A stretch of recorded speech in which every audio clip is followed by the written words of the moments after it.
Hey, everyone! If you enjoy my quantum audiobooks, you can support me by becoming a Patreon member. Your support helps me keep creating, and you'll get exclusive perks. You can also access my audiobooks directly through Google Drive. Check out the link in the description. Now, let's get started. May is very entangled now. She always has an inexplicable sense of responsibility for Manaphy, and it seems that she can't leave it alone. Compared with Ash, May is more like Manaphy's mother. After all, it is May who's been taking care of Manaphy and playing with it, while Ash cares about it more in secret.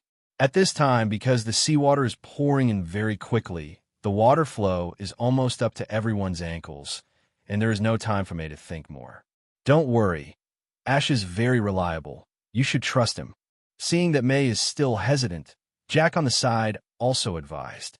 But just when May wanted to reply, a stream of water suddenly fell from the sky, and May was just poured.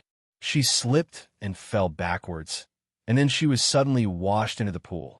Sister, Xiaosheng rushed to the edge of the platform to check, but the water flow below was so fast that it was impossible to find May's shadow. Mana! Manaphy screamed and quickly pulled Ash's trouser leg, and Ash immediately understood and quickly said to Jack, "You go first, Manaphy, and I will go find her." Ash didn't wait for Jack to answer, holding Pikachu and Manaphy in each hand, and jumped into the water. 8-10 Ash, you must come back as soon as possible. I'm worried that we can't wait for you for long. Jack shouted to the bottom, but Ash didn't hear this. Under the perception of the wave guide, Ash relied on Manaphy's help to resist the water flow, entering one of the 10 drainage outlets at the bottom of the pool.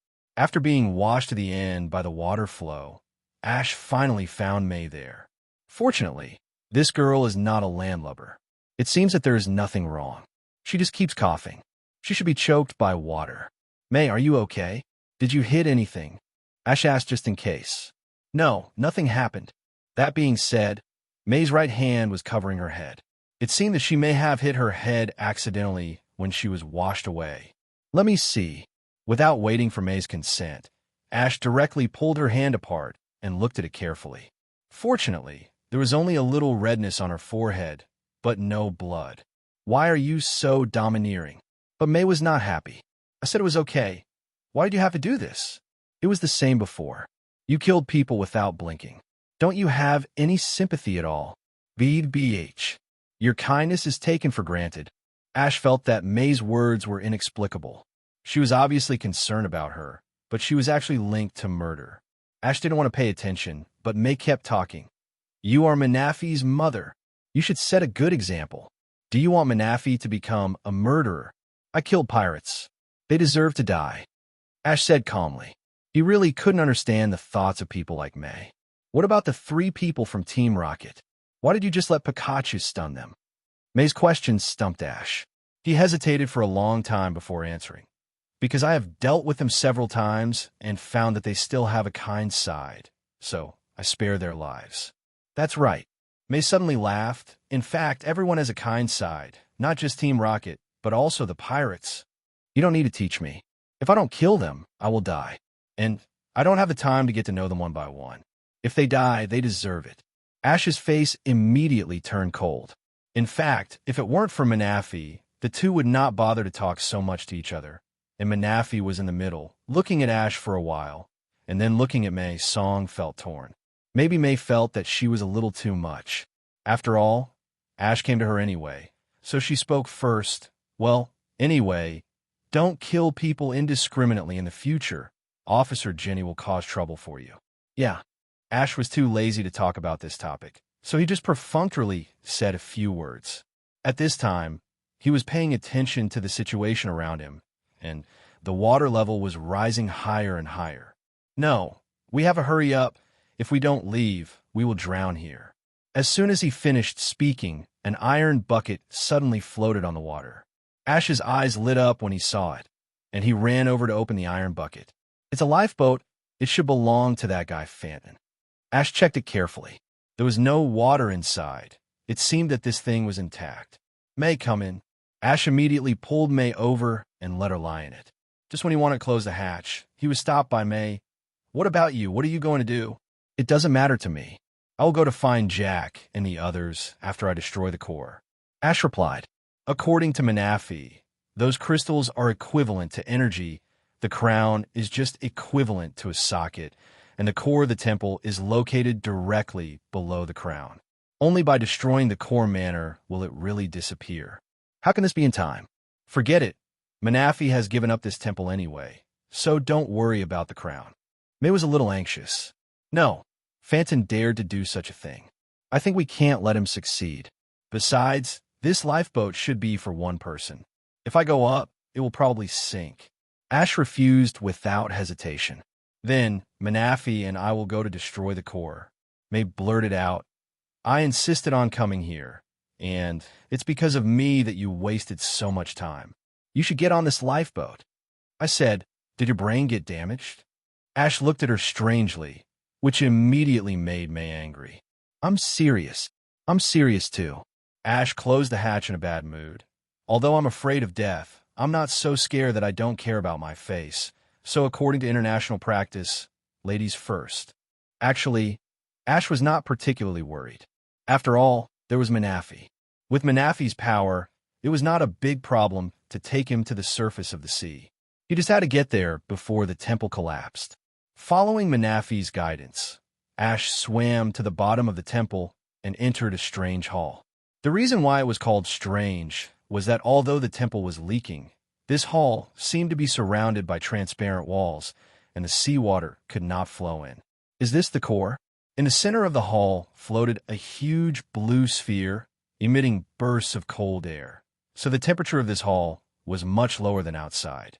In addition, it was very empty, which made Ash feel a coolness that penetrated deep into his soul. Pikachu, hurry up. For some reason, Ash did not want to stay in this place for long, nor did he want to escape in a hurry. He was simply uncomfortable here. Just when Pikachu's tail turned into Orberg and wanted to smash the sphere, a voice came out of thin air in the air. Stop! Do you want to destroy the boat of hope for mankind? Who's talking? Ash, Manafi, and Pikachu were startled and turned their heads around to look around, but there was no ghost. It's me talking. As soon as the voice fell, a group of tall and short phantom shadows appeared in the hall. These shadows were men and women. From the appearance, they looked like ghosts. Are these all ghosts? Ash was startled, but soon calmed down. Not to mention those ghost Pokemon, he had even seen human ghost Song was a little more in front of him. Who's talking? Ash, Manafi, and Pikachu were startled and turned their heads around to look around, but there was no ghost. It's me talking. As soon as the voice fell, a group of tall and short phantom shadows appeared in the hall. These shadows were men and women. From the appearance, they looked like ghosts. Are these all ghosts? Ash was startled, but soon calmed down. Not to mention those ghost Pokemon, he had even seen human ghost Song was a little more in front of him. With the appearance of these ghosts, the coldness in the hall seemed to intensify. Manafi couldn't help hiding in Ash's arms, looking at the ghosts in front of him with some fear. Manafi, don't you know them? Seeing it like this, Ash couldn't help but ask strangely. I think these ghosts should be related to this sea temple. Otherwise, it is impossible for them to appear here for no reason. And Manafi looks like he doesn't know them at all. As expected, Manafi shook his head in bewilderment. In fact, Manafi knew nothing about the sea temple, not even as much as Ash knew. It was just following its instinct. You're finally here. The ghost of a middle-aged man said solemnly in a low voice, and the voice seemed to be the same as the one who spoke before. Are you waiting for me? Ash raised his eyebrows. He didn't remember knowing these guys. Yes, I've been calling you for a long time, and you finally came. Call. Ash was stunned at first, and then he couldn't help but swear. F***K. Those inexplicable words in my head turn out to be your trick. When he thought of the previous incident, Ash was so angry that he gritted his teeth. He thought there was something wrong with his brain, and he was hallucinating. Say, what do you want to do? You meet the qualifications. The male ghost spoke slowly, so I hope you can become the king of the sea of this generation, just like us normal. Wait, what are you talking about? Ash stopped immediately. If you have any questions, feel free to ask them. Since there were too many questions to ask, Ash sorted out his thoughts first, and then asked, What do you mean by the boat of hope for mankind that you mentioned earlier? It is this sea temple, Akusha. In the disaster of the last century, mankind survived because of Aku's protection. The ghost man answered, "What is the disaster of the last century?" Ash felt a little headache. The old question was not answered yet, and this new question came first. In this world, there's a kind of wonderful creature. We call it Warcraft. Hearing this, Ash nodded. Warcraft is Pokemon, but because of the different times, the two have different names for them. Pokemon was changed to this name after the establishment of the Alliance in order to allow humans to get along better with them. After all, no matter how you listen, Pokemon is more friendly than Warcraft. In my time, people captured and kept many magical beasts, trained them to be very powerful, and some of them could even rival the legendary beasts. Ghost Squazzy showed a trace of regret on his face. But then people's ambitions grew, and they began to want to capture those beasts, which immediately attracted some powerful beings, those magical beasts that truly deserve to be called gods. Divine beasts are just a general term. In fact, the gap between divine beasts is huge, so huge that humans can't imagine it. Ash's heart suddenly jumped, and he vaguely guessed something. Could it be that you mean those beasts destroyed your era? That's right. The ghost man nodded. Only the people living in this Akusha survived, and our human civilization continued. Oh my God, no way. Ash never thought that humans would perish. After all, those high-tech weapons are so powerful. But if you think about it carefully, the power of those beasts is still a mystery. It's not just my era. Human civilization has been destroyed several times. Each time it relied on Akusha to continue and revive. But this era is the worst era. Akusha has been completely forgotten. Hearing this, Ash was a little numb. It seems that this Akusha temple is really important. Not only can it restrain those beasts, but it is also so old that it is impossible to verify. Since this temple is so important, why has it been forgotten by humans? Ash asked his question. Because of the death of the prince. The ghost man looked at Manafi, so the people of water gradually declined, and Aku Ben was sealed off. Manafi's death. Ash suddenly realized in his heart, yes, the legendary Temple of the Sea was built by the people of water to thank Manafi.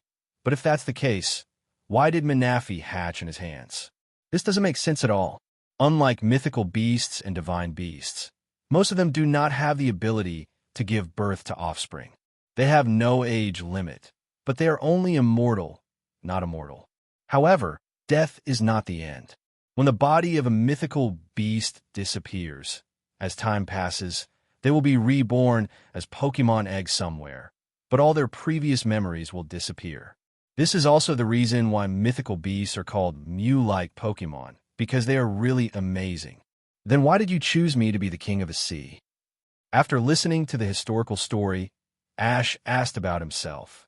No, I was just the former Sea King. I don't have the power to choose my successor. It was the sea that chose you. The ghost man suddenly said something amazing. The sea is the mother that breeds all things. She wants to protect all species, and we, the kings of the sea, are chosen to protect humans. Protect humans? Ash's face was a little strange. According to what you said before, you just took people to hide in this temple, right? This is not called protection. This is called lingering. That's right. Unexpectedly, the ghost man did not get angry, and even the other ghosts did the same. They just sighed heavily. We have tried to reconcile the contradictions between humans and monsters in various ways, but the final result is that all of them ended in failure. People's ambitions are as deep as the sea. A female ghost sighed. Desire is the original sin of mankind and the source of human progress. Without desire, mankind will stop moving forward. However, it is precisely because of this endless desire that mankind has caused unimaginable disasters. Ash could only remain silent about what the ghost woman said. Sometimes human ambitions are indeed ugly. But on the other hand, if there are no such desires, what is the difference between humans and salted fish? Then why are your souls trapped here again? Ash didn't want to talk about that topic anymore. He was more worried about the reason why these ghosts appeared in this sea temple. Is the price of becoming the king of the sea to sacrifice one's soul? Although it sounds a bit outrageous, it is not impossible. After all, if you want to get something, you have to pay something. Because we are unwilling. The ghost man replied indifferently, "We have worked hard for humans all our lives, but in the end it is just a waste of time. History is always repeating itself. And now, we finally waited for a living person. Tell me, are humans in this era still the same as before? Is there any change in Zhiye Muju?" The ghost man looked at Ash with a look full of hope. The hall suddenly became silent for a while, and all the souls' eyes fell on Ash. Ash looked around and saw eyes full of anxiety, fatigue, and hope. They had been waiting for this answer for too long. To be honest, I don't know if humans will repeat the same mistakes, Ash said slowly, and looking at the increasingly dim eyes around him, he suddenly changed the subject. "But I will try another way myself, a way you have never walked before, and the first step is to destroy this sea temple." The hall was peaceful, and the eyes that were originally a little disappointed were once again filled with new hope, but they were full of doubts. "Are you worried about the attack from outside? There is no need to worry too much. The sea temple will not be destroyed by external forces. As long as the core is still there, the temple can be automatically repaired by seawater." The ghost woman answered, but she seemed to have misunderstood Ash's meaning. "Put yourself in a desperate situation and then survive." The ghost man understood it quickly, "But this will cut off our retreat. What if at that time?" "No, what if?" Ash interrupted him unceremoniously, saying, "You are just asking for trouble. If we humans are really not suitable to survive in this world, we should perish." The temperature in the hall suddenly dropped by several degrees. All the previous sea kings present had dedicated their lives to humans, and now their successors said such words, which made them unacceptable from the bottom of their hearts. Seeing that these ghosts seemed to be about to turn evil, Pikachu and Manafi trembled with fear, and Pikachu even pulled Ash's mouth to stop him. "If the situation is really as you said, then there will be a winner between humans and mythical beasts. All I have to do is to find a way to make humans the winner. That's all." This is not because Ash has any opinions or views on the mythical beasts. Most of the mythical beasts treat humans just like the little bugs on the roadside. They can live in peace with each other normally, but if they are bitten by a bug, they will definitely kill it. Ash will only stand on the side of humans. It has nothing to do with right or wrong. It is just because of their different positions. The demise of human civilization will not benefit him at all. The cold air kept whistling in the hall, and everyone fell into silence for a while. "If it were you, maybe it would be possible," the ghost man whispered. He could feel that Ash was different. They had always tried to persuade humans to give up those ideas that they shouldn't have. However, Ash is the opposite. This child seems to think that humans should stand at the top of this world. The reason for the opposite views of the two is actually very simple. Ash is a time traveler. He comes from Earth, where humans are real totem. In this Pokemon world, although humans can capture Pokemon, facing those extremely powerful beings, humans are just small insects, which makes Ash subconsciously dissatisfied and disgusted. But for the people here, these are all commonplace. In their eyes, those powerful Pokemon are gods and should be respected. Maybe half an hour, maybe an hour, or maybe even longer. Finally, the ghost man spoke again. Maybe this time, Mother Ocean has chosen a successor with different ideas. I've decided. He looked around. I've decided to share my power with this child. I believe he can lead mankind out of the threat of extinction. Are you serious? In this way, won't you? Ghost Woman's face changed. Ghost Man smiled calmly. Why, you still can't let go? Now, the only hope is right in front of me. How can I not take a chance? Can't let go? How is it possible? Ghost Woman suddenly laughed. You're right. Isn't this what we have been hoping for? Let's lend him a hand. As soon as the voice fell, her figure suddenly turned, and she turned into a light blue thread, rushing directly towards Ash and quickly rotating around him. Even this little girl can make up her mind. What do we have to be afraid of? Anyway, she has died a long time ago. Another ghost also collapsed, turning into a blue thread and rushing towards Ash. Child, take everything we have and go to make mankind prosper forever. The third ghost turned into a thread. You will become the strongest among the kings of the sea. As the ghosts continued to disintegrate, the threads gathered crazily and spun around Ash rapidly. In the end, only the original ghost man was left, looking at Ash from afar. Inherit the will of all of us and lead mankind to glory. Unfortunately, I can't see it. Boom! With a light sound, he also completely turned into a thread and merged into a large blue torrent, flying around Ash. Go! Go and become the strongest of this era. With our will. The last voice of the ghost man slowly echoed in the hall. Then, the blue sphere in the center of the hall exploded, and the entire Temple of the Sea began to emit a dazzling light. For 0.7, then it began to gradually dissipate until it merged with the surrounding sea water and completely returned to the embrace of the sea. Is this the ability of the Sea King? I see. He can breathe freely and move freely even in the water. Due to the disappearance of the Sea Temple, Ash's location was naturally covered by sea water. It was really good, but he was surrounded by a layer of blue light, making him feel like he was standing on the ground in the water. And he also had a feeling that the surrounding sea water seemed to have become his hands and feet, a part of his body, and could be controlled by his will. I didn't expect that there would be such a devotee in this world. Ash looked quietly at the empty surroundings. Both the ghosts and the contest hall had long disappeared. Rest in peace.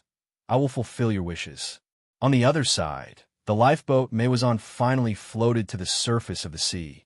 She immediately opened the hatch and looked around anxiously, but there was only sea water around her, and even the sea temple was gone.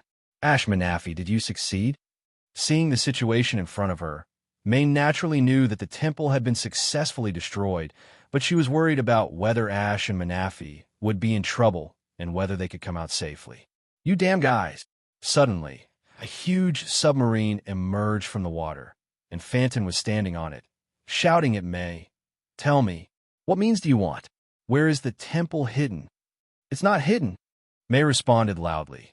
The temple has been completely destroyed by Ash and Manafi. You will never get the crown of the sea. Nonsense. Phantom naturally didn't believe it. How could such a big temple be destroyed in an instant? It must be these guys who did it. After all, Manafi is in their hands. Maybe there are some unknown means. Since you don't want to say it, then come and be my hostage first. I don't believe that kid won't come out. Phantom snorted coldly, and then the hatch above the submarine opened, and a small helicopter flew out. May was startled and instinctively wanted to run, but where could she run in such a vast sea? Seeing the helicopter approaching, suddenly dozens of surging water columns rushed out of the water and hit the helicopter's fuselage, exploding instantly. What? Phantom and others were all shocked and saw a blue light suddenly rushing out of the water, and the one wrapped by this light was naturally Manafi. Ash, great, you are all fine. May exclaimed in surprise, and then added, Ah, and Pikachu. Pika, why do I feel like I am redundant? Okay, now is not the time to complain. Big Beard, are you ready to die? Ash looked at Phantom calmly. You are dreaming. Phantom stepped hard on the submarine under his feet. No matter how powerful your Pokemon is, can it defeat this thing? I advise you to hand over Manafi. That way I can spare your life. Why don't you try? Ash's attitude was still so calm, as if the large submarine was a toy. Normal, and the next moment, countless water Pokemon swarmed in, each using their special moves to attack the submarine. Assholes, you stinky guys. The submarine was repeatedly tackled by Wailard's huge body, causing Phantom to almost fall into the sea, and Pokemon sprayed water gun from time to time, making him embarrassed. Giju, quickly launch Supersonic. Phantom ordered immediately. Understood. Like last time, the top of the dive released waves of invisible supersonic. Although humans cannot hear this sound, Pokemon will be affected to varying degrees. Pikachu and Manafi beside, Ash covered their ears with a look of pain. But soon, Manaphy jumped into the sea, and then the tops of the two tentacles on its head emitted red waves, and then began to hum a ballad softly. Under Manaphy's singing, the Pokemons all calmed down, and their expressions were no longer painful. It seems the chaotic effect of Supersonic was offset by the song. Although the Sea Temple no longer exists, the sea recognizes the actions of Ash and Manaphy and still gives them its power. Mana? Mom, do you want me to call Kyogre to kill this iron bump? Manaphy suddenly asked. Kyogre? Is it coming too? Ash's eyes condensed slightly, and then shook his head and said, No, I will deal with them myself. Ever since he heard the history of human civilization, Ash has had a resistance to these overly powerful beasts. After inheriting the King of the Sea, Ash has an inexplicable love for water Pokemon, but Kyogre is not one of them. He only has a strong sense of vigilance in his heart. Forget it. It's useless to think about these now. Ash shook his head and refocused his attention on the matter in front of him. Vindon. Ash slowly raised his right hand. You have been causing trouble for me time and again. This time you deserve to die. Huh, what's stupid? Vindon had just laughed halfway when a big wave suddenly hit him. If he hadn't held the railing tightly with both hands, he would have been washed away. At this time, Zhiye in the submarine reported anxiously, I don't know why. The submarine suddenly lost control. Zhiye hurriedly checked the data on the instrument.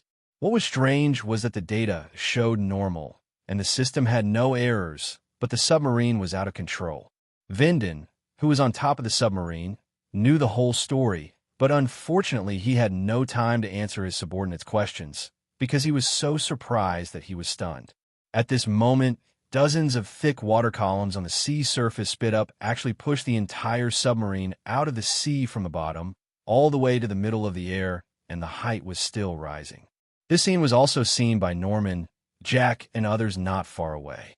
Their expressions were not much better than 210 Finn.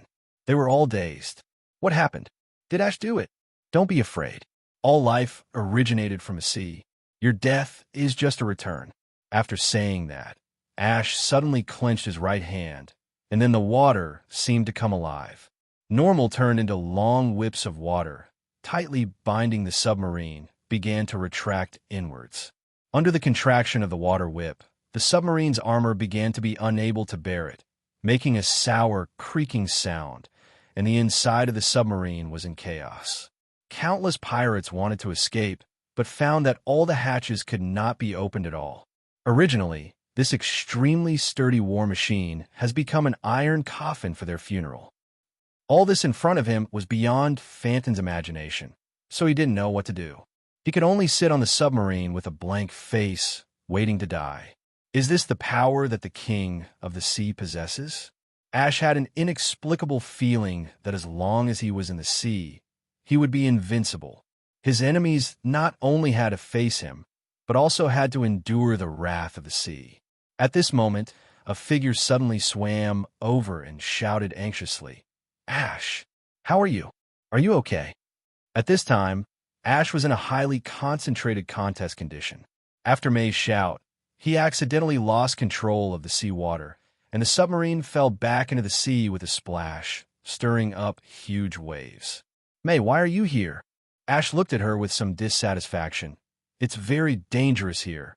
You should go find your father. But I'm worried about you, May said anxiously. Just as the two were arguing, Kyogre suddenly jumped out of the sea and used the destruction light to hit the submarine head-on. Boom!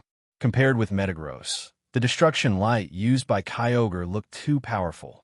The orange light instantly penetrated the submarine from the head to the tail. With a loud bang, a large ball of fire jumped up to soaring in the sky, and the entire submarine exploded and disintegrated. Everyone who witnessed this scene was stunned. Except for Ash, no one could have thought that the legendary Kyogre would suddenly appear here and attack the pirate group. Did you ask Kyogre to do this? Ash turned his head to look at Manaphy. Although it was just a little thing, as the Prince of the Sea, it was capable of commanding Kyogre, did some small things, such as killing some humans who were not pleasing to the eye. But Manaphy shook his head, indicating that he was innocent. That's strange. Ash touched his chin and thought. It stands to reason that Kyogre and the pirates had no grudges. Is it necessary to do this? But it's better this way. Judging from a scale of the explosion, it is estimated that no one in the pirate group will survive, which saves a lot of trouble. It's just that May's mind was a little dazed. Seeing so many lives disappear in front of her at once was too exciting for her. Fortunately, Manaphy was with her, which slowly restored her mood. Afterwards, the two returned to Ship's ship to meet with everyone. After listening to Ash's abridged description, the young May family sighed. After all, the Temple of the Sea is a holy place passed down from generation to generation by the people of the sea. It's not easy to see it with your own eyes in your lifetime, but it was destroyed again. It's nothing. Hip was quite open-minded. The temple itself was built to thank Manaphy, as long as Manaphy is fine, and, as he said that, he turned his head to look at Ash and asked, Ash, you have obtained the crown of the sea and become the true king of the sea, right? I have indeed been recognized by the sea, but the crown of the sea has been destroyed. Ash answered truthfully. Sure enough, just as I thought, it is not the crown that really gives power, but the will of the sea. Ship's face showed a look of understanding, and at the same time a trace of emotion. Phantom tried every means to obtain the power of the crown of the sea, but he could never have expected that it was just an empty shell. Only the will of the sea can decide who can become the king of the sea. Ash, although it is a bit nosy, I hope you can use this power wisely, Jack suddenly said seriously.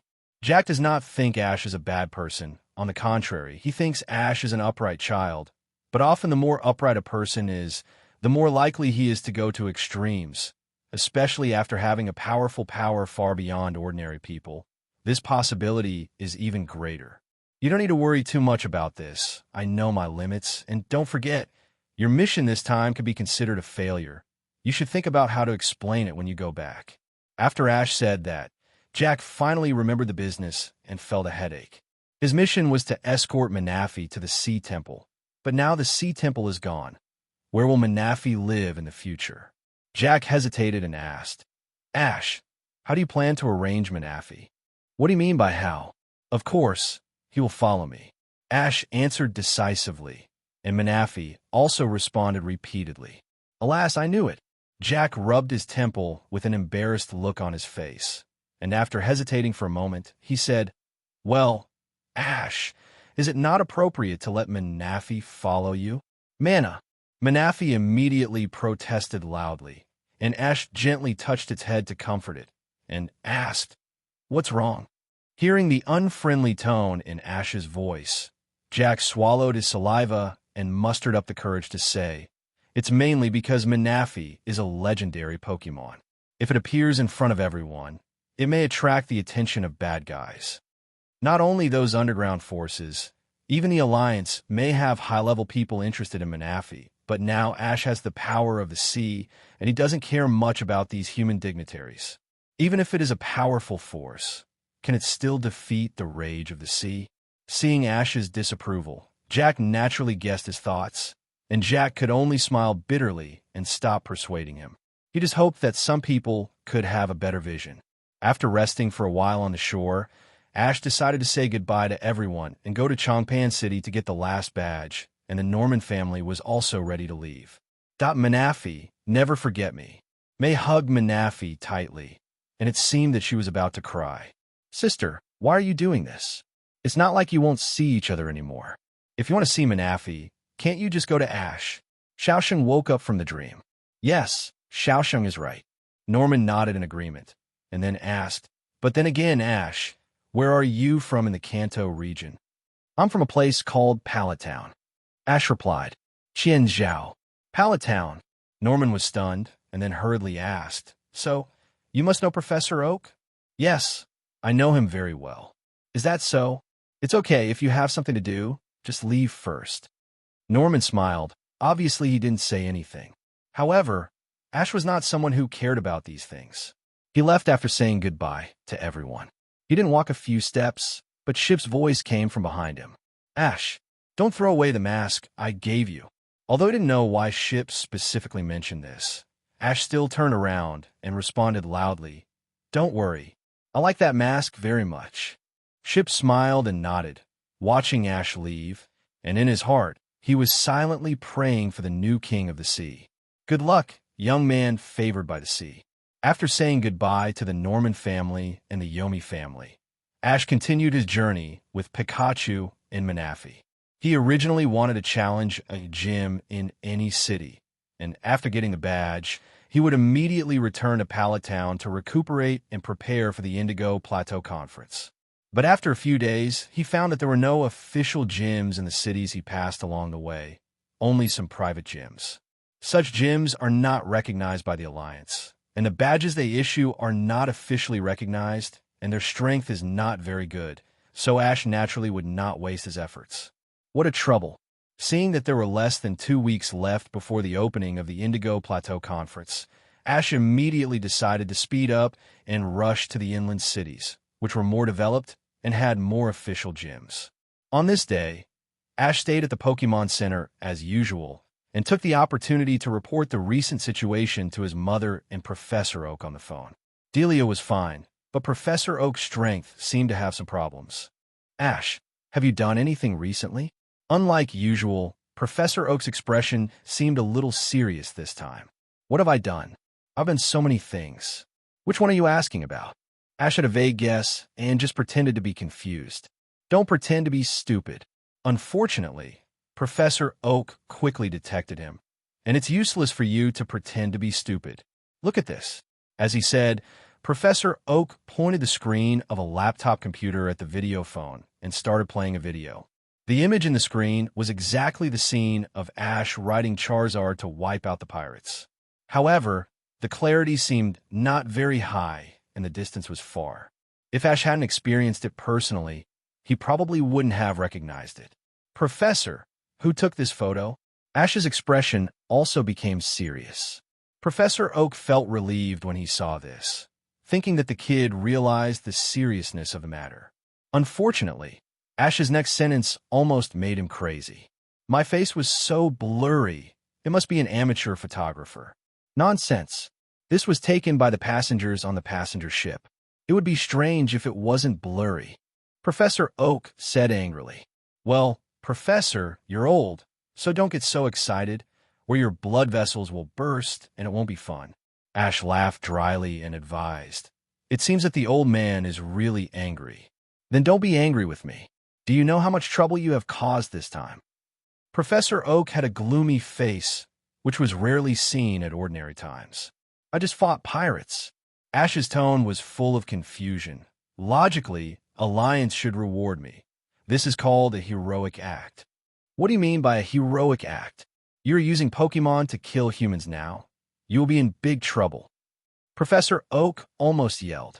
Is that so? Then I'll be careful not to be photographed next time. Please get the point straight. Professor Oak was about to collapse. I know you don't care about the lives of those pirates. Although they deserve to die, if you use Pokemon to massacre, you may be charged with crimes against humanity. Crimes against humanity? What is that? This is not a war. How can killing dozens of people be considered crimes against humanity? Okay, I get it. I will try to be gentle in the future. In order not to worry Professor Oak, Ash decided to agree to him. Well, it's good that you know. Your mother doesn't know about this yet. I believe you don't want her to know. Of course, it's annoying enough to have you nagging me. You little brat. Professor Oak laughed and scolded and seemed to be back to his usual self, but he couldn't help sighing in his heart. Should we say that he is worthy of being the son of that man? He does things cleanly and without mercy, just like him back then. By the way, this time it was your BDCG, Uncle Do, who helped you suppress it. You have to thank him next time you meet him. Professor Oak suddenly said, Where did I get Uncle Do? Upon hearing this word, Ash's face froze. It's Yulong Du. He told me that he met you in the wilderness last time, and he also told you about your life experience. Could it be that you have forgotten it all? Professor Oak asked curiously. I didn't forget it, but he doesn't seem to be related to me, right? So it's better not to mess around and call him. Ash evaded. Unfortunately, Professor Oak tried to persuade him again. Hey, what you said is not right. Yulongdu was your father's friend, so he is naturally your uncle. What's more, you have an elite uncle. What's wrong with you? What's wrong with Elite? Do I look like someone who would bend to the powerful? Ash asked righteously. Forget it. Let's not talk about this for now. Professor Oak was too lazy to argue about it. Now I have something to ask you to do. Do you know the Tokiwa gym? Ash was stunned at first, and then his face became a little strange. Professor, do you want me to challenge the Tokiwa gym? Yes, according to reports, a very powerful Pokemon appeared in the Tokiwa gym that no one has ever seen. So I hope you can go as an ordinary challenger and bring back the information about this Pokemon. Professor Oak nodded and said. Ash naturally knew that this Pokemon was Mewtwo, but asking him to challenge Mewtwo? That's not a challenge. That's asking for trouble. Professor, why don't you just let the Alliance ask the gym trainer to hand over the Pokemon information? Ash didn't want to ask for trouble, so he started to find excuses. Because the gym trainer is Giovanni. Professor Oak smiled bitterly. Giovanni is not only a trainer, but also a business tycoon. He has great influence in the Alliance. Even the speaker has to discuss and speak with him. The saying that the rich are the boss is applicable in any world, especially in the Alliance, because the Alliance itself is a community of interests composed of various forces. Nothing is better than money. Okay, I'll go. Ash sighed. After all, he owed Professor Oak so many favors, and he had to pay it back. Besides, challenging Mewtwo was not a big deal. It wouldn't endanger his life anyway. Moreover, Ash really wanted to see the man-made beast with his own eyes, so after hanging up the phone, he immediately set out for Tokiwa City the next morning. Just when Ash was about to arrive at Tokiwa City, he met an unexpected person on the road. That is Gary, whom he hadn't seen for a long time. Ash, long time no see. How have you been recently? How many badges have you collected? Compared to the past, Gary is really much more mature now. Not only has he changed his fancy clothes into light clothes suitable for traveling, but even his tone has lost the arrogance of the past. 7. Why only 7? Gary frowned slightly. The Indigo Plateau Conference is about to open. You have to hurry up, and with your strength, how could you be so slow? You must have slack off. As he said that, Gary suddenly put on an expression of sudden enlightenment and shouted, I know. You must have forgotten the important things, because you were busy with love. Alas, but this is not your fault. After all, you are still young. It is normal to be unable to resist loneliness, but remember not to lose your ambition. Seeing Gary's boastful look like an old senior, Ash wanted to punch that pretentious face directly. What kind of person is this? Mature, but what he said is more irritating than before. That's because I'm keen on challenging powerful gyms, so I delayed. Just like Sabrina of Saffron Gym, that kind of rival is worth challenging. Ash naturally did not want to be outdone and deliberately exposed his scars. As expected, upon hearing this, Gary's face immediately turned pale. He recalled the fear of being dominated by Sabrina again and hurriedly begged for mercy. Okay, let's not talk about this, but by the way, where are your 2 companions? They all went home in advance. Since Gary had given in, Ash would naturally not pester him any further. Oh, that's how it is. The question was originally asked to change the subject, so Gary just casually replied and didn't mention it again, and then asked, which gym are you going to challenge next? Looking at the path you are taking, it won't be the Tokiwa gym, right? Yes, it's the Tokiwa gym. Ash answered truthfully. I really guessed it. Gary's face changed. I advise you to change a gym. With your strength, you are definitely not the rival of that gym owner. Don't get me wrong. I don't mean to look down on you. I was also defeated. He quickly added, Indeed, if I go, I will probably lose too. Ash admitted happily. As a man-made beast, Mewtwo's strength is equivalent to that of a first-class beast. Even if it is wearing armor that restrains its power, it is not something that ordinary people can match. If it is an unrestrained Mewtwo, let alone an ordinary trainer, even if the champion goes there, he will only be abused. However, Gary didn't know this. He just thought that Mewtwo was a rare Pokemon. He was even more surprised that Ash would admit that he was not as good as the other party so readily. You know, in his impression, Ash has always been a very arrogant person. How could he say such a thing? It seems that this guy has grown up a lot. Gary's mouth corners can't help but rise slightly. It is not ashamed to admit one's shortcomings. On the contrary, only by recognizing the shortcomings can one become stronger. He himself is a living example. What are you laughing at? I can't beat him, so can I beat you? Unfortunately, Ash didn't know what Gary was thinking at all. He just thought that the other party was gloating. I don't want to bother with you. Gary rolled his eyes at him, but happened to notice the blue Pokemon on Ash's shoulder. What is this Pokemon? Gary took out the Pokédex and pointed it at Manaphy, but the Pokédex was blank, indicating that there was no such information. Its name is Manaphy, and it's my son. Ash held Manaphy in his arms. Come on, Manaphy, call Gary brother. Mana. Manaphy waved at Gary with a smile. Haha, what a cute child. Wait, what did you ask it to call me? Gary suddenly realized that something was wrong. Brother Gary? What's wrong? Ash pretended to be puzzled. What brother Gary? Gary suddenly became furious. You treat it as your son, but you ask it to call me brother. So, I am a generation younger than you for nothing. Hey, don't worry about these. It's just a matter of family members. F asterisk asterisk KU. You be asterisk asterisk asterisk asterisk asterisk D. I get so mad every time I see you. Forget it. I'm going back to Pallet Town first. Asterisk. Ash heard this and quickly grabbed him. You want to go back to Pallet Town? Then please help me take Manaphy to its grandmother. Are you talking about Aunt Delia? Hearing this, Gary's face was full of black lines, but he still nodded and said, Of course I can, but this kid doesn't seem to be happy. As Gary said, Manaphy hugged Ash tightly and refused to let go, obviously not wanting to separate. Seeing this, Ash gently persuaded, Manaphy, be good. Go home and wait for me. I'll be back in a few days. The reason for doing this is mainly because he is worried that Giovanni will target Manaphy, and there is no way to put Manaphy into a Pokeball, because an ordinary Pokeball cannot contain Manaphy's power. 0-0. Although Manaphy looks weak, the energy in his body is as deep as the sea. Especially after Ash inherited the King of the Sea, this feeling is even clearer.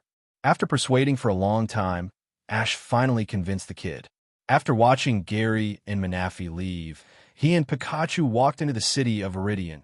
After a short rest, they arrived in front of the Viridian Gym. Really unique. Looking at the Viridian Gym in front of him, Ash couldn't help but feel a little embarrassed. This gym is decorated like a relic castle, and there are even 2 soldiers in armor guarding the door. Does Giovanni want to be the king? Walking to the gate, Ash said to the 2 soldiers, Hello, I'm here to challenge the gym. Hearing this, the 2 soldiers did not speak, but raised their halberds and knocked them on the ground, and then the door automatically slid open to both sides. This is really high-end. But now Ash was in no mood to complain about them, and walked into it without saying a word. After passing through a dim corridor, he came to a luxuriously decorated hall, and the battle site was set in the center. What's more exaggerated is that there is a balcony directly opposite the hall, on which there is an unusual contest back chair, and there is a black shadow on the chair, which should be someone sitting on it.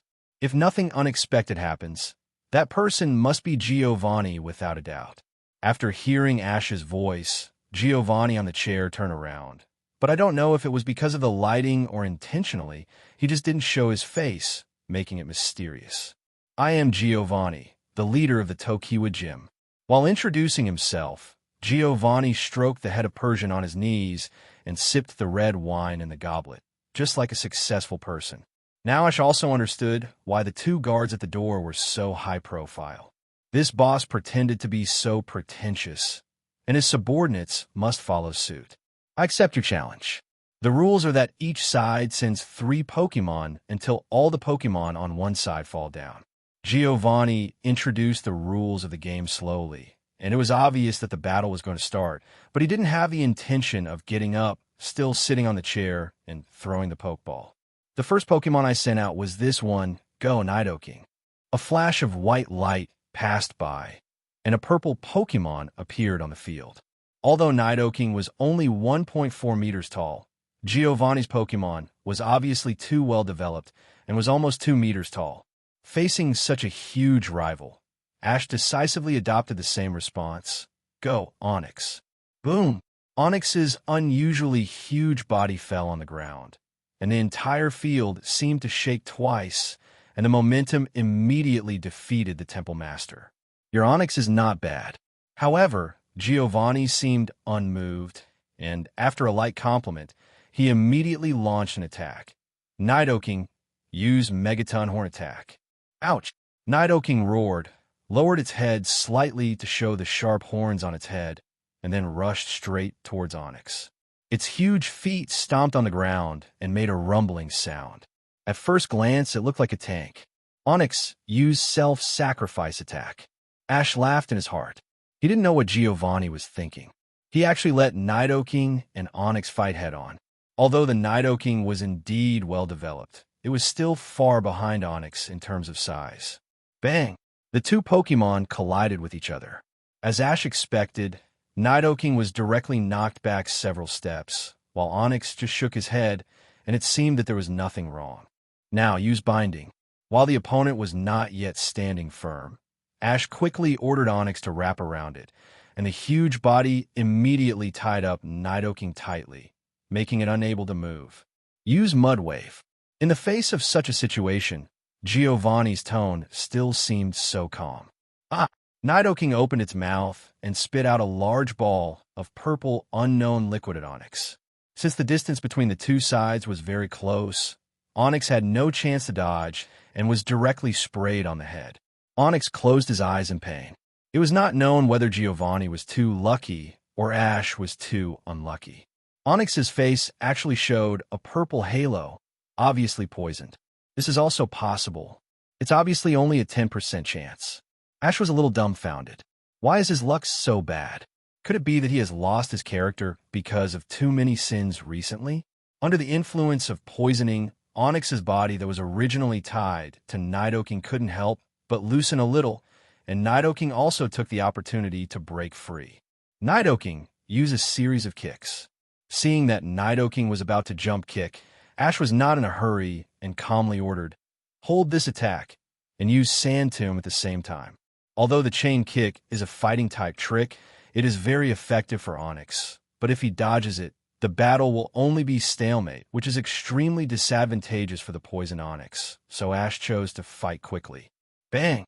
With a muffled sound, Nidoking's right leg kicked Onyx hard, but when it landed on the ground and wanted to change legs for another attack, it found that its right foot was stuck in the ground. Under the unstable center of gravity, Nidoking's heavy body couldn't stand at all. It barely shook a few times to maintain its balance, but failed and fell directly in front of Onyx. Oh, the last blow hit. Such a great opportunity Ash would naturally not miss.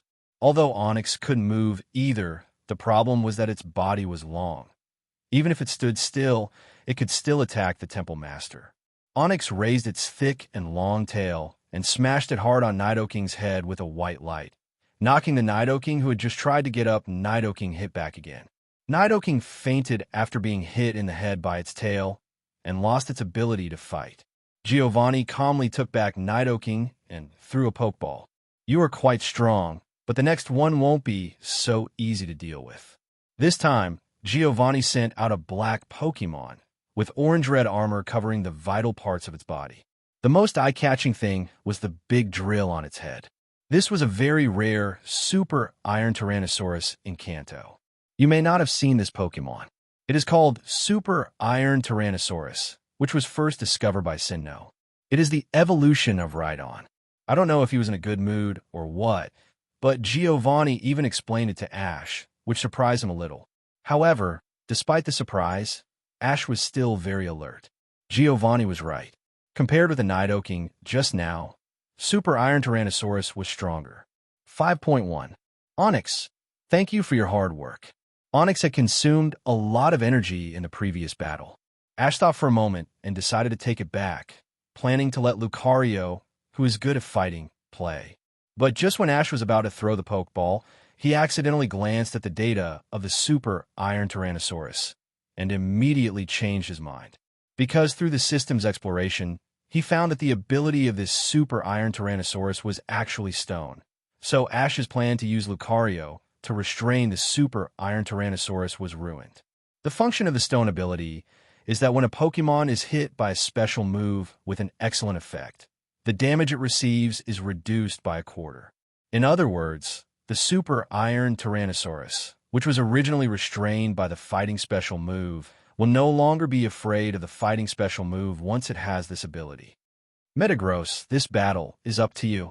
After thinking it over, Ash decided to send out Metagross, the strongest player in the team. He originally wanted to use it as the trump card for the finale, but after thinking about it carefully, even Metagross would be just a piece of cake in the face of Mutwo, and there was no point in keeping the trump card. Oh, it seems that you have a precious Pokemon. This time, Giovanni's voice was a little surprised, but only a little. As soon as he finished speaking, Giovanni immediately gave an order. Super Iron Tyrannosaurus, rock close. The Super Iron Tyrannosaurus's thick arms suddenly inserted into the ground, and then lifted it up with force, and countless gravel rushed into the sky and smashed towards Metagross. Metagross, use mental interference to bounce back to the healer. Metagross. After receiving the trainer's order, Metagross's eyes glowed red, and at the same time, a faint golden light shone from the surface of his body. Then, the barrage of gravel in the sky stopped moving in midair and then bounced back along the same path. However, this move 13 did not work. The Super Iron Tyrannosaurus looked thick-skinned and did not feel any pain when these stones hit it. It even raised its two arms in front of its head to block, like a shield, completely blocking the gravel. It was obviously the active attacker, but in the end it was hit by its own trick, which made the Super Iron Tyrannosaurus a little annoyed, and it roared at Metagross from time to time. Come on, Rock Wrecker. Seeing that the attack had no effect, Giovanni did not feel any regret at all, and remained calm. Duh. The Super Iron Tyrannosaurus roared, and the muscles on his arms bulged suddenly. A huge rock condensed on his chest and pushed hard in the direction of Metagross. Rock Wrecker is a very powerful trick. Like the Destruction Light, it will be stiff for a period of time after using it. However, facing this situation, Ash was not surprised but happy. Use the Alloy Claw to hit the Rock Smash first, then use Zen Headbutt. After receiving the order, Metagross immediately flew into the air. Facing the huge rock, it did not dodge or avoid, but directly raised its glowing right claw to face it. The song, shining with cold light, once again demonstrated its great power. Bang! After a muffled sound, the huge rock was covered with cracks in the blink of an eye, and then it broke into countless small stones and hit Metagross's body, but this did not hinder its progress at all. After the attack was completed, it flew towards the Super Iron Tyrannosaurus without stopping. Although Metagross would inevitably suffer rebound damage if he used a close-range trick to dissolve the attack, this would allow him to approach the opponent earlier. Ash did not know how long the Super Iron Tyrannosaurus would be stiff, so some small losses were worth it. In the blink of an eye, Metagross had arrived in front of the Super Iron Tyrannosaurus, and the opponent's stiffness seemed to have just ended, but it was too late. Meitua. The cross pattern on Metagross's torso emitted a dazzling blue light, and then it directly hit the Super Iron Tyrannosaurus. As it had just recovered from the stiffness, the Super Iron Tyrannosaurus had no time to raise its arms to block, and was knocked away. Even now, the destruction and death light. Ash firmly grasped the opportunity and did not give the opponent any chance to counterattack. In a flash, Metagross's destruction and death light were condensed, and the light blue light of Spit Up directly hit the Super Iron Tyrannosaurus that had not yet stood up, instantly making it lose its combat ability. Not bad, really good. After losing 2 games in a row, Giovanni's voice did not show any frustration or anger. Instead, he gently clapped his hands and praised.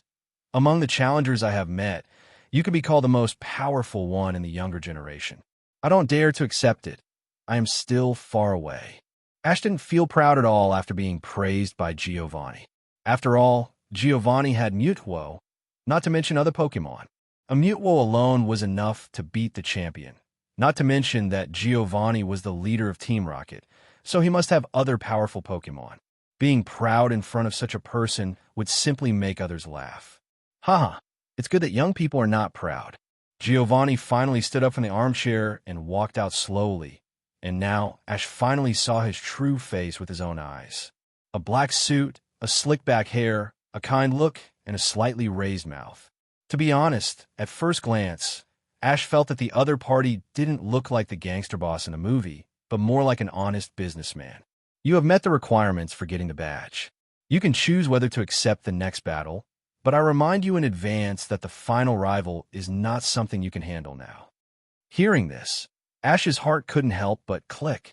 Is it coming? Suppressing the anxiety and excitement in his heart, Ash said calmly, "Of course I accept it. No matter how strong the enemy is, I will not back down." Giovanni didn't seem surprised by Ash's answer.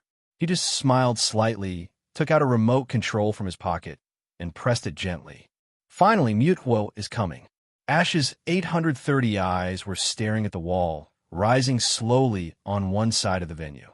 However, to his surprise, when the wall was fully raised, it was not the expected Mutwo that came out, but a 3-meter-tall green monster. What is this? Ash's mouth twitched. Johto region's quasi-god Banhila? Yes, it seems that you are quite knowledgeable. How about it? Facing my Banhila, do you have the confidence to win? Giovanni asked with a smile. Ash's mood is mixed now. He is both relieved and disappointed. Relieved that he doesn't have to be abused by Mutwo, but regretful that he didn't see Mutwo in person. And what puzzles Ash the most is why Giovanni is unwilling to release Mutwo. After all, judging from the previous conversation with Gary must have fought Mutwo before, otherwise, with that guy's personality, he would never say that he can't deal with it at all. In fact, Mutwo is Giovanni's trump card, so why would he make a fuss to challenge the other gym? The reason why he released it is entirely to collect data from Mutwo's battles and appreciate the desperate expressions of those challengers. However, Ash's performance aroused Giovanni's interest, so he suddenly wanted to have a battle of equal strength, rather than a completely one-sided fight. If Ash knew what Giovanni was thinking, he would probably be in tears. He had come to challenge the gym to gather information about Mutwo, but now it was all ruined. But it was okay, just treat it as a regular gym challenge. Ash quickly adjusted his mindset and thought quickly. Even if rival was not Mutwo, the one in front of him was not easy to deal with. This Bangla was at the elite level, only one level higher than Metagross, but Bangla was rock and dark, so Metagross's psychic tricks were completely ineffective. Who should he send? Now Ash was in a dilemma. From the perspective of level, Metagross was undoubtedly the best choice, but it had also suffered some damage in the previous battle, and had also used some powerful tricks, which consumed a lot of its physical strength. From the attribute point of view, Lucario's fighting-type special move completely restrains Banjira, but the level gap between the two is too big. Although it is not impossible to challenge a higher level, it should be avoided if possible. After all, once the level gap is too large, the advantage in the attribute will be smaller. Pika, Ash, how about letting me go? Seeing that Ash seemed hesitant, Pikachu on the side suddenly shouted and volunteered. You? Ash looked at it and smiled. Yes, how could I forget you? Okay, you go. The situation on the field looks a bit funny. On one side is the small and cute Pikachu, and on the other side is the fierce and huge Banjira. No matter how you look at it, the strength of both sides is unequal. However, facing this inconspicuous Pikachu, Giovanni did not mean to despise it. Instead, he asked with interest, "Is this Pikachu your Earl Dervish Pokemon? You seem to have a good relationship." "Yes," Ash answered truthfully. Giovanni smiled slightly. "That's good. Don't underestimate Earl Dervish Pokemon just because you get other powerful Pokemon. Even if it may not be a rare or powerful Pokemon, remember that it is your first partner." "I will." Ash nodded solemnly. No matter which Pokemon it is, as long as it joins his team, he will cherish it equally. However, Giovanni's words surprised him a little. After all, in his impression, Giovanni is a bad guy who captures and sells Pokemon. How could he be so loyal and righteous? "Okay, I attacked first in the first 2 times, and you'll go first this time." You know that other gyms let the challenger launch the attack first, but you started the fight without saying hello. Fortunately, I reacted quickly otherwise. Ash kept complaining in his heart, but he said, "Then I won't be polite." Pikachu Electro Ball. Banhila, destroy the Death Light. Pikachu's Electro Ball and Bangila's Destruction Light collided head-on in the battle, and the powerful air wave that erupted immediately raised a cloud of dust. The two were not surprised by this result, especially Giovanni, who seemed to have expected that Pikachu's strength was not simple. Use agility first, then use quick attack to rush forward. While the opponent was temporarily unable to move, Ash immediately let Pikachu launch an attack. Pikachu. With the help of agility and quick attack, Pikachu's speed instantly increased to the extreme, just like a golden flash, and in a flash, it crossed the long battlefield and rushed to Banhila. Now use the Oreburgh tail. Pikachu kicked hard and jumped up. At the same time, the lightning-shaped tail behind him hardened into a gray Oreburgh that looked quite textured. Then he twisted his body and turned 180 degrees. The iron-hard tail went straight to Bangila's head. Just as the attack was about to succeed, something unexpected happened. Banhila, who was supposed to be unable to move, stretched out his right hand and grabbed Pikachu's tail with incredible accuracy. Pikachu. Tell. Pikachu and Ash were both startled. It took Pikachu less than 2 seconds to rush to Bangira. The opponent just used the ultimate move of Destruction and Death Ray. No matter how strong he is, he can't recover so quickly. Are you surprised? Try to observe Bangira's body. Giovanni not only did not chase him, but also reminded him. Although he didn't know what the opponent was up to, Ash still observed carefully as he was told. After a while, his face became a little strange. But is it because of that muscle? In fact, since Bangira appeared, Ash felt that this Pokemon had a sense of disharmony. How to say it, it was like those exaggerated muscle bulk-up athletes on TV. That's right, Giovanni smiled. As long as the strength of Pokemon is increased, the side effects of stiffness can be offset. For example, my Bangira can recover in less than a second. After listening to him, Ash did not want to do the same as him. In order to have that level of muscle, in addition to excessive exercise, an extremely unhealthy diet is also required, which will affect the health and lifespan of Pokemon. Work rest and balanced nutrition are not just words for humans. Ash would rather the Pokemon's strength be a little worse than using extreme means to squeeze and improve their strength. Seemingly seeing Ash's disgust of Wongli, Giovanni did not say anything else, but ordered lightly, "Deal with it, Banhila. Use Earthquake." Roar! Banhila raised his right hand high and slammed the Pikachu in his hand to the ground, almost flattening it. Then he raised his right foot high and stomped heavily on the spot.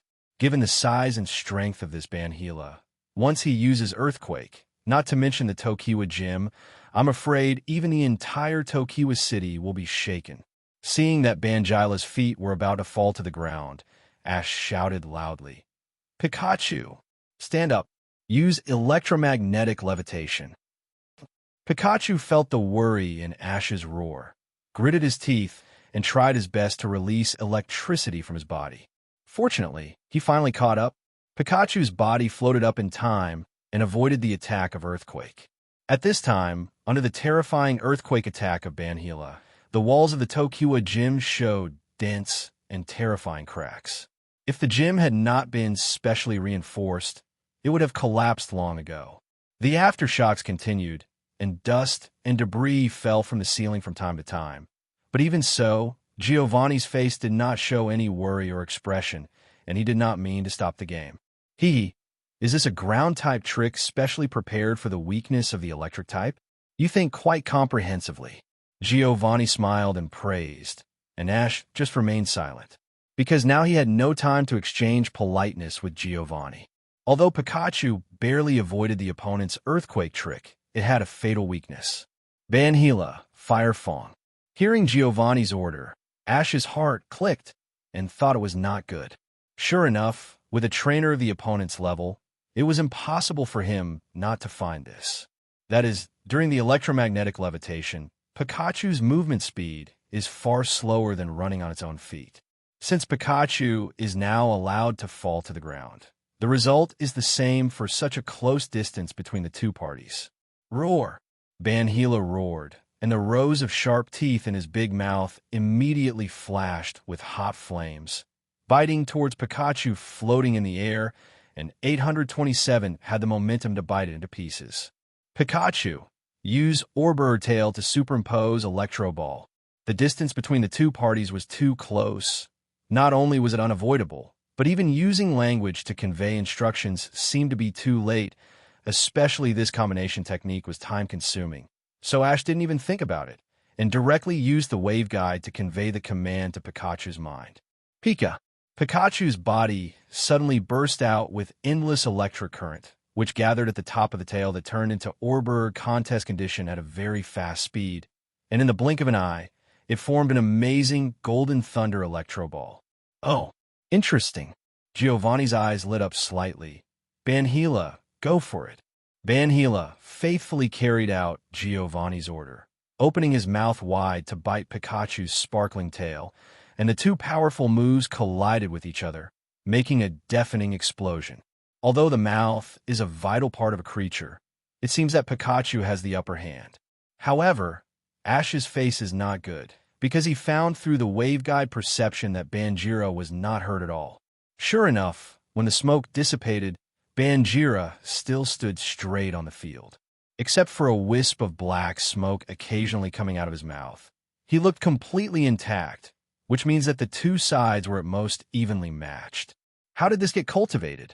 Ash looked indifferent on the surface, but he was secretly anxious in his heart. Pikachu's combination skill was the strongest killer move. Even if it hit Metagross, it would cause it to suffer considerable damage. But hitting this Banjira was like tickling the opponent. It seems that the outcome of this battle has been decided. Giovanni smiled lightly, looking at ease. No one knows the result until the last moment. Although there is little hope, Ash will not give up so easily. Haha, it's a good thing for young people not to admit defeat, but they must also recognize that. Before Giovanni finished speaking, the situation on the field suddenly changed. Banhila, who had been standing quietly, was stimulated by something and started to go crazy for no reason. Roar! Roar! Banhila was destroying the battlefield indiscriminately, and he kept roaring to the sky, with a strange red light in his eyes, and his originally hideous face was distorted, as if he was enduring great pain. What's going on? Ash and Pikachu were very puzzled about this. How could the other party lose his mind for no reason? However, Giovanni on the opposite side seemed to have expected this situation. He did not show a surprised expression on his face, but a little disappointed. Sorry, it seems that the game has to be stopped. Giovanni smiled at Ash apologetically, and then stretched out his hand and snapped his fingers. Click! With this crisp response, the wall on one side of the battlefield rose again, and just like Banhila, the 10-song Pokemon came out. However, the Pokemon that appeared this time made Ash stunned. Human form, lavender, thick and long tail, and a set of gray alloy armor. These features all reveal its true face, Mutwo. Seeing Mutwo walk out step by step, Ash suddenly came back to his senses and remembered the business. He quickly used the waveguide to tell the 3D dragon in the Pokédex, 3D dragon, start recording. Ash suspected that if he said it directly with his mouth, his voice would probably tremble. In the eyes of ordinary people, Mutwo may be just an ordinary Pokemon, but in Ash's waveguide perception, the energy in the other party's body is extremely powerful, not to mention the Dragonite of Yolongdu, even more than the Dragonite he had seen before. Kyogre is slightly better. Of course, the more important reason is that the energy in Mutwo's body is very violent and chaotic, giving Ash a feeling of extreme danger, while Kyogre is obviously much smarter and has always controlled the energy well in his body. But it's normal to think about it. After all, Kyogre has lived for who knows how many years, and Mutwo is just like a newborn baby in front of it. Roar! On the field, Banhila noticed the sudden appearance of Mutwo, and after a roar, he took a step and rushed up boom boom boom. Not to mention, although Banhila is huge, its speed is not slow, and its momentum is even more amazing. But Mutwo just stood there motionless. Just when Banhila was about to approach, it slowly raised the main root finger on one arm and gently rubbed Banhila. Fit.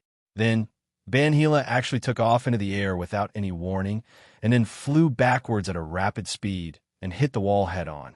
This scene in front of him immediately made Pikachu dumbfounded.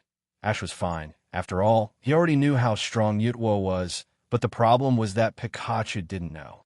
The strong enemy in its eyes was so easily defeated by this strange Pokemon, which made Pikachu feel frustrated. Although he was easily repelled by Mutwo, the irrational Banjila was unable to recognize the huge gap in strength between the two sides. After struggling to get up, Banjila launched another attack relentlessly. In an instant, a beam of orange-red light spit up from his mouth. It was Banjila's strongest absolute destruction light. This time, Banjila seemed to have used the greatest power. The light looked much thicker than the previous one, and it could be called a beam of light. However, facing such a terrifying attack, Mutwo still stood there and was too lazy to even move. When the destruction light was less than 1 meter away from it, it was suddenly bounced away, and then a transparent shield with a blue light appeared out of thin air. Mutwo in it was naturally unharmed. No way. Ash frowned and whispered to himself. Even the destruction of the death beam can be blocked so easily. Is this the strength of a true divine beast? After accepting the inheritance of the King of the Sea, Ash has a clear understanding of the strength of divine beasts. Those classified as level 3 divine beasts are actually not worthy of the word God. They are at best some powerful Pokemon. Level 2 divine beasts are slightly more powerful, but they are still level 3 divine beasts in essence. It is only after obtaining the divine position that their strength is upgraded to level 2, but they are also something that human cultivated Pokemon can handle.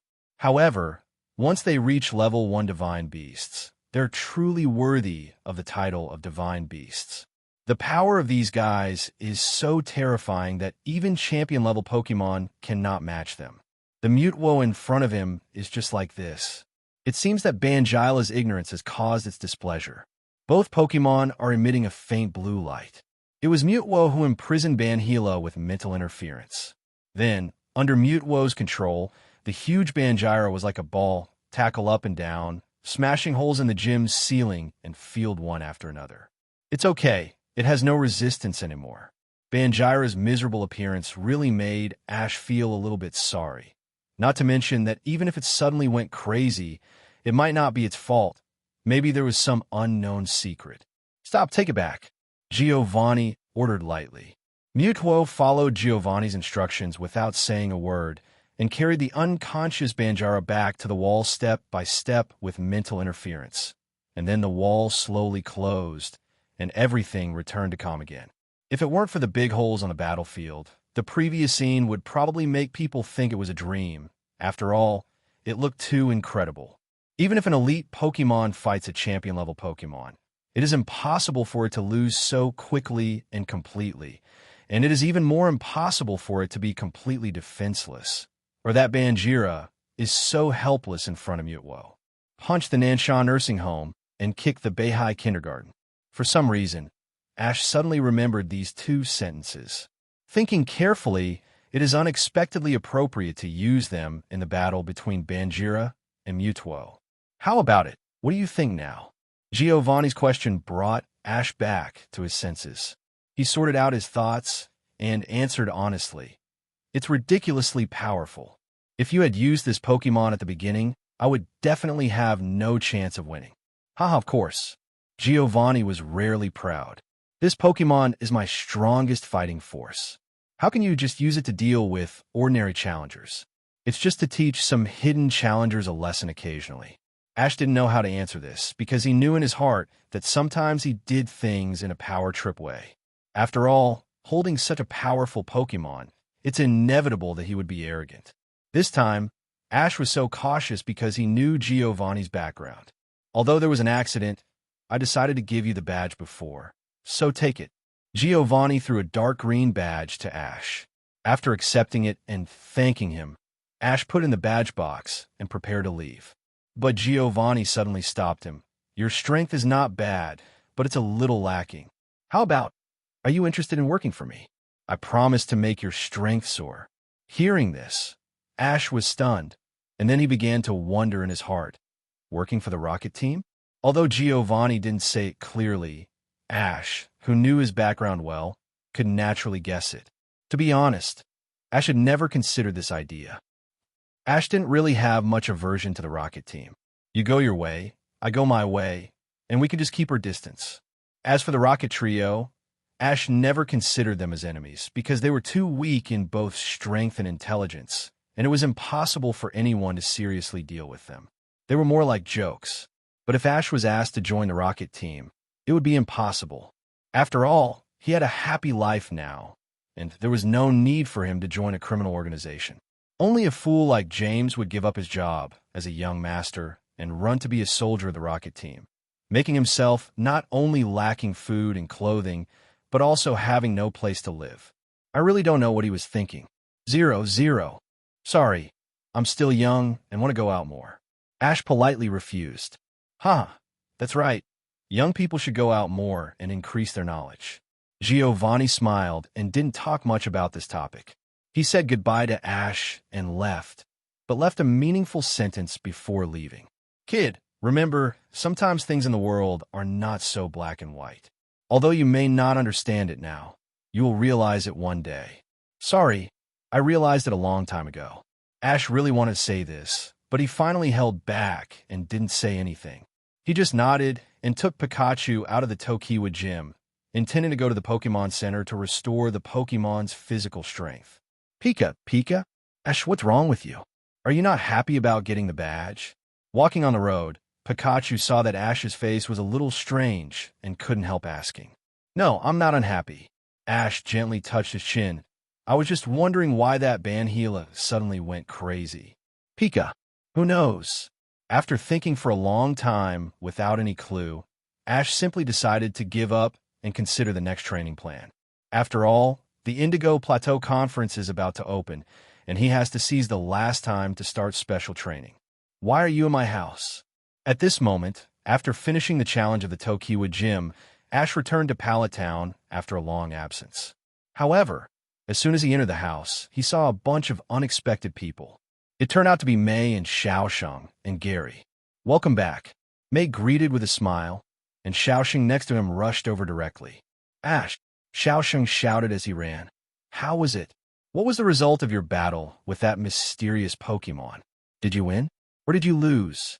You didn't lose. I heard from Gary that Pokemon was very powerful, and he was completely abused. After being rebuked by Xiaosheng, Ash felt a little confused. Just when he was about to reply, Gary, who followed him, said dissatisfiedly, You kid, I am older than you. Don't call me 937 by name. And what do you mean by being abused? I was just careless for a moment. Although he said so, Gary's tone was obviously not so firm. Not to mention Ash. Even Xiaosheng showed a disapproving expression on his face, obviously holding great doubts about this. But now, Ash also understood why Xiaosheng knew these things. Obviously, these were all said by Gary, the big mouth. Regardless of whether Gary was abused or not, Mei, why are you and your brother in my house? Where are your parents? Since Xiaosheng always went off topic, Ash decided to ask Mei, who was relatively reliable. Dad was asked to find Professor Oak for some private matters during this trip, so our whole family came with him. He is in the laboratory now. Mom just went shopping with Aunt Delia. Mei replied, I see bullshit. So, why are you guys in my house? Since you're here to see Professor Oak, you should be staying at Professor Oak's laboratory. Are you treating his house like a hotel? Of course I'm here to stay, Gary said shamelessly. Grandpa and I can't cook, so we can only ask Aunt Delia to entertain the guests. And Mr. Norman said you guys have known each other for a long time, right? Good boy, it turns out he mistook my mom for a cook. Although Ash was a little unhappy about this, he thought Delia would be very happy, right? After all, Delia was left alone at home after he went on a trip, and she would inevitably feel lonely It must be a great pleasure for Ash to have so many people at home all of a sudden. Because unlike Ash, Delia is a person who likes to be lively. She likes to chat and gossip with the aunties in the town. She hopes that there will be guests at home every day. Well, welcome to my home, everyone's solation. After leaving a very insincere welcome speech, Ash was about to go to his room on the second floor, but was stopped by Gary. Come with me to the laboratory later. Grandpa wants to see you. Got it. Wait for me to change clothes first. Ash nodded and then thought of something. By the way, where is Manafi? Why can't I see it? In theory, since May came, Manafi should stick to her, but now there is no trace of it. That kid went to play by the river, but by the way, you actually hid it from me that it is a fantasy beast. When mentioning this, Gary felt dissatisfied. I didn't hide it from you. I thought you knew it. After all, Xiaosheng recognized it at once. This implies that Gary is not as good as Xiaosheng, a little kid, and Gary's face immediately turned red with anger. In fact, it can't be blamed on Gary's lack of knowledge. After all, the information about the mythical beasts is rare, and they are not usually encountered. How can ordinary people think of remembering them? Only Pokemon fanatics like Xiaosheng will not let them go. After taking a shower and changing the coat that has become a little worn, Ash and the others left the house, and on the way they happened to run into Delia and Caroline, who were returning for shopping. You are finally back. Delia hugged Ash in her arms and looked at him dotingly. Why are you thinner again? Mom has told you so many times that you must eat, well, even if you are outside. You must have eaten those canned foods without nutrition again. Mom, don't do this. There are many people here. Let me go first. Being hugged by his mother in public, Ash felt his face getting hot immediately, and he tried to push her away, but Delia was hugging him too tightly, and he couldn't get out for a while. Ash wanted to ask the people around him for help, but May and the other two looked like they were watching a good show. Caroline smiled and helped Ash out, pulling Delia away. Tell Professor and the others to come to our house for dinner later. Delia raised the basket full of vegetables in her hand to Ash, and then left with Caroline, talking and laughing. However, May and Xiaosheng looked at Ash with strange expressions, which made him feel uneasy. Xiaosheng sighed. Ash, your image of the iron-blooded god of war in my heart has been shattered in an instant. Haha, this is normal. Although this boy is usually bold outside, he's a good boy in front of Aunt Delia. Gary also took the opportunity to scold him. Are you done? Go away. Ash glared at the two guys unhappily and took the lead to leave. May, who was standing by, shook her head and smiled bitterly. In fact, she was also very surprised by Ash's appearance just now. If she was asked to imagine it, she would never be able to imagine Ash's blushing face. Before they knew it, everyone came to Professor Oak's laboratory. Gary took out the key and opened the door, shouting, Grandpa, I brought Ash here. Ash, I finally waited for you. As soon as he saw Ash, Professor Oak questioned him bluntly. You are so bad. You actually hid the matter of Manafi from me. That's a fantasy beast. A fantasy beast. A fantasy beast. Why do you two say the same thing? However, the words used to evade Gary were obviously useless when put to Professor Oak. Ash coughed dryly and said nonsense. Actually, this is not my fault.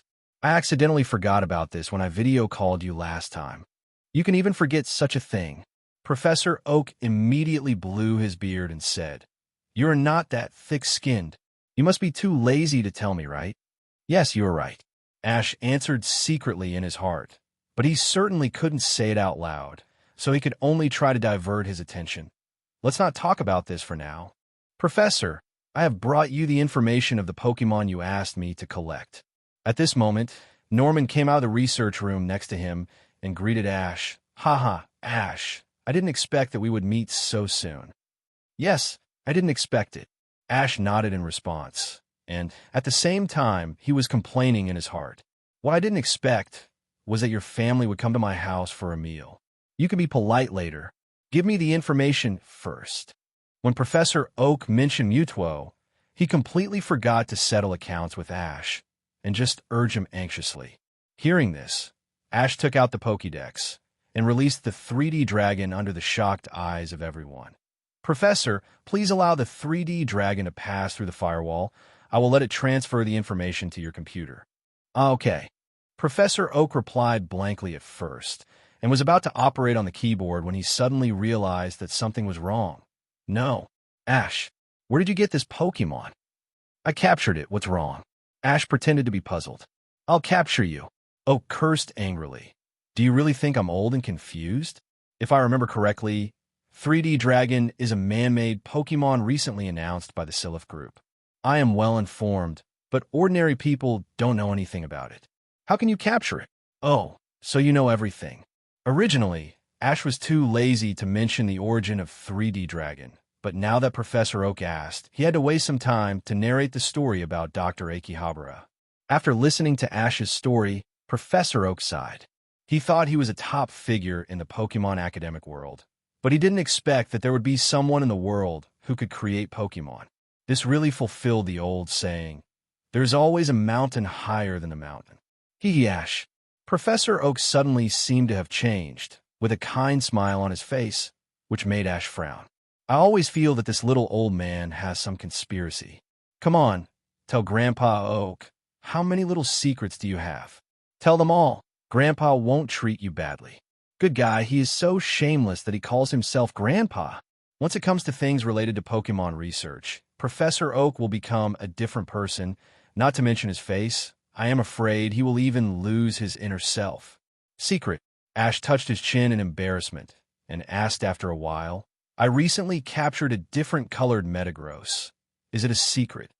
Different colored Metagross? Professor Oak was stunned at first, and then shouted loudly, Yes. Of course it counts. Let out quickly and show me. God, how lucky you are. Ash, you have used up all your luck in this life. Gary on the side was also stunned. Not only did he capture a quasi-god, but it was even a flash Pokemon that was 1 in a million. This can no longer be described as just good luck. As soon as Metagross came out of the Pokeball, Professor Oak couldn't take his eyes off the platinum figure. If you look closely, you can even see a trace of saliva slowly dripping from the corner of his mouth.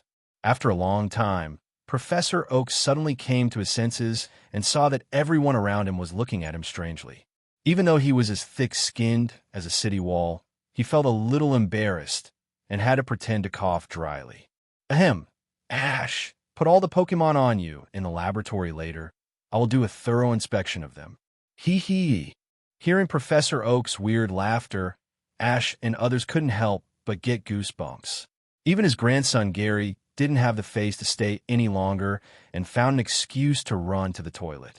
Please, I know you want to take this opportunity to study these precious Pokemon, but can you please not smile so obscenely?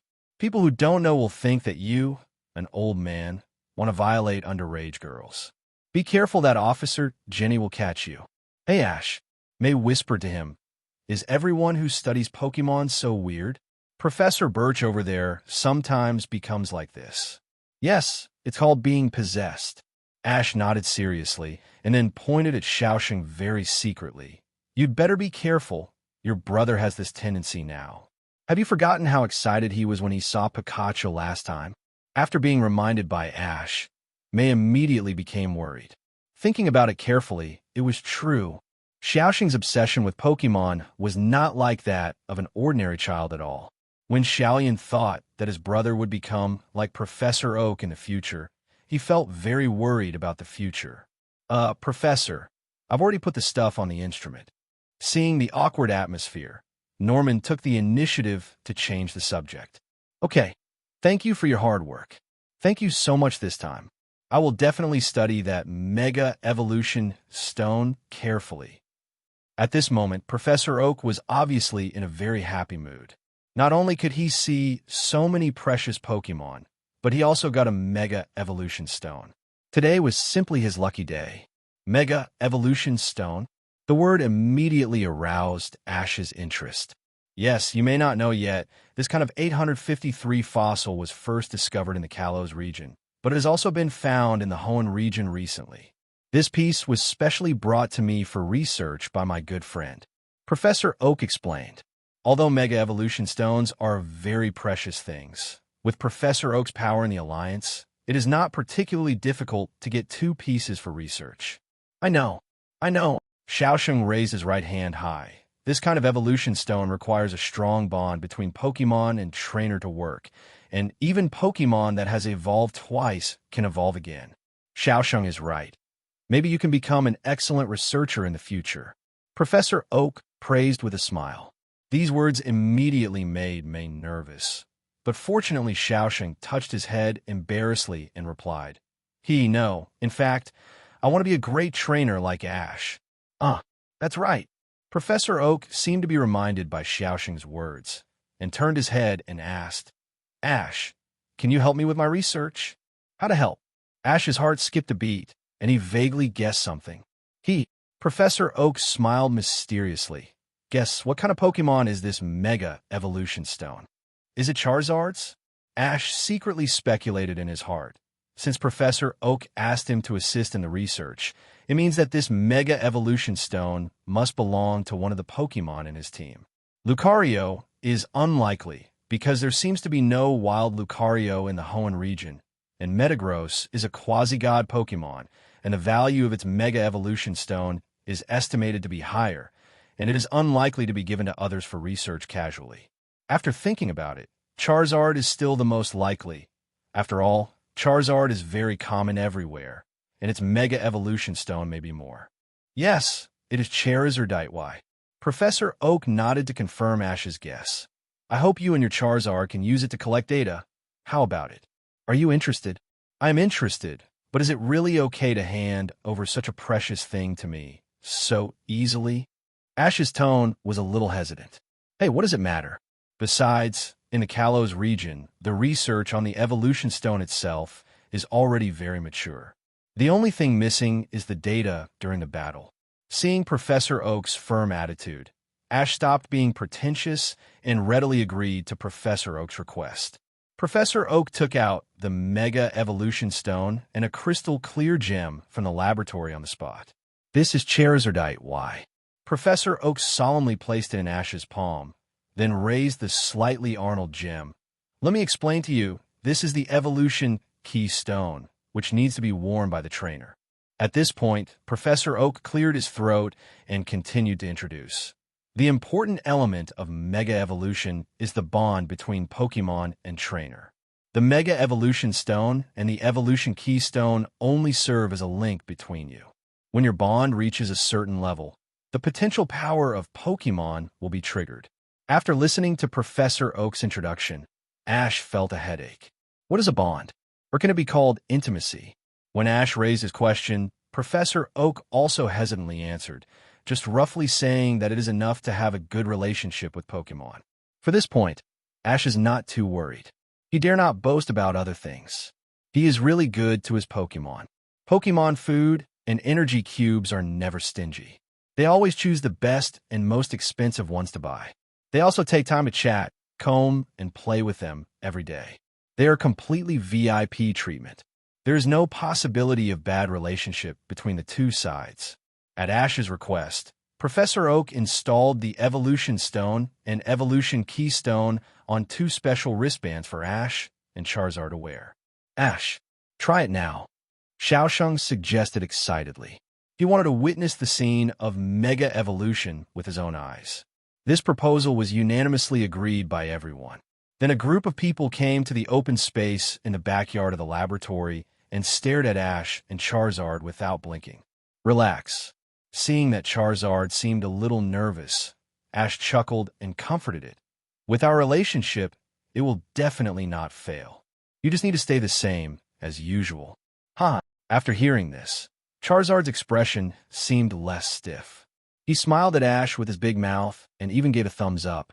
Ash, it's time to start. Professor Oak was holding a square instrument in his hand, which was about the same size as Pokédex.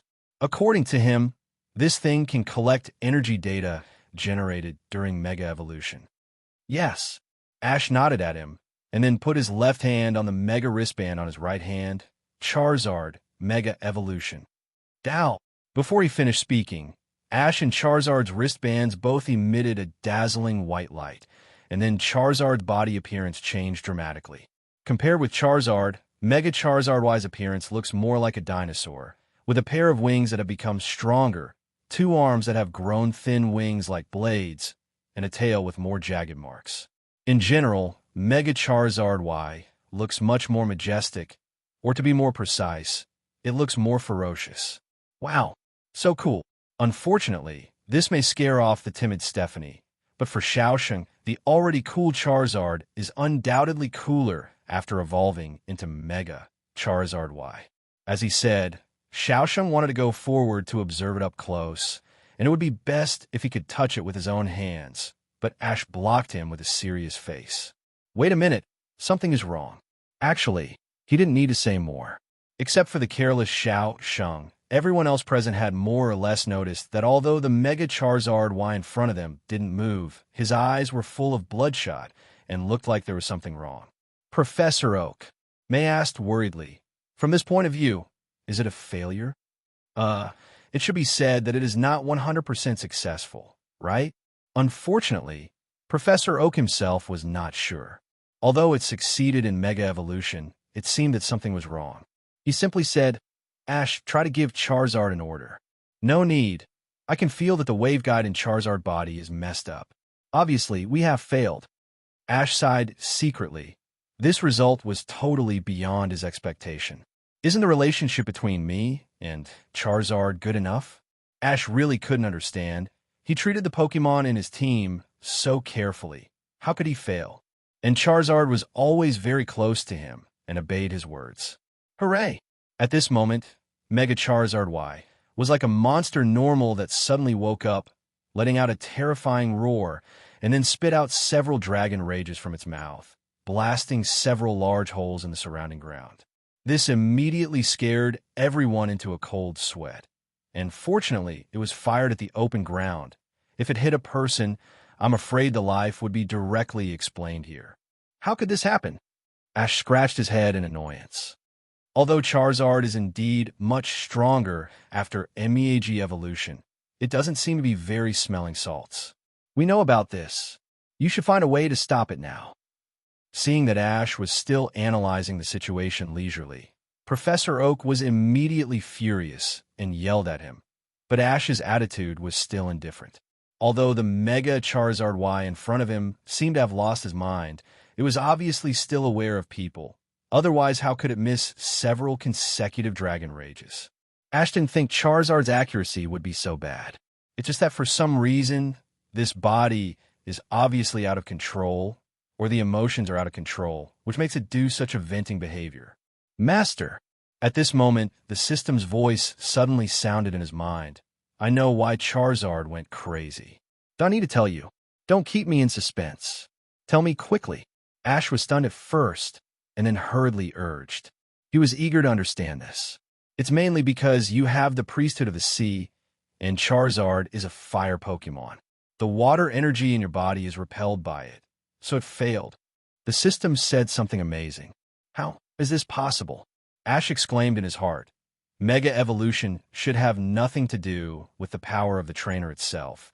It just uses the bond between the two parties to trigger the power of the Pokemon itself. That's right, but the bond is a kind of spiritual energy. Your soul is protected by the power of the sea. Do you understand this? Bag 7.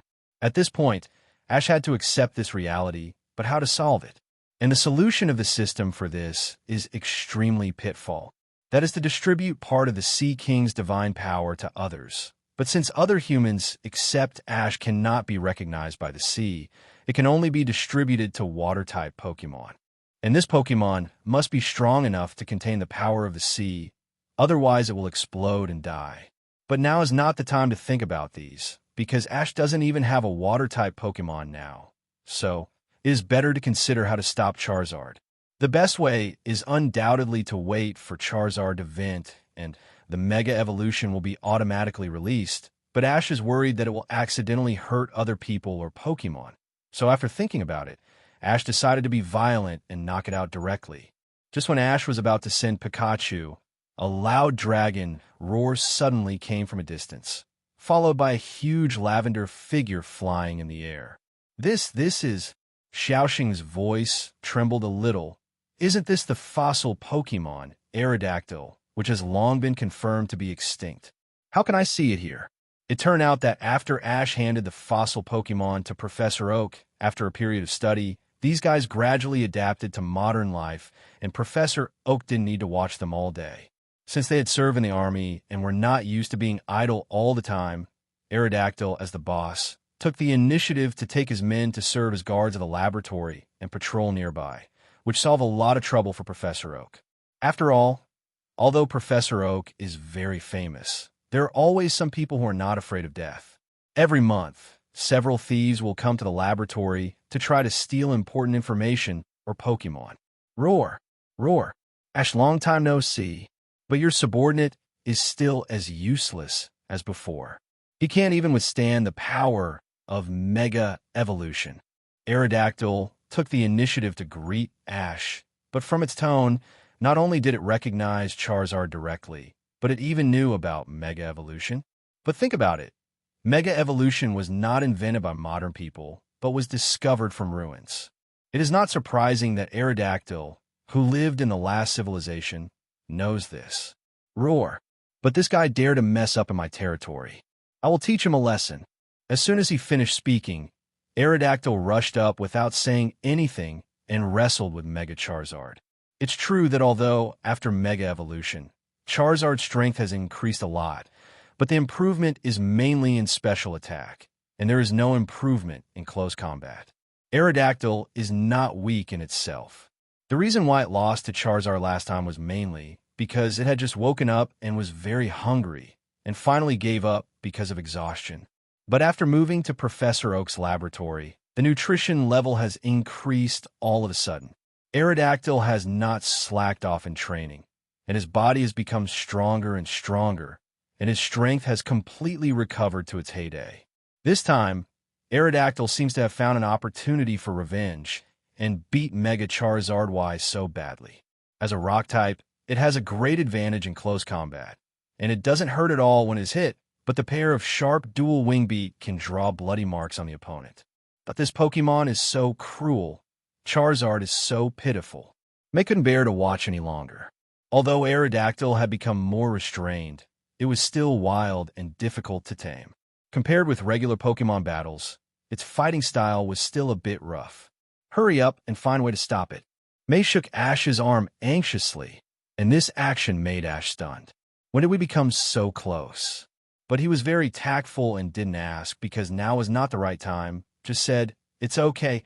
Aerodactyl is measured. Charizard won't be seriously hurt." As Ash said, although the bloodstains on Mega Charizard body, okay, looked a bit scary, it was just equivalent to a scratch on the skin. For Pokemon with super recovery ability, it would probably recover automatically in a few hours, and the pain could also stimulate it, making it smelling salts.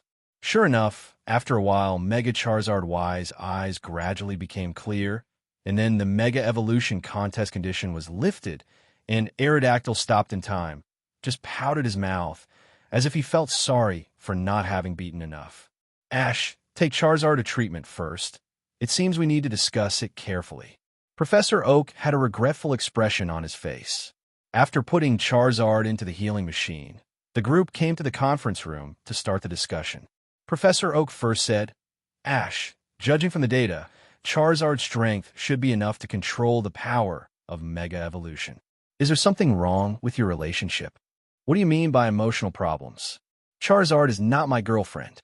Ash really wanted to complain about Professor Oak, but considering that it was not convenient now, he answered seriously, "No, I have roughly guessed the reason."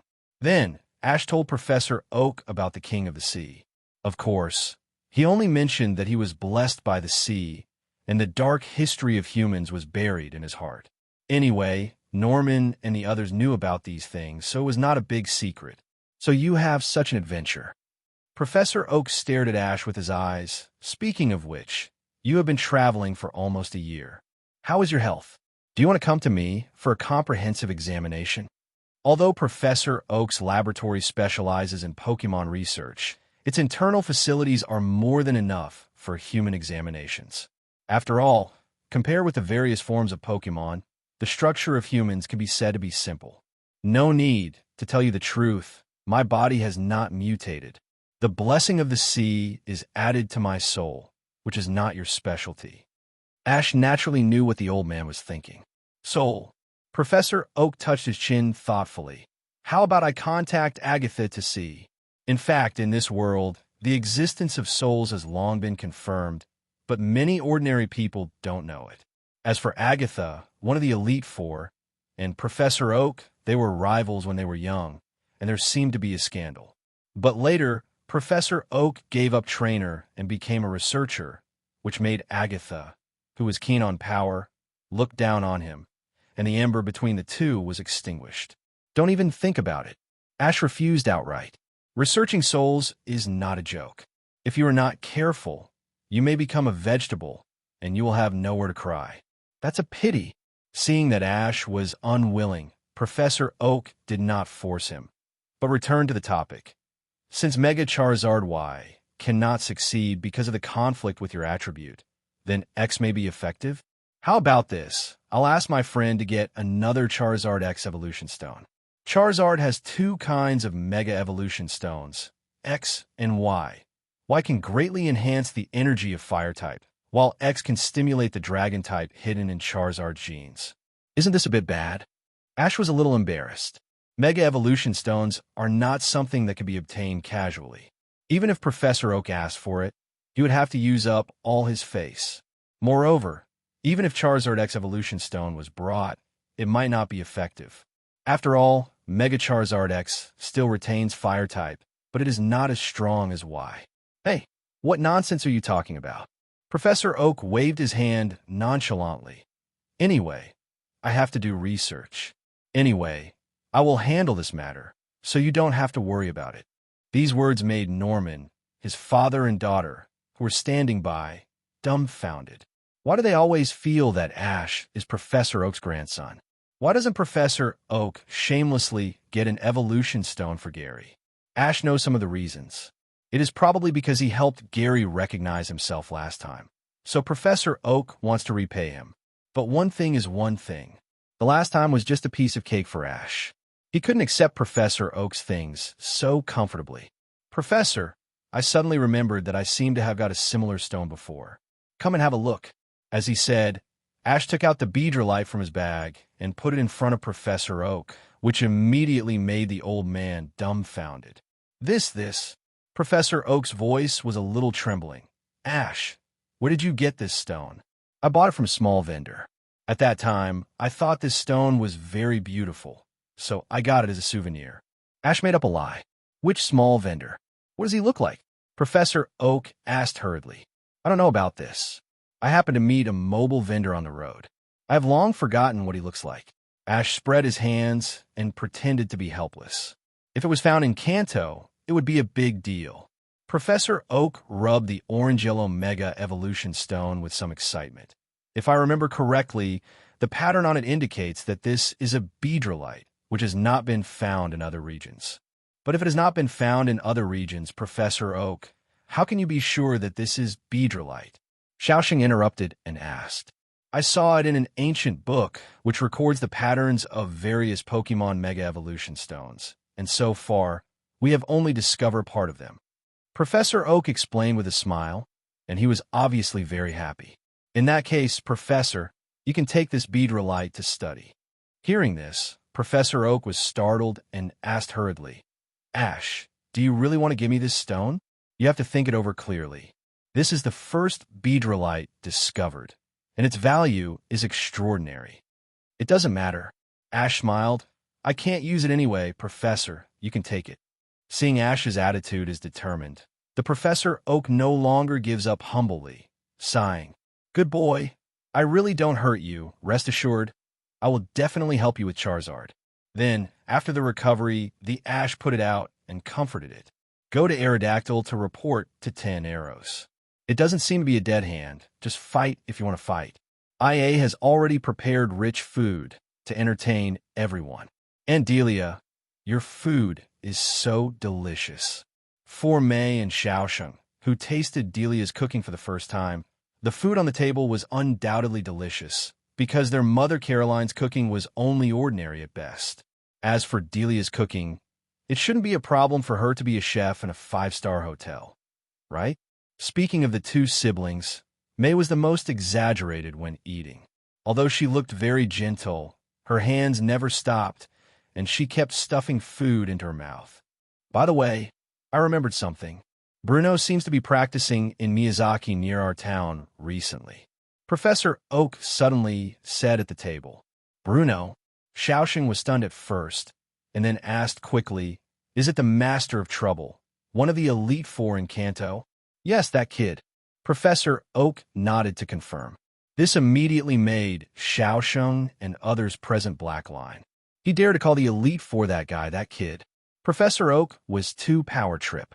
But what they didn't know was that Professor Oak had also served as an Elite Four when he was young. In his eyes, both Bruno and Yolongdu were just juniors.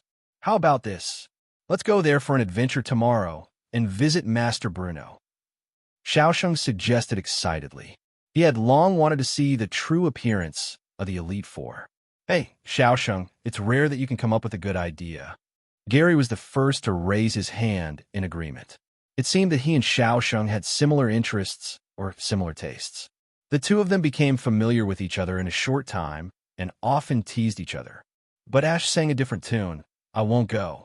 I can find out what Bruno looks like by looking up information on the internet. Besides, what can I do if I find him? Of course I'm going to ask for the secret technique. Xiaoxing looked at Ash as if he was looking at an alien. He is one of the strongest trainers and a member of the Elite Four. Master Bruno must have a secret technique to become stronger. Ash, don't you want to know? Don't be silly. There is no secret technique. Ash sneered. There are only two ways to become a powerful trainer. What is the method? Xiaoxing asked hurriedly, and even Gary on the side quietly pricked up his ears.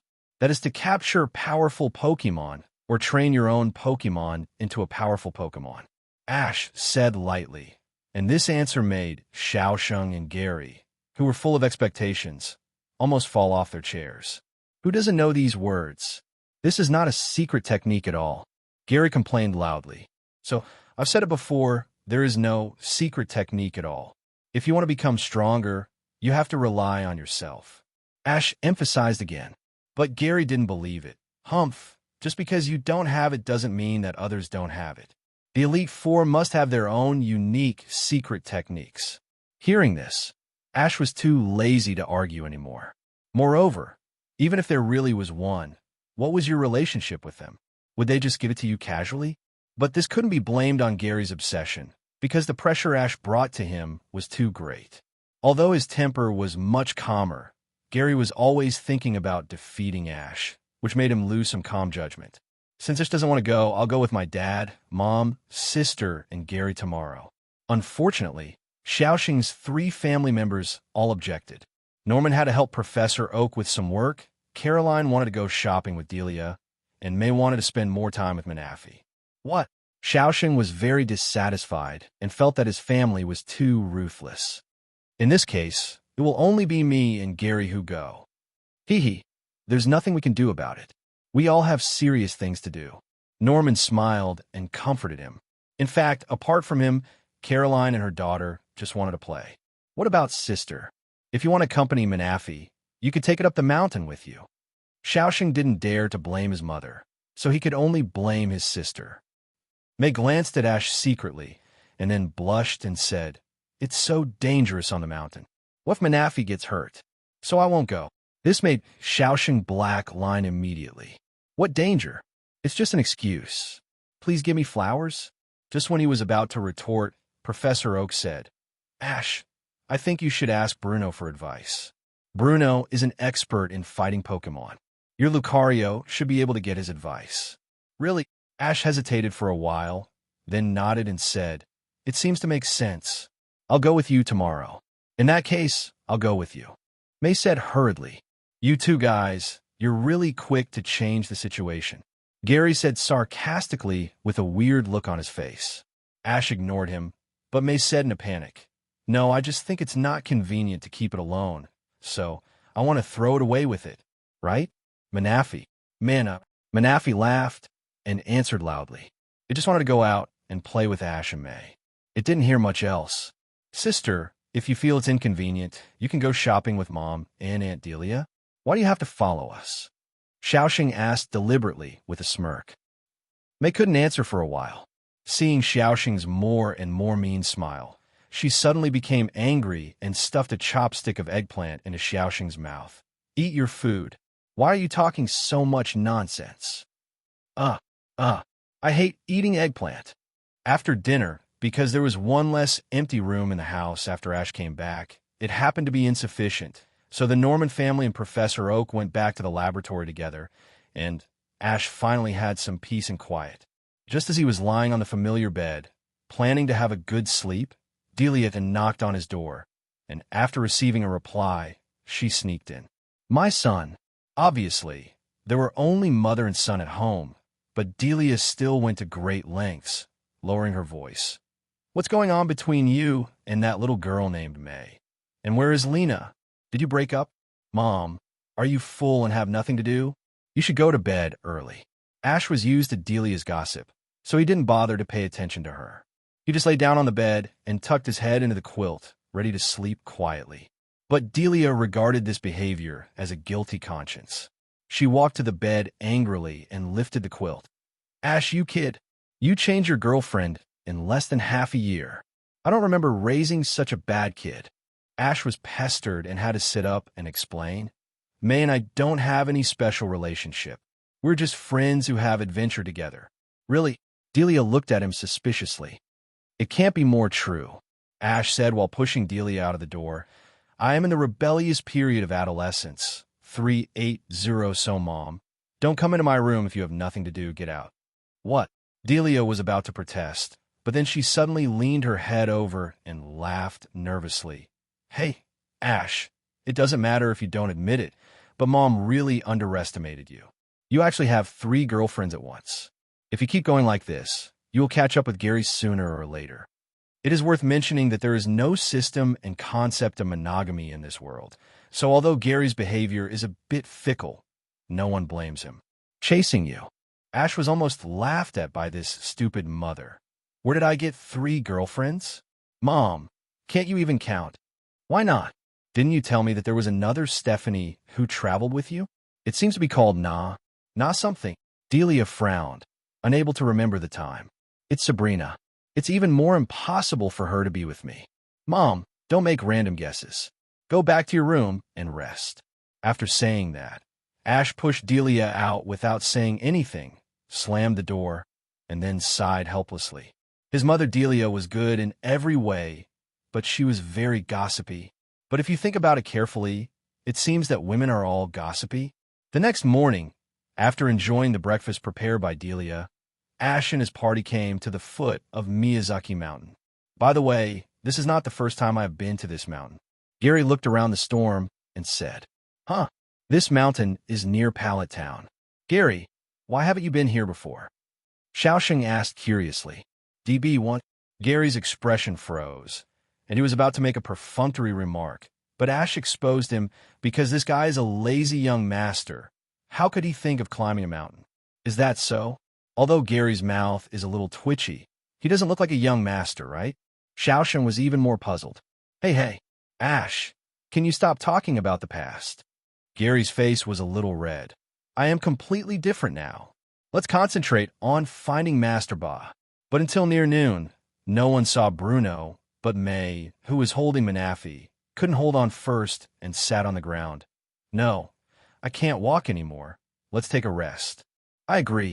Ditto. Seemingly infected by Mei, Gary and Xiaoxing also stopped insisting, panting and sitting on the ground, rubbing their numb ankles.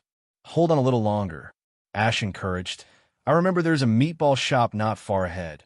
We can rest there. But I really can't walk anymore. Gary and Xiaoxing were fine. After all, they were boys with strong self-esteem, and they gritted their teeth and climbed up after being provoked by Ash. But Mei didn't have so many concerns and refused to move no matter what was said. Mei, don't be like this. Manafi is watching you. In desperation, Ash had to move Manafi out. Originally, he hoped that Mei could set a good example in front of Manafi, but who knew that Mei said confidently, It's not just me who can't walk. Manafi is also tired. right? Manafi. Mana. Manafi was held by May all the way. How could she be tired? But after meeting May's warning eyes, she could only nod her head hesitantly. If you do this again, we will leave you here alone. Ash deliberately scared her. Unfortunately, I don't know if May is brave or determined that Ash would not do this. May just hugged Manafi tightly in her arms and said calmly, "Okay, anyway, I have Manafi to accompany me." "Okay, then let's do this." Ash squatted down and turned his back to May. "Then I will carry you over, get on." Ash was too lazy to continue arguing because he was also hungry. Instead of wasting time here, he might as well rush to the meatball shop to eat. What are you talking about?" May blushed with shame. "How can you carry me?" "Why not?" Ash turned his head and frowned slightly. "Xiaosheng and Gary are both weak. If I don't carry you, who else can carry you? Don't worry, I won't think you are too heavy." Hearing Ash's words, May was immediately furious. Stephanie hated others talking about her weight the most, but Ash accidentally ignored this point. In a rage, May also abandoned her sense of shame and jumped directly on Ash's back without saying hello, almost crushing him to the ground. "Really? Please tell me before you come up. I was almost crushed to death by you," Ash complained in a low voice. "What? You just said you didn't mind my weight. You changed your mind in a moment." May was annoyed when she heard this, and then she tightly clamped Ash's neck with both arms. "Well, let go, I can't breathe." Ash couldn't help but yell, "And I didn't say you were heavy. I just wanted you to remind me, so that I could be prepared." "That's not the same thing." Seeing that Ash was about to be strangled to death, Xiaoxing on the side had to say, "I say, sister, you can flirt, but can you let your only brother solve the problem of food and clothing first?" "Ooh, who flirted with this guy?" May's already red face became even redder, but she finally calmed down and quietly let Ash carry her on his back. After a while, the long-lost meatball shop appeared in front of everyone. Seeing the shadow of the meatball shop, everyone seemed to see a savior and rushed over at once, sitting on the bench outside the shop. After putting May down from his back, Ash looked around and felt a sense of nostalgia. At the beginning, his first stop with Pikachu was here. "Welcome. Please forgive me for the poor hospitality." At this time, a short old woman came out of the shop. Ash saw her and immediately went up to greet her. "Grandma, long time no see. How are you recently?" Pikachu also waved and greeted. It also liked this old woman very much. After all, it gave a lot of meatballs to eat. "So it's Ash and Pikachu. You are back from your trip?" Even though it was almost a year later, the old woman still recognized them at first sight. "Yes, that's right." Ash nodded. "Grandma, I want to ask, have you heard a man named Bruno practicing nearby?" 13 Bruno? "I haven't heard of him." "What does he look like?" the old woman asked. "What does he look like? Probably dark skin, hedgehog hair, maybe shirtless." Ash had never seen Bruno's appearance in person, but he still remembered his celestial features. Unexpectedly, after hearing this, the old woman's eyes lit up and she quickly asked, "Does his face look like a robber?" As soon as this was said, everyone was immediately confused. It was ridiculous to say that the Elite Four looked like robbers. It should be quite similar. Ash nodded calmly. Thinking back, Bruno's face was indeed not a good face, especially with his wild outfit. I'm afraid Jenny will stop him and question him as soon as he enters the city. If that's the case, I have someone who meets these characteristics. Hearing this, everyone looked at each other and then followed the old woman to the backyard of the meatball shop, where they saw a burly man chopping wood with a grunt. Who is this person?" Xiaoxing widened his eyes and shouted, "Isn't this one of the Kanto Elite Four, the fighting expert, Master Bruno?" Not only Xiaoxing, but others also looked incredible. Who could have thought that one of the Elite Four would actually chop wood in this small shop? Didn't he say he came to the mountain to practice? Seeing that someone actually recognized him, Bruno suddenly felt extremely embarrassed, but the old woman said bluntly, "Humph, I don't care if he's a master or not. In my place, if you want to eat without paying, you have to work as collateral. Boy, am I right?" As she said this, the old woman glared at Bruno threateningly. Yes, you are absolutely right. It's all my fault. I will definitely work hard to pay back the meal." Seeing Bruno nodding like a chicken pecking at rice, this scene made Xiaosheng and others dumbfounded. Is this still the Elite Four in their impression? Is it possible? Is it possible? A drop of cold sweat fell on Gary's forehead. That old woman is actually a hermit. Even Master Bruno is so afraid of her. What nonsense are you talking about? You can tell from one look that Master Bruno forgot to bring money for dinner here, so he relied on work as meal money. Ash was speechless. Gary is thinking too much. In fact, just as Ash said, although Bruno is an Elite Four, he likes to go into the mountains to practice when he has nothing to do. He is also a forgetful person, and his wallet has been lost many times. However, before Bruno could speak, Gary excitedly shouted, "Don't talk nonsense. Master Bruno is the Elite Four. How many people want to invite him to dinner, but can't? This small shop is a blessing from Master Bruno to patronize. What's wrong with the Elite Four?" Ash sneered at this statement. The Elite Four can eat without paying? Gary, you have a problem with your values. This time, before Gary could refute, Bruno spoke first. Don't mention this matter anymore. Just like what this little brother said, it was indeed me who forgot to bring money for dinner. It's all my fault. After getting Bruno's personal confirmation, Gary and others were speechless. They always felt that the legendary, extremely powerful Four-Weizhu seemed to be no different from ordinary people. Ash had known this for a long time. After all, he had contacted Yolongdu before, and Yolongdu had always been humble to others, and Bruno should be the same. And don't be fooled by Bruno's appearance of fierce uncle. But in fact, he is only in his 20s, even younger than Yolongdu, and he just grew up like that naturally. Master Bruno, your character is really worth learning from. Gary flattered him first, and then asked, "We came to you this time specifically, hoping that you can teach us the secret skills. Please, sorry, I never accept disciples." Bruno touched his head and refused with some embarrassment. "Please don't say that.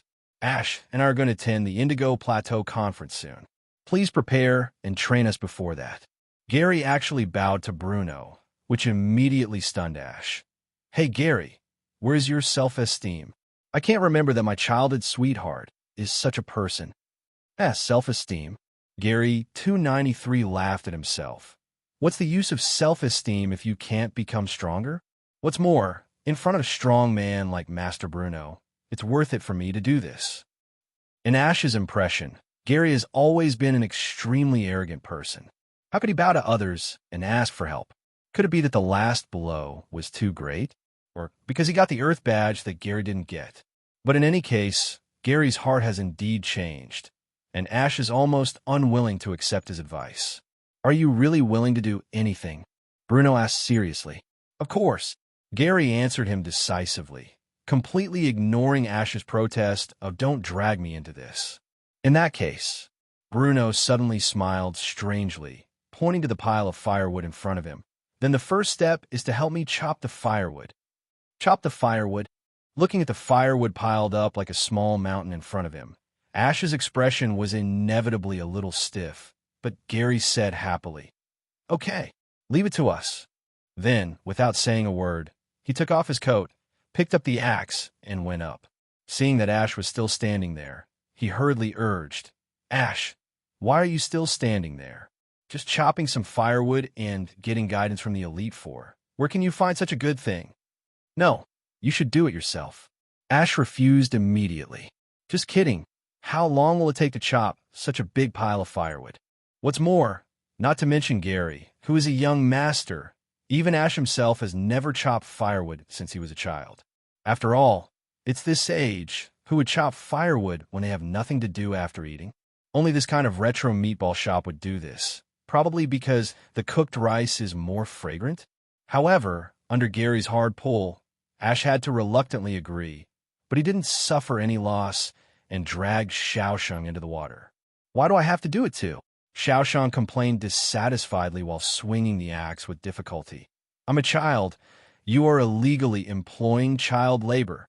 Stop talking nonsense. If you don't want to do it, I won't let you watch later." Gary scolded unceremoniously. Xiaosheng immediately fell silent and could only work indignantly. Soon, with the efforts of the four people, The pile of firewood was finally chopped, but this also made Gary and Xiaosheng, who were already exhausted, completely exhausted and fell to the ground. Alas, young people are just doing such a small job. How can they be so tired? You still need to strengthen your exercise. Seeing Bruno actually making sarcastic remarks on the side, Ash, who was also exhausted and panting, couldn't help but complain. This is all thanks to you, Master, for eating a free meal. Ahem. Bruno's old face blushed. Everyone makes mistakes sometimes. Didn't we agree not to mention that matter? Anyway, I will never regret what I promised you. Great. Then Master Bruno, please guide us now. When Gary heard this, he seemed to be resurrected on the spot and got up immediately. Hey, don't worry. Bruno waved his hand. Before that, I want to see your strength. Who of you wants to fight me first? Fight against the Elite Four? This proposal immediately made Gary and Xiaosheng excited. It was such a lucky thing to be able to watch the battle of the Elite Four up close, but the choice of people, Ash, let you fight in this battle. I really don't have the strength. Duh. Gary said with regret. It's okay for me to fight, but I have to wash and eat first. Because he was helping Bruno chop wood, it was almost noon, and the lunch problem had not been solved. Therefore, even though Rival was the Elite Four, Ash still had no interest. How could a hungry person have time to care about the battle? But the others didn't think much of it. Xiaosheng urged anxiously. Ash, you won't starve to death if you skip a meal. Fight with Master Bruno first. That's right. We are also waiting to watch the battle with hungry stomachs. Gary agreed. May on the side persuaded. Well, I think it's better to eat first. It will be bad if you get hungry. It's a pity that it's 2-1 on the field at this time. Not to mention that when they just chopped wood, May had taken the opportunity to eat a lot of meatballs, so her opinion was completely ignored. Yes, man, hurry up. Bruno threw a pokeball without saying anything. The guy I sent out is this one. You should decide quickly. With a flash of white light, a burly Pokemon with 4 arms appeared in front of everyone, and the Pokemon that met such characteristics was Machamp. Ash couldn't help but feel helpless. Xiaosheng and Gary were fine. These two guys seemed to be obsessed with the Elite Four recently, but Bruno was taking the initiative to fight him. Could it be that the other party was a battle maniac? However, considering Bruno's outfit, it was not an exaggeration to say that he was a battle maniac. Since the other party had already sent out Pokemon, Ash couldn't refuse anymore, so he had to release his own Pokemon, Lucario. Facing the Elite Four, it stands to reason that the strongest Metagross should be sent out, but because Professor Oak still needs to collect data, this time he only brought Pikachu and Lucario up the mountain. The purpose of looking for Bruno this time was to learn the tricks of training fighting Pokemon, so Ash simply sent Lucario to the field. Then, Ash ordered the system to call up Machamp's data, and then a lot of information suddenly jumped out of his field of vision. Name, Machamp. Gender, male. Ability, perseverance. Attribute, fighting. Level, elite primary. Special moves, strength, bulk up, dynamic punch, seismic toss, double chop, see-through. Information, Bruno's Earl Dervish Pokemon, with amazing power, wearing a belt taken off when evolving from Machoke, to limit his power and break through his own limits. Only elite primary? Ash frowned slightly. Since it is an Elite Four Earl Dervish Pokemon, it shouldn't be this strong, right?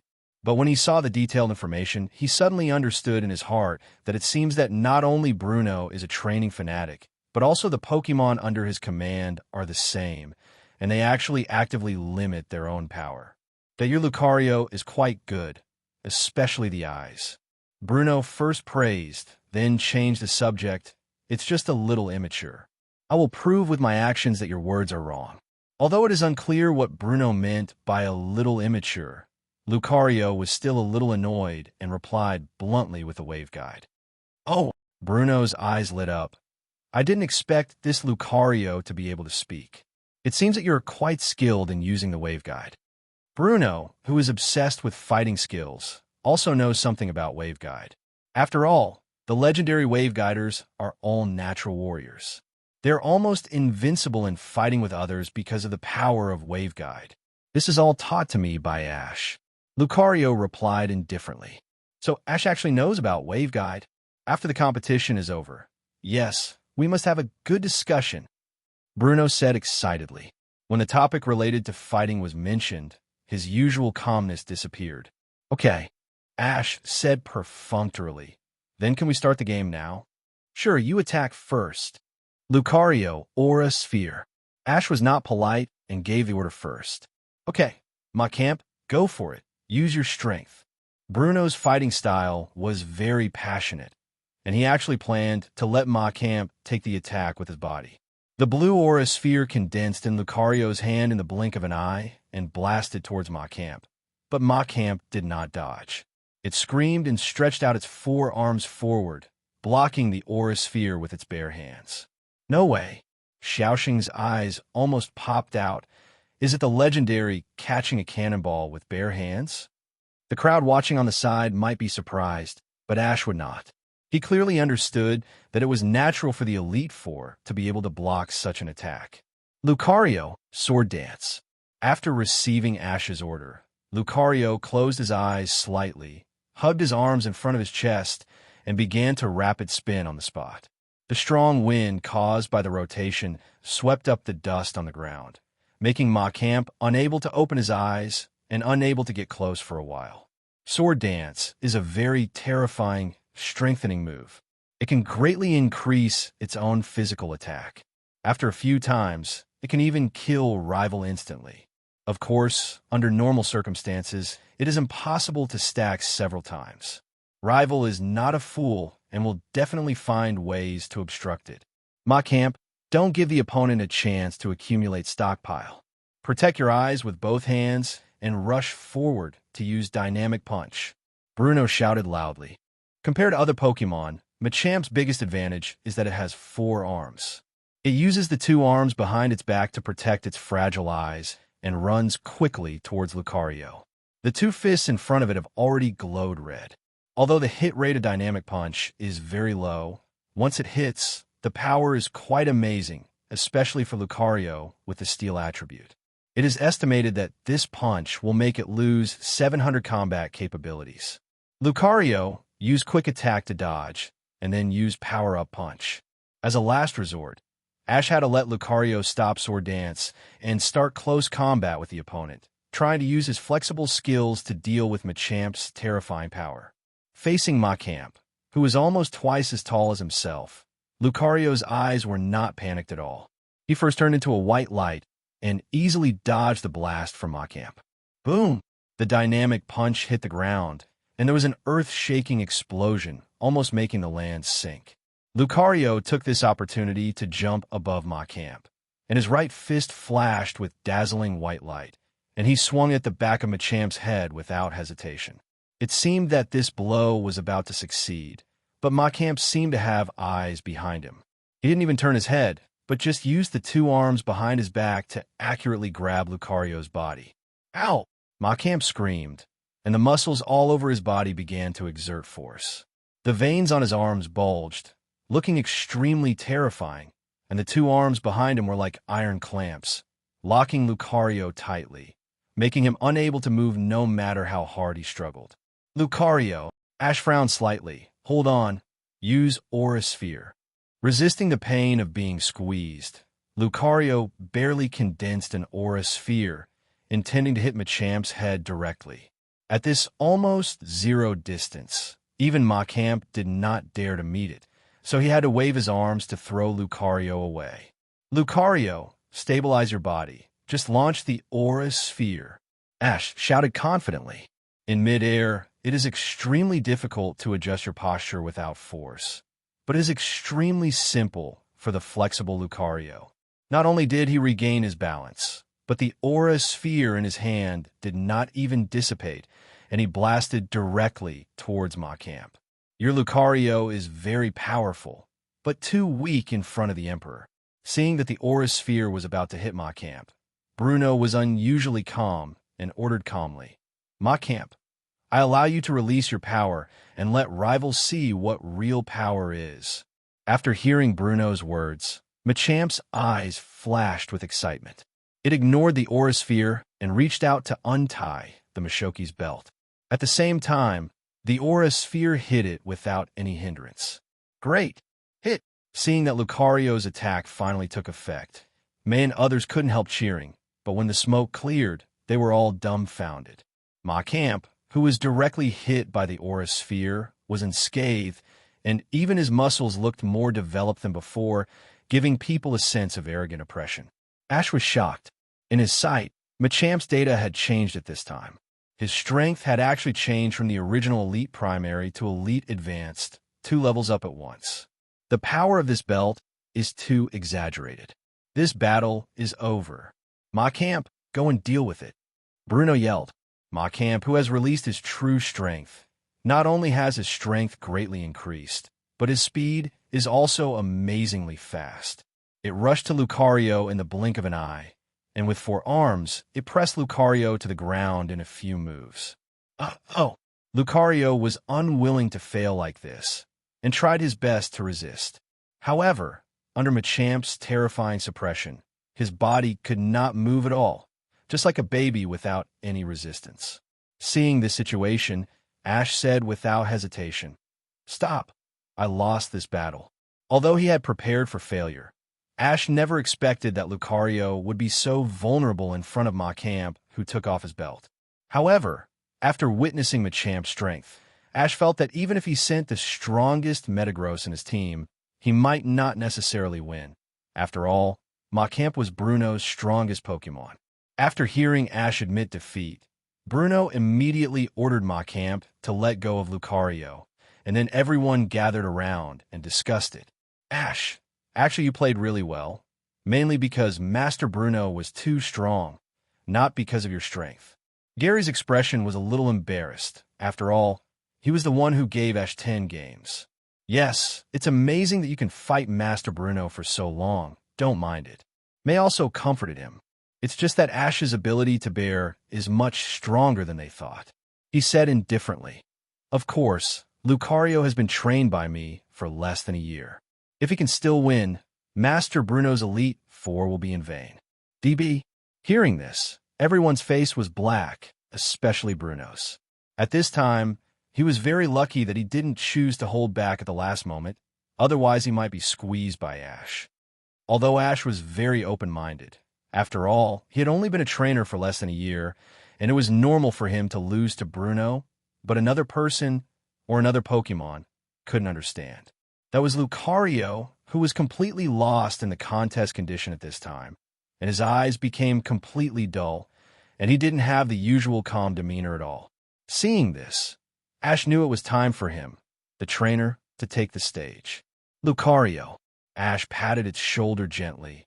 "I know you're not feeling well now, but it's okay. Just work hard and win again next time." "I understand this, but..." Lucario looked at Ash, hesitating whether to speak, but after meeting Ash's encouraging eyes, he stammered. "I remember that, Master. You also failed for the 10th time? Then why can you not care?" "No." Ash smiled and shook his head. "This is not the first time I failed. When Pikachu was still Piku, we couldn't even beat the wild Spearow and were often beaten up." When talking about the past, Pikachu also scratched his head with embarrassment, and Lucario looked at them in disbelief. In its impression, Pikachu has always been so powerful. How could it be impossible for it to not even beat Spearow?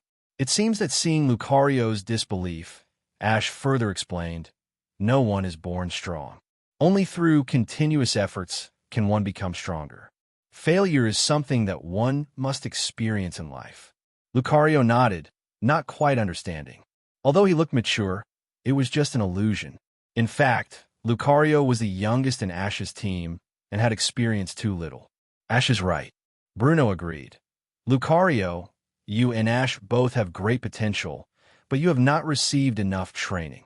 As he spoke, Bruno bent down to pick up the belt that Machamp had taken off before and handed it to Ash. If Pokemon wears this, it can greatly limit its strength, so as to achieve better training effects. I think it is very suitable for Lucario, who is currently lacking in strength. Ash was naturally clear about Lucario's shortcomings, but this muscle could not be trained in a short period of time, and this belt was a good auxiliary tool. "But Master Bruno, you gave us this belt, what will your Machamp use?" Ash asked with some concern. Haha, you don't have to worry about this. I still have a lot of these belts. After getting Bruno's confirmation, Ash took the belt and handed it to Lucario. Lucario, you are the one who will wear the belt, so you make the decision. You don't have to worry about me. Just do what you think. Lucario looked at the belt in Ash's hand blankly at first, but suddenly his eyes changed, and he took the belt and put on himself.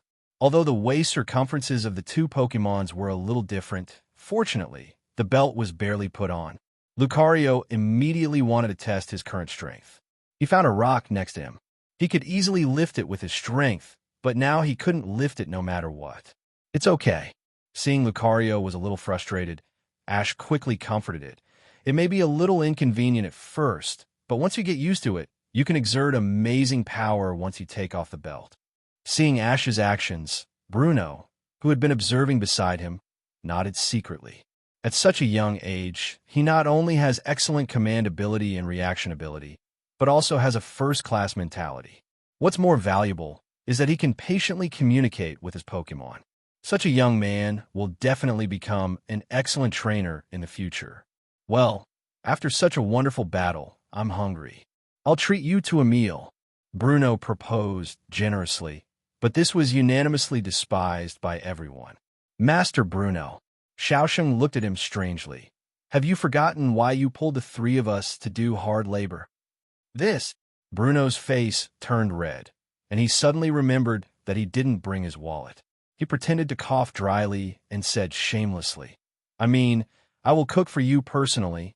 Please give me flowers, Zoro, but this place is bare, and we don't have outdoor kitchen utensils. How can we cook? Gary asked curiously. It's okay, I brought a big pot, and then we just need to do it.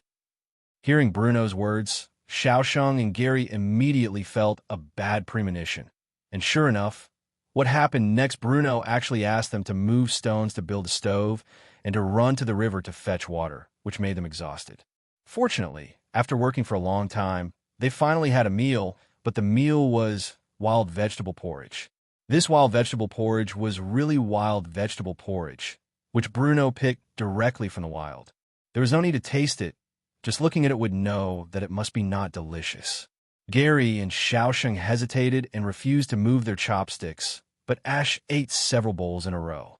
He was not a picky eater, not to mention that he liked everything when he was hungry. Ash, Gary, now I'm going to teach you the secret technique. After finishing the meal, Bruno put down his chopsticks and said. When everyone heard this, they hurriedly sat up straight, and Gary sat upright, looking forward to Bruno's answer. Ahem, listen carefully. Bruno cleared his throat. The so-called trainer's secret skill is to capture powerful Pokémon or train your own Pokémon into powerful Pokémon. That's all. As soon as he finished speaking, the atmosphere on the field suddenly became cold. Everyone looked at Bruno blankly, especially Gary and Xiaosheng, who seemed to have 10,000 horses running wildly in their hearts. What a joke. Isn't this exactly what Ash said? If we had known this, why would we have suffered so much? However, the group did not gain nothing. Bruno explained to them many things to pay attention to when training Pokémon. Although most of them were about fighting Pokémon, they still benefited a lot. After saying goodbye to Bruno, time flew by, and soon the opening day of the Indigo Plateau Conference was approaching. However, it was time to go back to the family. Really? Why does school have to start during the Indigo Plateau Conference? I want to go and cheer for Ash and Gary in their game. Xiaosheng complained unhappily. Not only does Norman have to go back to run the gym, Xiaosheng and May also have to go back to school, and schools in the Hoenn region naturally won't consider whether the Indigo Plateau Conference is open. But this time, I got to eat the meal made by Master Bruno himself, and I can show off to my classmates. As the saying goes, a child's face is like the weather in June. It changes at any time. Xiaosheng was still dissatisfied a moment ago, but he turned around and became complacent. In response, Gary said sarcastically, How dare you say that? Don't forget who complained to me that Master Bruno's cooking was as bad as pig food. What? You didn't agree with me at that time. Through this period of time, although Gary and Xiaosheng kept mocking each other, they felt reluctant to part with each other, but they didn't say it out of face. Manafi, listen to Ash and Aunt Delia. May said goodbye to Manafi. Fortunately, this was not the first time, and there would be opportunities to meet in the future, so the two did not almost cry like last time. Ash, you have to take good care of Manafi and don't bully it, otherwise I will come to settle accounts with you. May waved her little fist and warned, but she looked scary no matter how she looked at it. How could I bully it? Ash looked helpless. If he made Manafi cry, let alone others, his mother Delia would not let him go. Hearing this, May first chuckled twice, and then her expression suddenly became awkward, as if she wanted to say something but was embarrassed.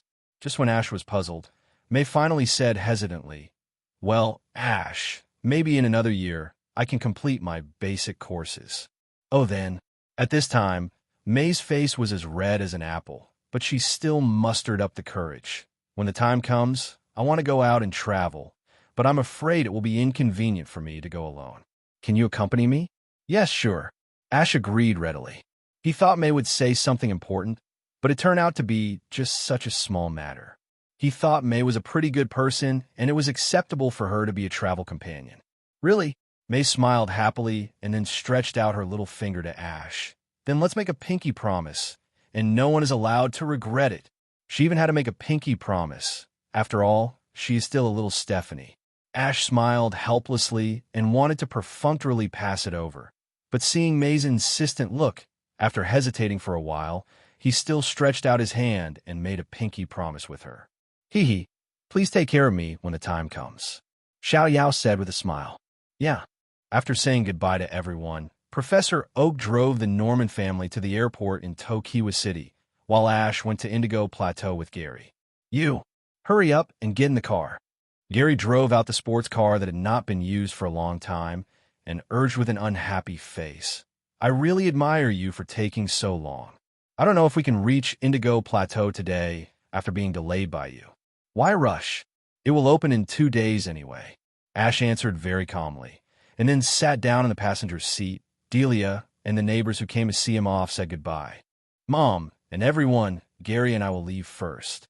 Although the population of Palatown is not large, Ash and Gary are the rising stars of the town, and almost all the residents came to see them off spontaneously. "Ash and Gary, you must perform well. If you enter the elimination round, Professor Oak and I will go to the scene to cheer for you." Delia hugged Manafi and shouted loudly, "Don't worry, Aunt Delia. We will definitely not let you down." Gary raised his hand confidently, then started the sports car and drove away with Ash. That night, thanks to Gary's extreme speed, the two finally arrived at their destination successfully, Indigo Plateau. "Honestly, Gary, you were lucky that you didn't have an accident while driving like this." Ash started to mock as soon as he got off the sports car, and Pikachu also shouted in dissatisfaction. After getting on Gary's car, Pikachu thought he would die several times. Although Gary's driving skills are good, the speed is too crazy. If Ash was not strong-willed, Arnold would probably have a heart attack. "Hey, it's been a long time since I drove. I was too excited. I must pay attention next time." As if he felt that he was indeed in the wrong, Gary rarely refuted and took the initiative to admit his mistakes. Of course, the reason is not just this. "Next time, no one will come to help you." Ash said a little dissatisfied. "You actually asked me to use 3D Dragon to black out all the cameras along the road. Do you know that this is illegal? With Gary's driving speed, if he is caught by the camera, he will definitely get a ticket, and Ginny will even come to criticize and educate him personally." However, Gary thought of a trick and successfully got rid of the ticket by using the unique method of 3D Dragon. "What?" "It's because you and that little girl were so affectionate that we wasted time. If I didn't drive faster, we would have to sleep on the street tonight." After being repeatedly accused by Ash, Gary finally couldn't help but refute. "Don't talk nonsense. I didn't have any affectionate relationship with Xiao 0.2 Yao. We were just saying goodbye in a very ordinary way," Ash said with a puzzled look. I understand." Gary patted Ash's shoulder with a smirk. "I know that Saralina will come to meet you. Don't worry, I won't tell anyone about your affairs."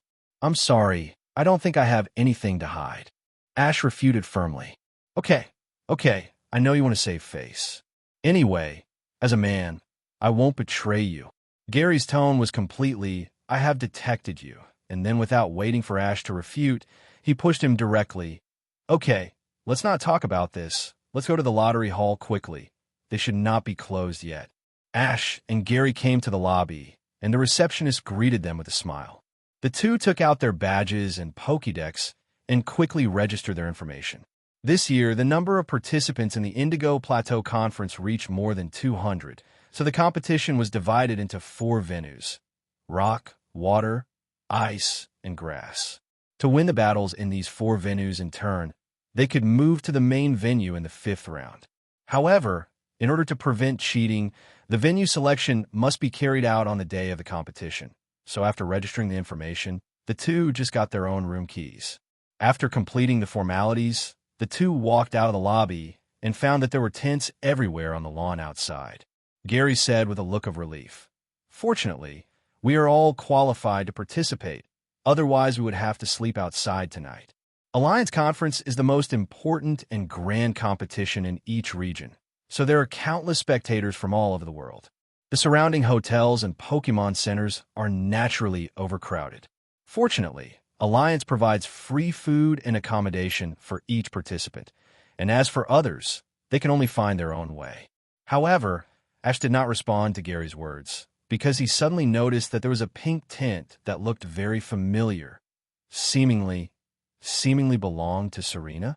But just based on this, Ash did not dare to approach and talk to her rashly. If he made a mistake, it would be embarrassing, and he would be laughed at by Gary. Fortunately, Ash was not a normal person. He still had the power of wave guidance. The wave guidance feedback of all things was different, so he could use it to recognize people, and Serena's wave guidance feedback was naturally familiar to him.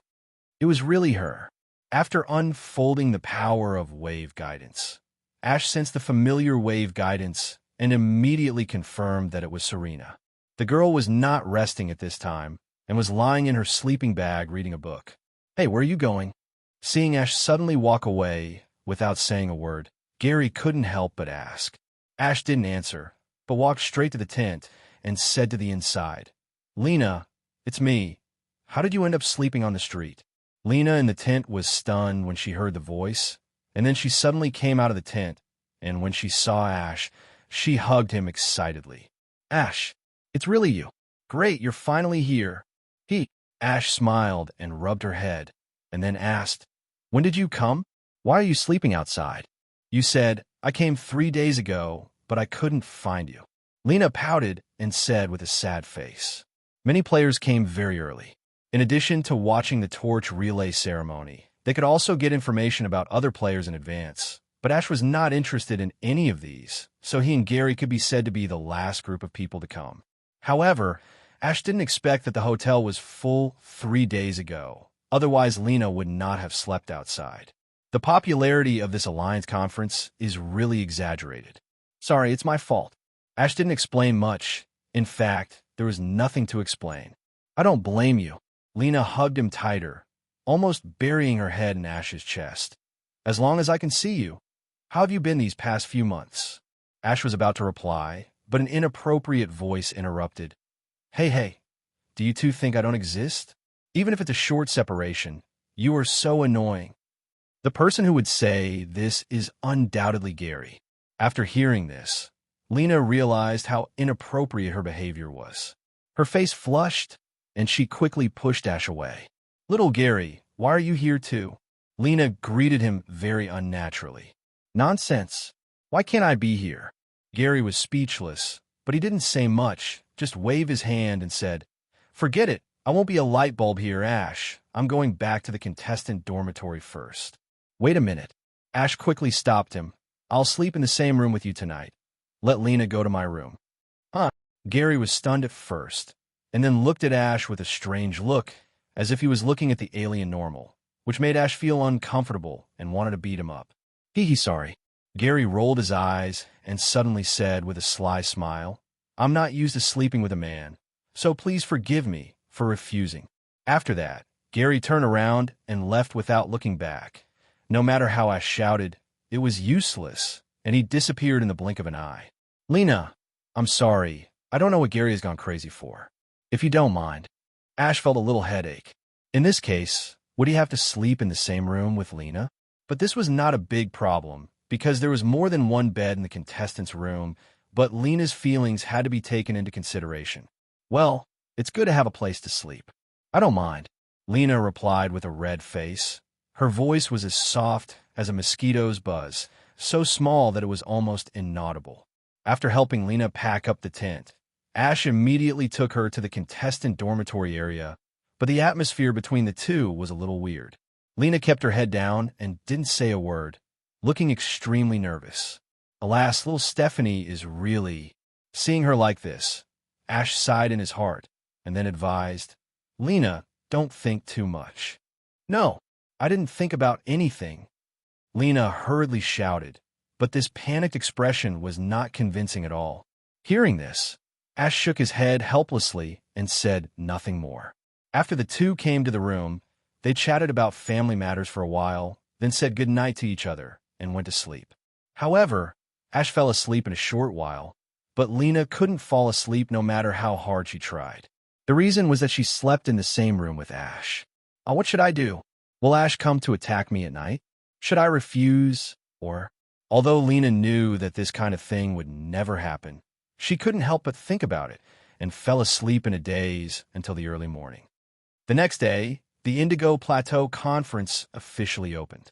Ash got up early in the morning with full energy, but Lena was obviously sleep-deprived and kept yawning. What's wrong? Are you not used to sleeping here? Ash asked in a strange way. He had never seen Lena suffer from insomnia when traveling before. I sometimes feel this way too. Lena didn't dare to look at Ash, but just answered vaguely.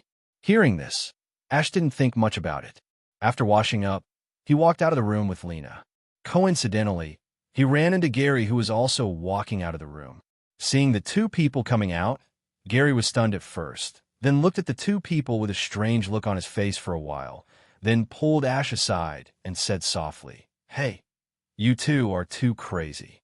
You are indeed physically strong, but you have to take care of Stephanie. What? Ash didn't react for a while. What the hell? Gary thought he was playing dumb and couldn't help but get angry. Anyway, you have to be careful. Don't kill anyone, otherwise Aunt Delia will really become a grandmother. Hearing this, Ash finally understood, and he immediately didn't know whether to laugh or cry, and slapped this guy's head hard. Stop talking nonsense. Let's go and have dinner. 11 after being slapped by Ash, Gary calmed down. The three of them went to have breakfast first, and then came to the lottery hall. First, the venue was selected. The receptionist pushed a button device in front of Ash and explained, The cursor on the screen will move, and you can press the button as you wish. Understand. After listening to the explanation of the receptionist, Ash didn't think much and slapped the button casually, and the cursor on the screen stopped on the pattern on the water field. It's the water field. Lena's face showed a trace of worry. What should I do, Ash? You don't even have a water Pokemon. Your luck is too bad. It's just a small matter. Ash replied indifferently. Next, I will enter the information on the elimination board. As she said, the receptionist operated on the keyboard for a while, and then a green-haired young man appeared on the screen, and Ash immediately recognized him. It was the guy who called himself a magician in the original book. It turned out to be him. Ash muttered to himself unconsciously, and didn't expect it to be such a coincidence. Do you know him? Lena asked curiously. No. Ash reacted quickly and denied it. Lena was speechless for a while, and even the receptionist was the same, but she had a good professional quality and still smiled and said, The water field is the third game, and the game starts at 2 o'clock. Don't be late. After saying goodbye to the receptionist, Ash and Lena found Gary on the other side. He had drawn the ice venue, which happened to be the first game. Hey, Ash, you were lucky. You don't have to be eliminated by me in the first game. That's my line. Even though the relationship between the two has improved, neither of them is willing to admit defeat. After teasing each other for a while, Gary said seriously, The game is about to start. Ash, I advise you to adjust the team's lineup according to the venue. The first 4 games of the Indigo Plateau Conference were played in a 3v3 format, and the main venue was 6v6. Although Gary's words were correct, they didn't mean much to Ash. Ash only had a few Pokemon, but Gary had caught almost all the Pokemon that could be encountered in the Kanto region. Although the strength of the Pokemon was uneven, there were many more options, which could be said to have both advantages and disadvantages. However, these words reminded Ash. After thinking it over, he brought Lena to the Pokemon Center and contacted Professor Oak. "Hey Ash, are you here to ask me to adjust the team?" Professor Oak guessed his purpose at once. "I mainly want to ask about the situation of Aerodactyl. From Aerodactyl's performance in stopping Charizard last time, Ash felt that it should be able to participate in the battle, and it often expressed its desire to go out for a walk, so Ash wanted to try to formally include Aerodactyl in the team." "That guy." Professor Oak stroked his chin and thought for a while. "It should be possible.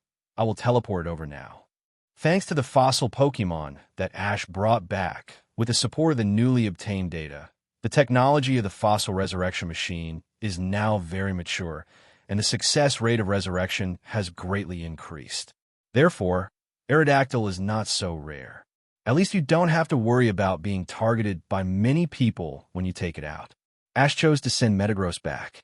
First, Professor Oak still had some data that he hadn't collected completely, and second, unless it was a particularly strong rival, other Pokemon would be enough to deal with it. After the exchange, Ash hung up the phone and walked out of the Pokemon Center, intending to go for a walk with Serena before the game started, but not long after he walked out, he happened to run into someone. That was the rival of his first game, Guangwu. "That rival in the first round is you, Ash from Pallet Town. I am the magician Guangwu." Although Guangwu took the initiative to come over and say hello, his tone sounded very arrogant, and his demeanor seemed to look down on others. But this is no wonder. After all, he is a player who can participate in the Indigo Plateau Conference. He is not a weak player among trainers. Most of them are inevitably overconfident. What's more, Guangwu himself is still well known among trainers. He is good at using contest techniques to defeat rival, so he has many fans. "Why? Are you here to scout the enemy?" Since the other party's attitude is not very friendly, Ash will naturally not be polite to him. "Hee, you are joking." Guangwu smiled slightly, and suddenly a Pokeball appeared in his right hand.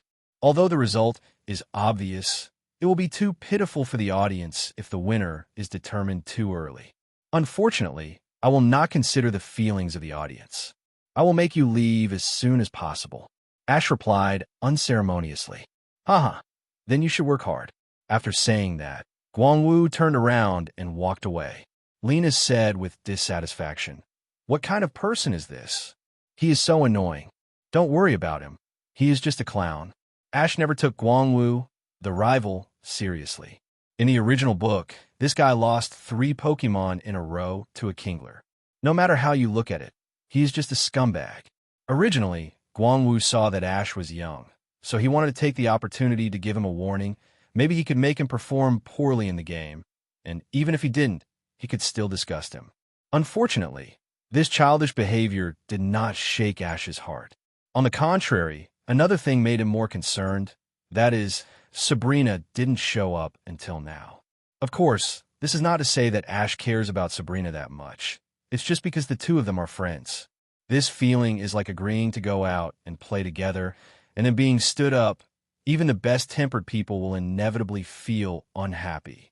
In this way, unknowingly, it was already afternoon. Gary naturally won smoothly, and Ash's first game in the Indigo Plateau Conference was about to begin.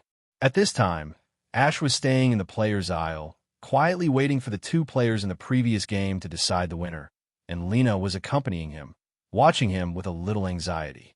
Feeling that the atmosphere seemed a bit heavy, Lena was about to speak, but Ash suddenly said inexplicably, "You are late." "What?" Hearing this, Lena was stunned, and then a familiar voice sounded behind her. "Sorry, I got lost." "Is it Sister Sabrina?"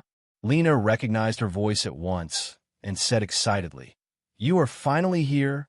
I thought you couldn't make it." Lena seemed very happy to see Sabrina, who she hadn't seen for a long time, and Sabrina also smiled slightly. "Long time no see, Lena." "Well, but Sister Sabrina, next time, can you not use Psychic to suddenly appear behind someone? It's scary." The 3 of them hadn't talked for long when the referee on the field announced the end of the game, and it was finally Ash's turn to play. Ash, it's your turn to play next. Will you be nervous? Lena asked worriedly. It's nothing, a small scene. Ash said calmly. Very good, that's the momentum. Let's beat that guy in one go. Lena clenched her fist to cheer him up. Come on. Sabrina spoke, as briefly as ever. Then, the third match in the water field will be next. Please welcome the two players. After hearing the commentator's words and the cheers of the audience, Ash nodded to the two women behind him, and then walked into the field slowly with Pikachu with steady steps. Finally, the third match in the water field is about to begin. The green trainer is Ash from Pallet Town, and the one he is playing against is the red magician Guangwu. Ash is a rookie trainer who just debuted this year, and Guangwu is a famous trainer who is very popular for his performance in the contest. The commentator roughly explained the situation of the two sides to the audience, so that, except for Lena and Sabrina, the rest of the people were not optimistic about Ash. After all, the experience gap between the two is there. The Pokemon that can be used are limited to 3, so the third game of the water field begins. As the commentator announced, Ash and Guangwu took out the Pokeball together. Guangwu shouted with a power trip, It's showtime now, Ash. Thank you for giving me victory. You talk too much nonsense. The two threw the Pokeball almost at the same time, and 2 white lights flashed on the field, and the figures of 2 Pokemon appeared in the field at the same time. It appeared Guangwu used Exeggutor, and Ash used the extremely rare Aerodactyl. It seems that this game is a contest between air and ground. Just as the commentator introduced the Pokemon of both sides to the audience, Lena in the stands behind Ash was shocked. Using Aerodactyl in the first game? This is too much. Although Aerodactyl once left Lena with some bad memories, she was a kind Stephanie. Since the matter has passed, she will not care too much about it. The strategy is good. The question is whether the two sides can cooperate well. Sabrina analyzed. Aerodactyl's strength is naturally no problem, but it is the first time that it obeys Ash's command to fight, which is inevitably worrying. On the field, the game has begun. Through rock, paper, scissors, Guangwu takes the lead in attacking. Exeggutor use Phantom Attack. After receiving the order from the trainer, the eyes on the 3 heads of Exeggutor lit up with dazzling white light at the same time, and then a circular halo was emitted from the coconut flakes on the top of the head, attacking Aerodactyl directly. Aerodactyl, fly to the sky to avoid it. Ash calmly took countermeasures. Roar. After a loud roar, Aerodactyl immediately spread its wings and flew high, easily avoiding Exeggutor's attack. But Guangwu on the opposite side did not give up so easily. Do you think you can escape like this? Exeggutor, use Egg Bomb. Guangwu shouted loudly. As soon as the voice fell, Exeggutor immediately sprinkled a bunch of glowing small balls from the coconut flakes above its head, which exploded in the air one after another. However, Aerodactyl's movements were very sensitive. Not only did Exeggutor's Egg Bomb not hit it, but even the impact of the explosion did not affect it at all. This immediately made Aerodactyl very proud, and he even had the leisure time to make faces and mock the opponent. Aerodactyl approached the opponent and used Crunch. After receiving Ash's order, Aerodactyl stopped playing around and made a low-altitude dive towards Exeggutor. In the blink of an eye, it flew in front of it, opened its big mouth, and bit the opponent's head fiercely. The foothold set up by the water field for Pokemon was just a small floating board, and Exeggutor was quite bloated, so it could be said that it was completely unavoidable and was directly bitten by Aerodactyl. Crunch! Aerodactyl bit Exeggutor's head, and a sound of bone breaking was heard. This did not mean that Exeggutor's head was crunched, but Crunch's special move just happened to cause the defense-breaking effect. Take advantage of this moment. Use Wing Attack to deal with it. Ash would not miss this great opportunity to kill you while you were sick, and immediately used the Wave Guide to convey the command to Aerodactyl at the fastest speed. Aerodactyl also reacted quickly. When it received the order, its huge right wing suddenly lit up with silver light, and then it swung 10 times towards Exeggutor's body without saying a word. This attack directly knocked Exeggutor into the water. After being hit by Crunch and Wing Attack, two special moves that were extremely effective for it, Executor undoubtedly lost its ability to fight. Executor cannot fight. Aerodactyl wins. The referee raised the flag and announced loudly. And at the same time, a piece of the red bar below Guangwu's head on the electronic screen was missing. Come back, Executor. Guangwu didn't expect that he would lose the first game so quickly, and his face was a little ugly, but he soon regained his confident smile. As if by magic, a poke ball appeared out of thin air in Normal's hand. This is the so-called beginner's luck. Even though he lost the game, Guangwu's attitude was still so power-trip, and he threw the poke ball in his hand elegantly. I won't let you go in the next battle. Go, Cedra. As the white light flashed, a blue Pokemon appeared in the pool. Although it was small, its eyes looked very evil. After all, Cedra is a subdragon, and its evolution Kingdra is an out-and-out dragon Pokemon, and its expression naturally carries the pride of dragon. But there are more than one subdragon present. Growl. When seeing Cedra appear, Aerodactyl immediately let out a roar full of taunt, and what he said afterwards made Ash laugh and cry. Growl. Growl. Little guy, you dare to put the word dragon in your name? See how I will deal with you later. Ash's Aerodactyl has a strange temper. In addition to occasionally liking to act weird, there's another thing, that is, he hates dragon Pokemon the most, even those Pokemon with some dragon genes in their bodies. Therefore, during the time when Ash returned to Pallet Town, Charizard and Aerodactyl fought almost every day, without a moment's rest, making Professor Oak's laboratory a mess. But thanks to the fight, the strength of these two guys has increased a lot. After all, competition is the motivation for progress. Beat. Cedra was not a good-tempered person. After hearing Aerodactyl's taunt, her originally ferocious eyes were even more furious, and she wanted to tear this guy in half. Seeing the situation, Ash knew that Aerodactyl would definitely ask to continue playing, and he must fight with Cedra. Fortunately, the previous battle did not consume too much of its physical strength, so continuous fighting was not a big problem. Oh, Guangwu sent Cedra this time, and Ash still chose Aerodactyl to fight. It seems that he is very confident. However, before the battle started, the atmosphere between the two Pokemon was tense. I think this will definitely be a fierce battle.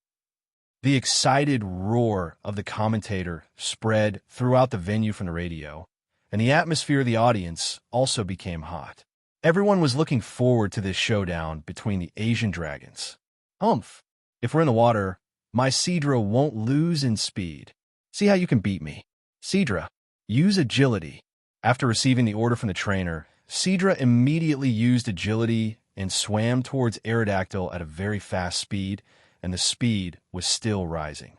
Seeing the opponent coming fiercely, Ash chose to make a tentative attack first. Aerodactyl used Stone Edge. Roar. Hearing Ash's order, Aerodactyl immediately condensed many sharp pebbles around its body and shot towards Cedra in batches. However, Cedra's speed, under the blessing of agility, was too fast, and Aerodactyl's several attacks did not even touch the opponent's edge. It seems that this won't work.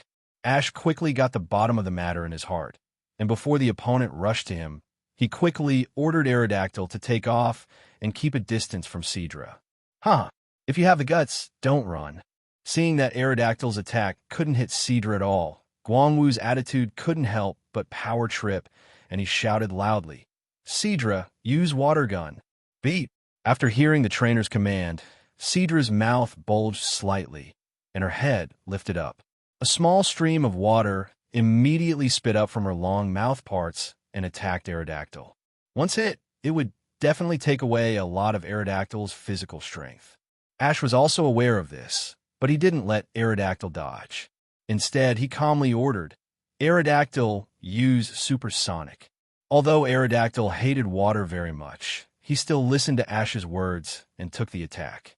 Then he opened his mouth wide, and an invisible ripple spread out immediately.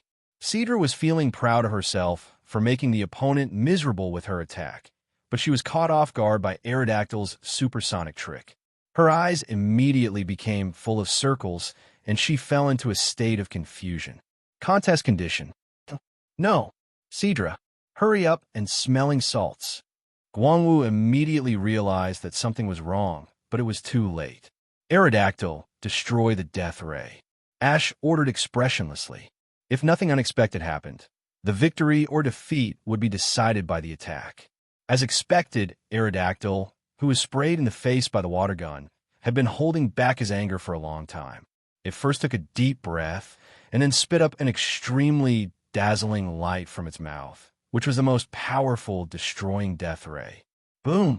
The destroying death ray bombarded the water surface, and immediately the water in the entire water field was spilled. Not only the two players, but also many spectators were affected, and they were soaked.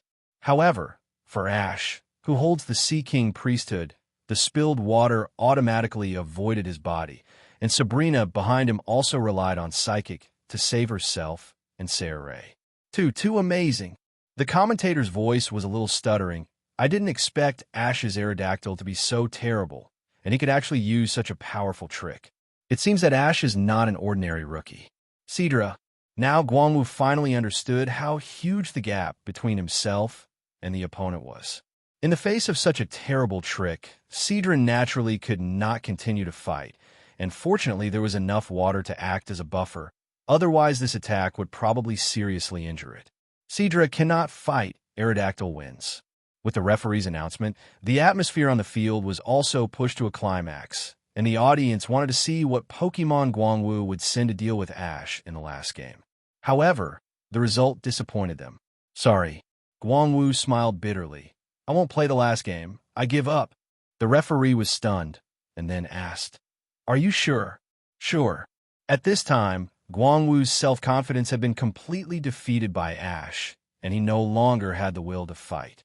Song wanted to leave this embarrassing place as soon as possible. Since Guangwu voluntarily gave up, the final winner is Ash from Pallet Town. There are not many players who give up in the Alliance Conference. After all, most trainers have a persistent heart, and sudden giving up is likely to cause people suspicion, wondering if there is a shady deal. But this time, there is no big objection to Guangwu's giving up, because Aerodactyl's strength is obvious to all, and everyone present knows that Guangwu's chance of a comeback is very small. As the referee announced, the patterns on the huge electronic screen belonging to Guangwu were all extinguished, and then the screen changed, and Ash's bust appeared on the screen with the word winner on it. Yeah, great, Ash won. Lena was the first to cheer. If it weren't for the fact that there were too many 267 spectators, I'm afraid she would have rushed to the stage. Although Sabrina didn't say anything, she also had a natural expression on her face, and she was not surprised at all that Ash won. Thank you for your hard work, Aerodactyl. After taking back Aerodactyl, Ash immediately turned around and left the venue with Lena and Sabrina. The reason why he left so quickly was that the winner would be interviewed by a reporter. Unlike Gary, he did not like these troublesome things. However, Ash did not feel happy after winning the first round. The main reason was that rival was too weak. Even if he won, it was just like beating a child. In fact, not only Ash, Aerodactyl also felt very bored. It thought that its first Pokemon battle would be very exciting, but it did not expect rival to be so weak. The following games were smooth sailing as usual. Ash easily won the Ice Field and Rock Field. Rival's level is also about the same as Guangwu's level. Of course, this does not mean that the players participating in the Indigo Plateau Conference are all weak. The main reason is that it is still a preliminaries at this stage, and there are many gyms in the Kanto region with different levels of level, which has caused a huge gap in the strength of the contestants. Not everyone is like Ash, who is capable of taking the badges of the three gyms Saffron, Cinnabar, and Tokiwa, especially the Saffron badge and the Dark Green badge, which are even rarer. On the other hand, Gary's competition was also very smooth. He easily won 4 games in 2 consecutive days and qualified for the official competition. After Gary's game, Ash also ushered in his last qualifying match. The next one is the third battle of the grass field. The green side is Ash from Pallet Town. By the way, if you're a frequent spectator who comes to watch the qualifiers, you should be familiar with him. Ash is one of the most promising players in this Indigo Plateau Conference. Let's wait and see this game. Probably because Ash's performance in the first 3 games was too eye-catching, and he only sent out one Pokemon each time to solve rival. So the audience who came to watch his game was a sea of people, filling the entire field. Then, the red trainer is Kaoru from Girl Town. As the commentator spoke, a red carpet suddenly rolled out from the entrance of the contestants' passage opposite Ash, and a black-haired beauty in a kimono walked into the venue with elegant steps.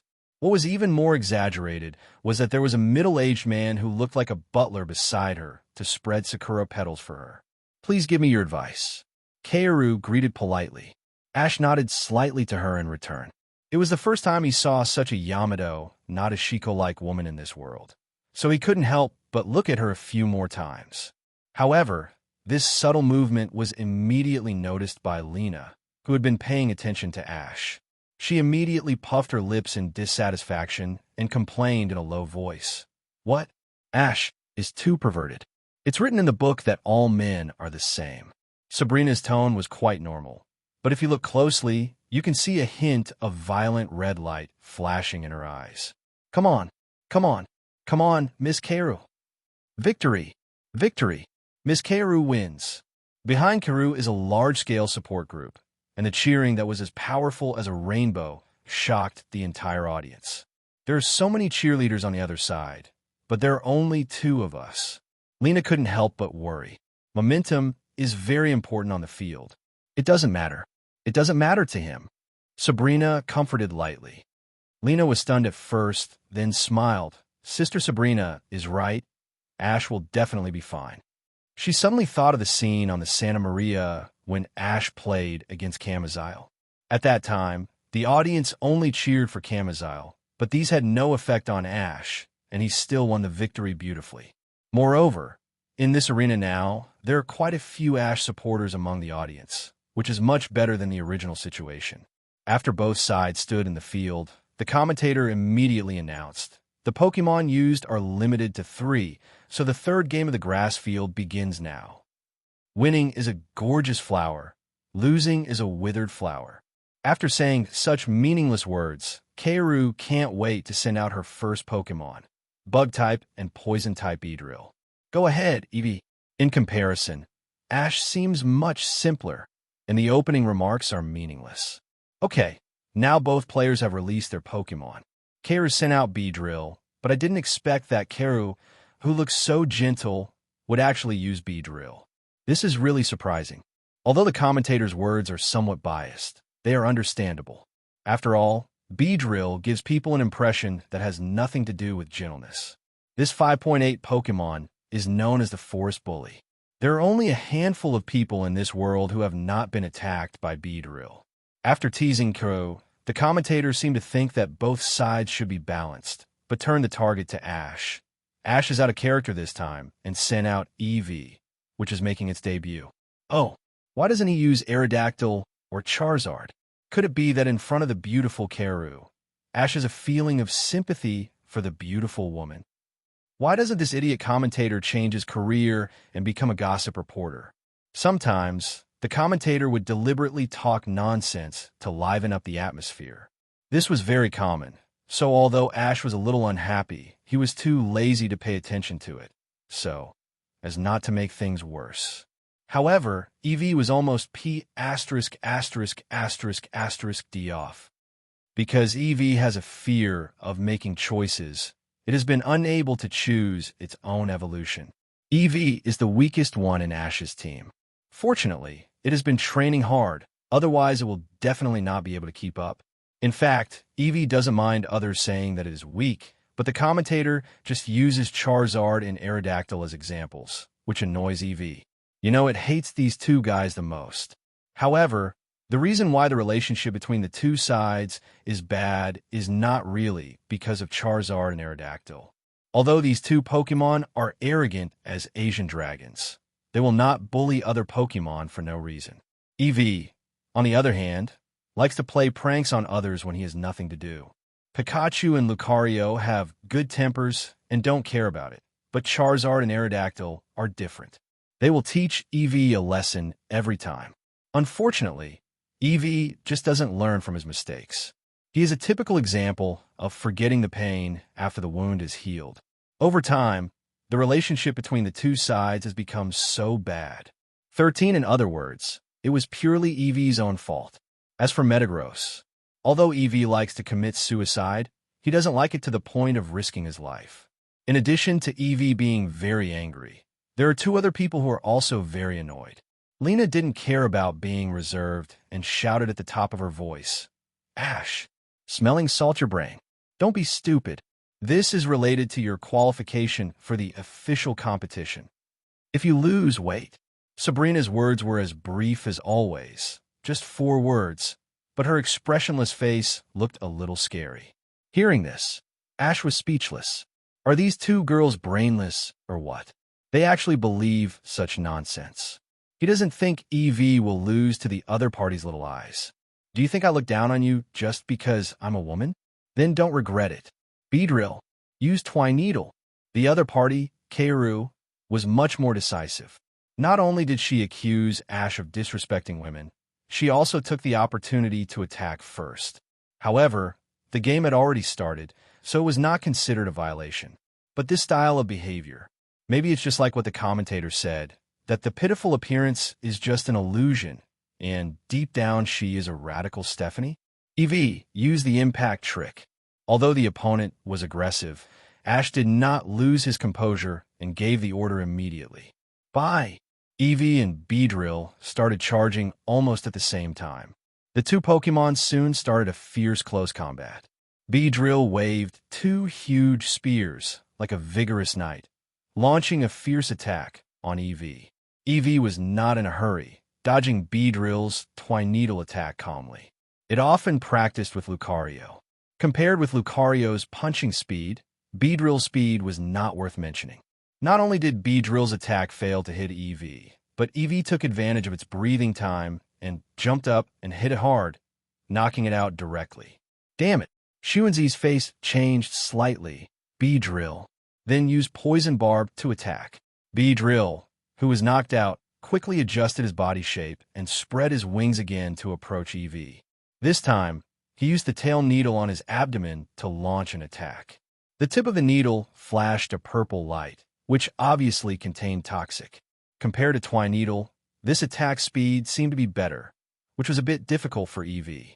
Apart from dodging, he had no power to fight back. Oh, Beedrill's Poison Barb attack is really powerful. Ash's Evie seems to be in trouble. After hearing the commentator's words, Lena couldn't help but feel sorry for Ash. It's not a good idea to keep dodging like this. Something will happen sooner or later, but there is no chance to counterattack. It's really frustrating. But Ash's face is normal, not anxious at all. He knows that Beedrill's attack may seem fierce, but compared with Twine Needle, when using the Poison Barb trick, the body movement is much larger. If nothing unexpected happens, the opponent will soon run out of strength. Sure enough, after Evie dodged Beedrill's attack for more than a dozen times in a row, the opponent's speed finally slowed down. Evie, take advantage of this moment. Use Swift. Ash will naturally not miss this opportunity and immediately ordered a counterattack. Bye! Evie responded, and a rapidly rotating golden circle appeared on his neck. And then a large saffron-colored energy pentagram flew out from the circle and attacked Beedrill's abdomen. Swift's trick, as the name suggests, is very fast, and it is almost impossible to dodge. Beedrill was dizzy and almost fell to the ground. Deal with it, Oreburgh Tail. Taking this opportunity, Evie immediately rushed up, then jumped up with great force, and with a very clean and neat Oreburgh Tail, he beautifully knocked Beedrill to the ground. Beedrill can't fight, Evie wins. The referee raised the flag and announced loudly. And at the same time, the red bar below Keiru's head on the electronic big screen was missing a piece. It's amazing. The commentator's voice sounded again. I didn't expect this little EV to be so powerful. How did Ash manage to do it with 500 Pokemon on his team? Bye. Of course, we are no worse than those 2 fake dragons. After being praised by the commentator, Ash didn't react much, but Eevee was very proud. His tail was almost up to the sky, and he forgot the previous unpleasantness. By the way, after the first round, Keiru's support group sang and danced again, and people couldn't figure out who won. Thank you for your hard work. Keiru took back B-Drill and took out another Pokeball. Use this kid next. Come on, Simon. Bye-bye. Humph, another little bug. Let's see how we beat it. Eevee's expression flashed a trace of disdain, not taking Scyther seriously at all. In fact, among bug-type Pokemon, Scyther is very strong. Although it can evolve into Scizor, this does not mean that Scizor is stronger than Scyther. Although Scizor's attack and defense are improved, relatively speaking, because it is covered with a layer of Orbur coat, its speed is much reduced. The two Pokemon can be said to have their own advantages and disadvantages. Therefore, there are many trainers who, for various reasons, will not choose to let Scyther evolve. Scyther, use continuous cutting. The moment the referee announced the start of the game, Xuanzi immediately issued an attack order. After receiving the order from trainer, Scyther waved the two sickles on his arms and quickly attacked Eevee. Although the momentum seemed fierce, it was nothing to Eevee. It swayed left and right, dodged Scyther's attacks lightly, and even had the leisure time to taunt the opponent. Bye-bye. Little Mantis, faster. Your speed is too slow. Little Mantis? Scyther's movements stopped suddenly, his face full of astonishment, and then just like the fuse of the dynamite was ignited, the anger of the Green Warrior instantly reached its peak. The wings behind him trembled at a very high frequency, and the red eyes stared at Eevee in front of him, while the double blades rubbed against each other from time to time, making a click sound. Bye? Eevee pretended to be surprised. Bye? Bye-bye. Are you angry? You're really useless. You get angry after just a few words. Shallow will never get angry no matter how we mock him. You should learn from him. The Shallow mentioned by Eevee is Lucario, but Scyther naturally doesn't know this, not to mention that he doesn't want to know. He only wants to do one thing now. Kill Eevee. Scyther is a proud warrior who will never tolerate others' taunts, and Eevee has always shown its noble spirit of loving death. You don't like being mocked? Then I will mock you. Bye-bye, but speaking of it, insects seem to be stupid because they don't have enough brain capacity. No wonder they get angry when they are said. Eevee said some vicious words with a smile. Fortunately, no one except Ash could understand what it was saying, otherwise Eevee would have been sent to a re-education institution. But the problem was that Scyther could understand it. In anger, it ignored the trainer's instructions and directly used its ultimate move, Double Team. Suddenly, 3 Scythers appeared on the field. They looked exactly the same. Even their expressions were the same. All of them looked angry. Scyther, what's wrong with you? Seeing this, Keiru was puzzled. She hadn't given this order. Why would Scyther act on his own? But on second thought, Eevee was very fast, and Scyther's attack couldn't hit it at all. Using Double Team to confuse the opponent was also a good tactic. See, this is my Scyther's ultimate move, Double Team. Xuanzi said with a little pride. Only a few Pokemon can learn Double Team through their own efforts. The rest of the Pokemon must rely on others to teach them. For example, Ninja and Koga's Crobat were taught by him personally with the secret method passed down by the team. Therefore, as soon as Scyther used this trick, he immediately attracted bursts of surprise from the audience. Everyone stared with wide eyes, trying to figure out which of the 3 Scythers was the real one. Unfortunately, this is not a spot the difference game. No matter how hard you look, you can't find a flaw. However, facing this emergency, Eevee had a completely indifferent expression and even sneered. Bye, idiot. Dare to play Double Team in front of us. Bye, boss. Eevee's little head turned. Bye. Come and teach that guy to be a human. No, to be a Pokemon. The one on the right. Ash was silent for a moment and used the wave guide to tell Eevee the answer. In front of the wave guide power, Double Team is completely meaningless. Although Ash has the idea of taking the opportunity to kill Eevee and make it behave, he still feels reluctant after thinking about it carefully. After all, Eevee is still very well behaved in front of him. Bye. Understood. Eevee responded, and then took the initiative to rush up, and the 3 Scythers on the opposite side also moved at the same time, split into left, middle, and right to attack Eevee at the same time.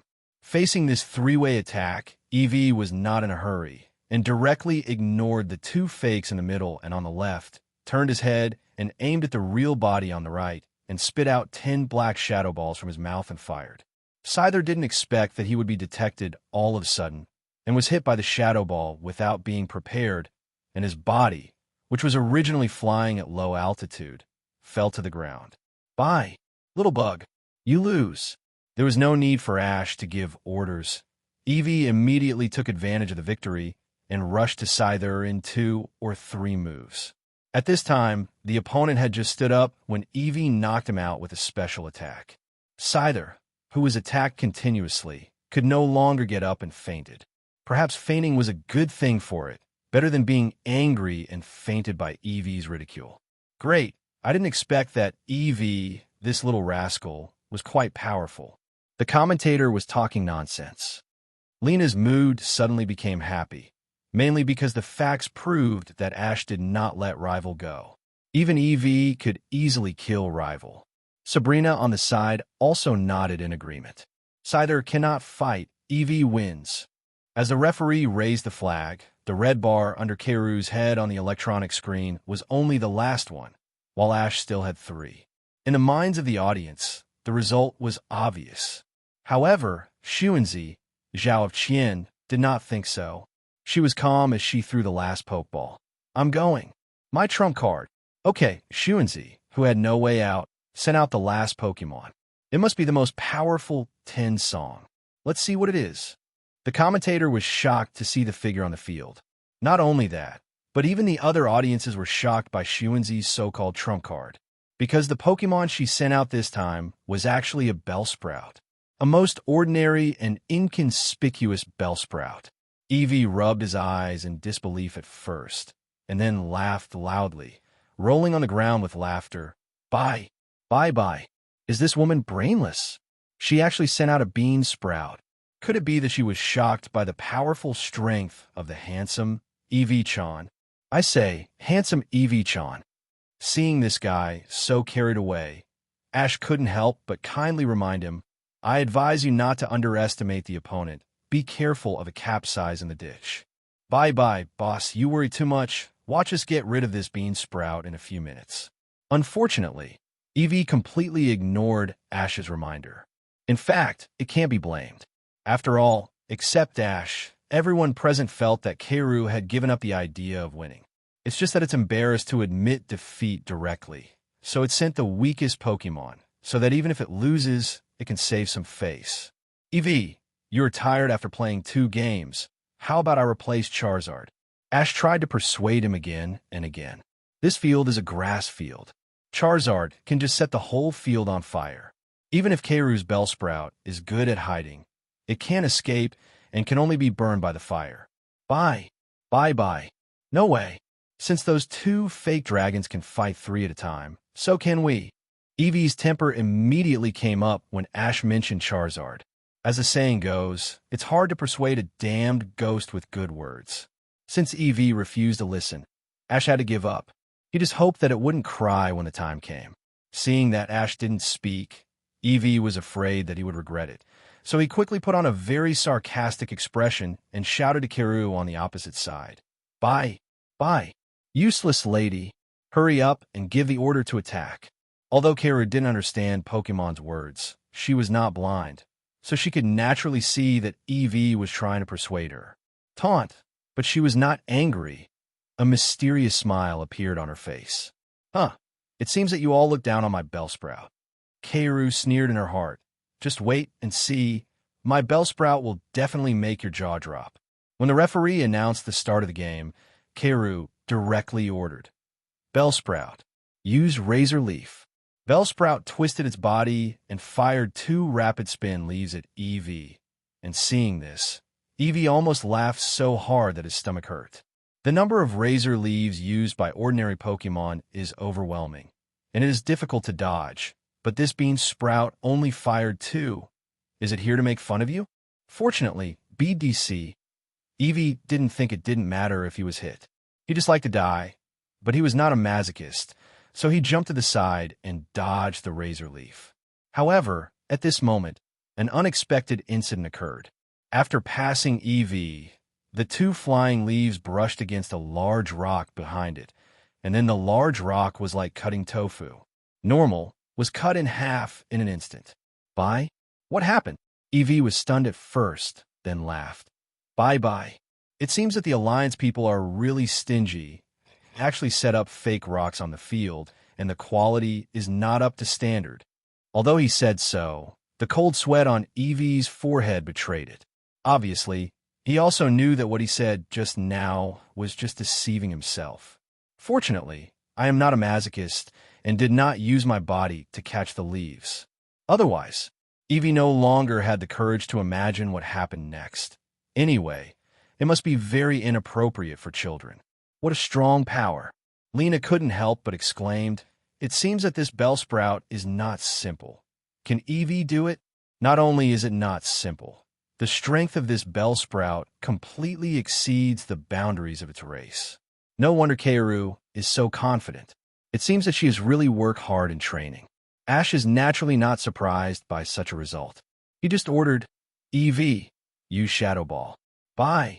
Evie responded immediately, and then quickly condensed a black ball in his mouth and flew towards Bellsprout. It seemed that he felt that his previous performance had lost face. Evie used 100% of the power of this Shadow Ball, which was half more than usual. Zebo. However, Bellsprout stood there motionless, but just when the Shadow Ball was about to hit its face, it suddenly leaned back and used a wonderful iron bridge to dodge it easily. "Bye." "No way." Evie's eyes widened in shock, but Bellsprout did not give it time to be surprised and actually rushed up and fought with it in close combat. To be honest, Evie never thought that things would turn out like this. It had fought close combat with many Pokemon. Whether it was the extremely fast Pikachu or the humanoid Lucario, it can deal with it for a long or short period of time, and sometimes even gain the upper hand. But one day it would actually fight with a bean sprout. Even if Evie had a rich imagination, it would not have thought, and what was even more embarrassing was that it was actually at a disadvantage. This is not to say that Bellsprout is very fast. In fact, even compared with the previous Beedrill and Scyther, its speed is much slower, but the key point is that its movements are very strange.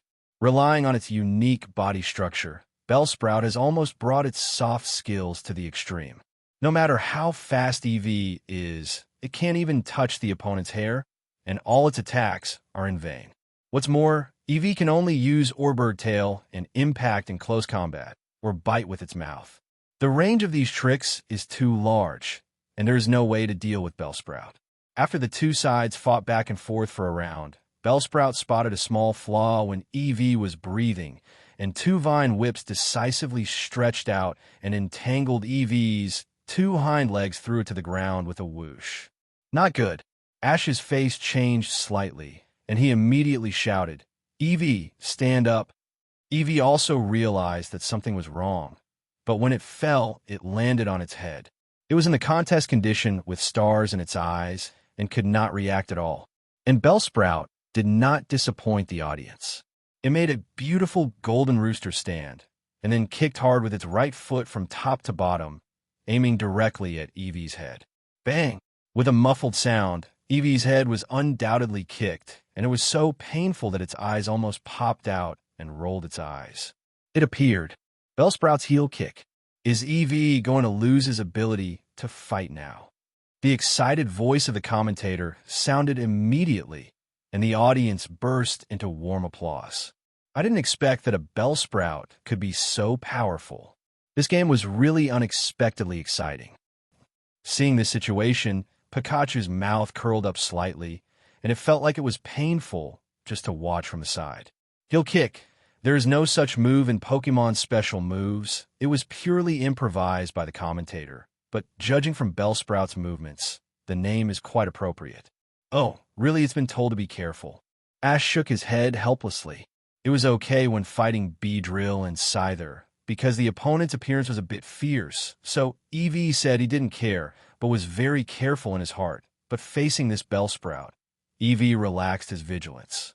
But it can't be blamed entirely. After all, apart from Ash, Who among the people present would know that Keiru's Bellsprout would be so unique and powerful? Hey, handsome Eevee-chan, if you lose like this, Charizard and Aerodactyl will laugh at you. Bellsprout's attack power is not too strong, and Eevee was just stunned by the kick, so Ash used the waveguide to transmit the words directly to its mind. Try to wake it up. At this time, Eevee, who was kicked hard on the head, was in a confused contest condition. In its mind, there were all kinds of pictures like normal, all of which were delicious foods such as ice cream, fried chicken, and French fries. That's right, Eevee, who was born in the Isha region, likes these junk foods. After receiving Ash's waveguide message, Eevee did not smelling salts, but the picture in his mind suddenly changed. The original fast food disappeared and was replaced by two familiar faces, Charizard and Aerodactyl. Bye. Why are you two bastards here? Get out.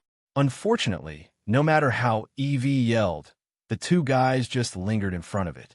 Charizard's eyes were as disdainful as ever, and Aerodactyl was even more reckless and made faces at it. This really D Eevee off. Bye.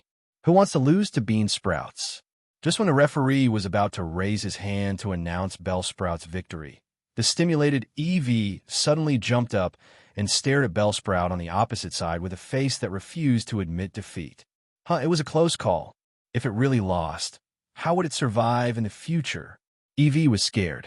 If it ended up like this, the consequences would definitely be like in the dream, and Charizard and Aerodactyl would laugh at it. For it, this is simply worse than death. Oh, it actually survived. Keiru was slightly startled when she saw this, but she quickly recovered. Anyway, the opponent couldn't do anything to Bellsprout, so she would be the final winner. Bye, boss. Let me use my ultimate move. We can't lose today. Eevee turned and shouted at Ash. Ultimate move? Ash was stunned at first.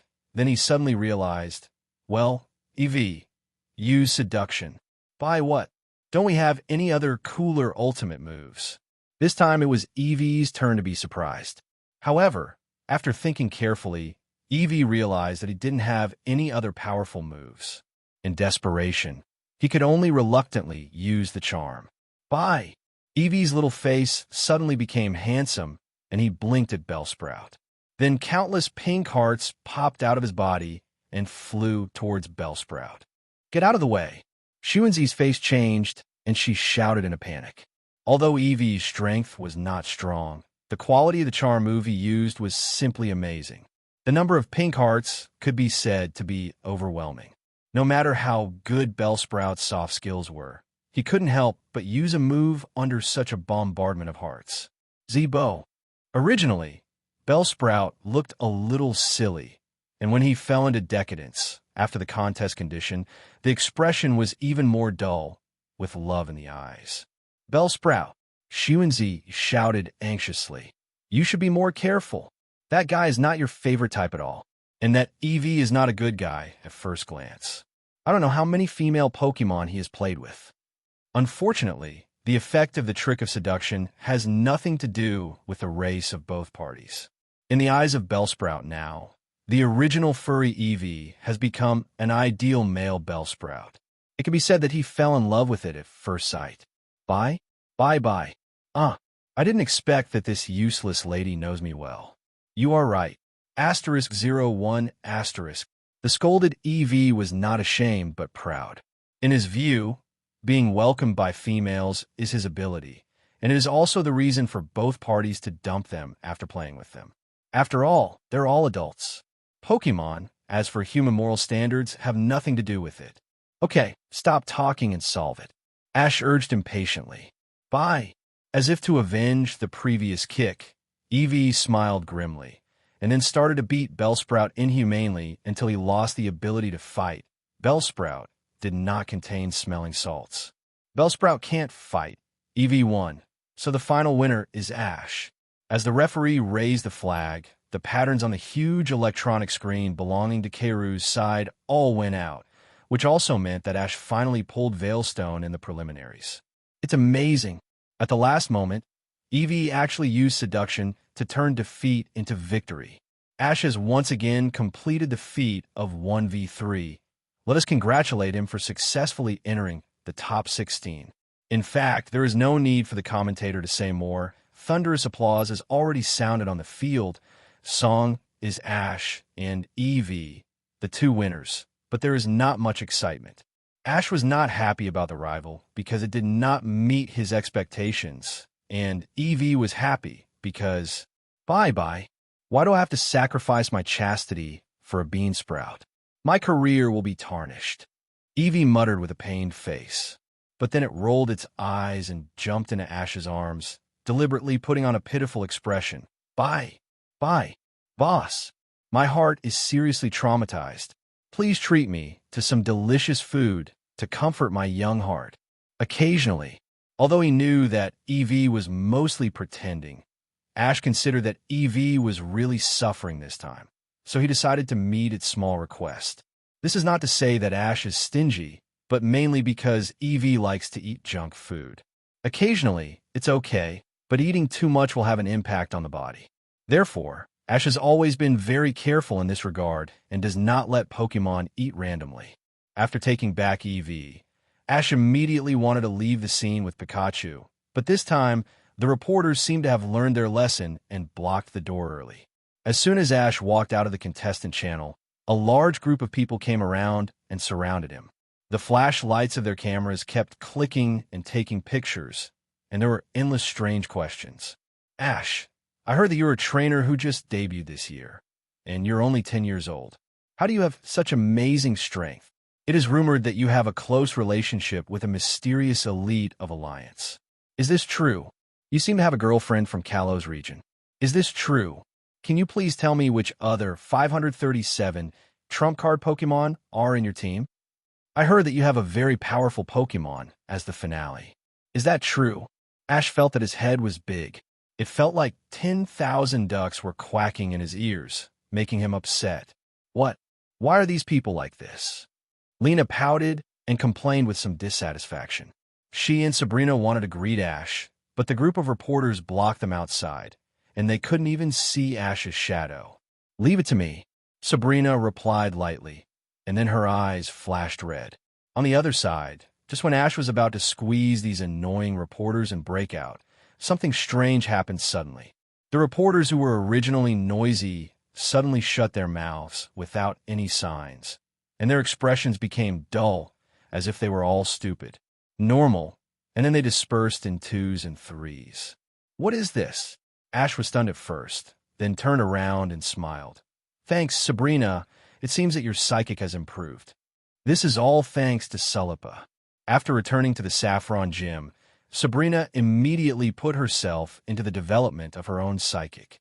Relying on the research of Sullipa, Sabrina's psychic was further enhanced, and she could make mild suggestions to the human brain, which is the so-called hypnosis.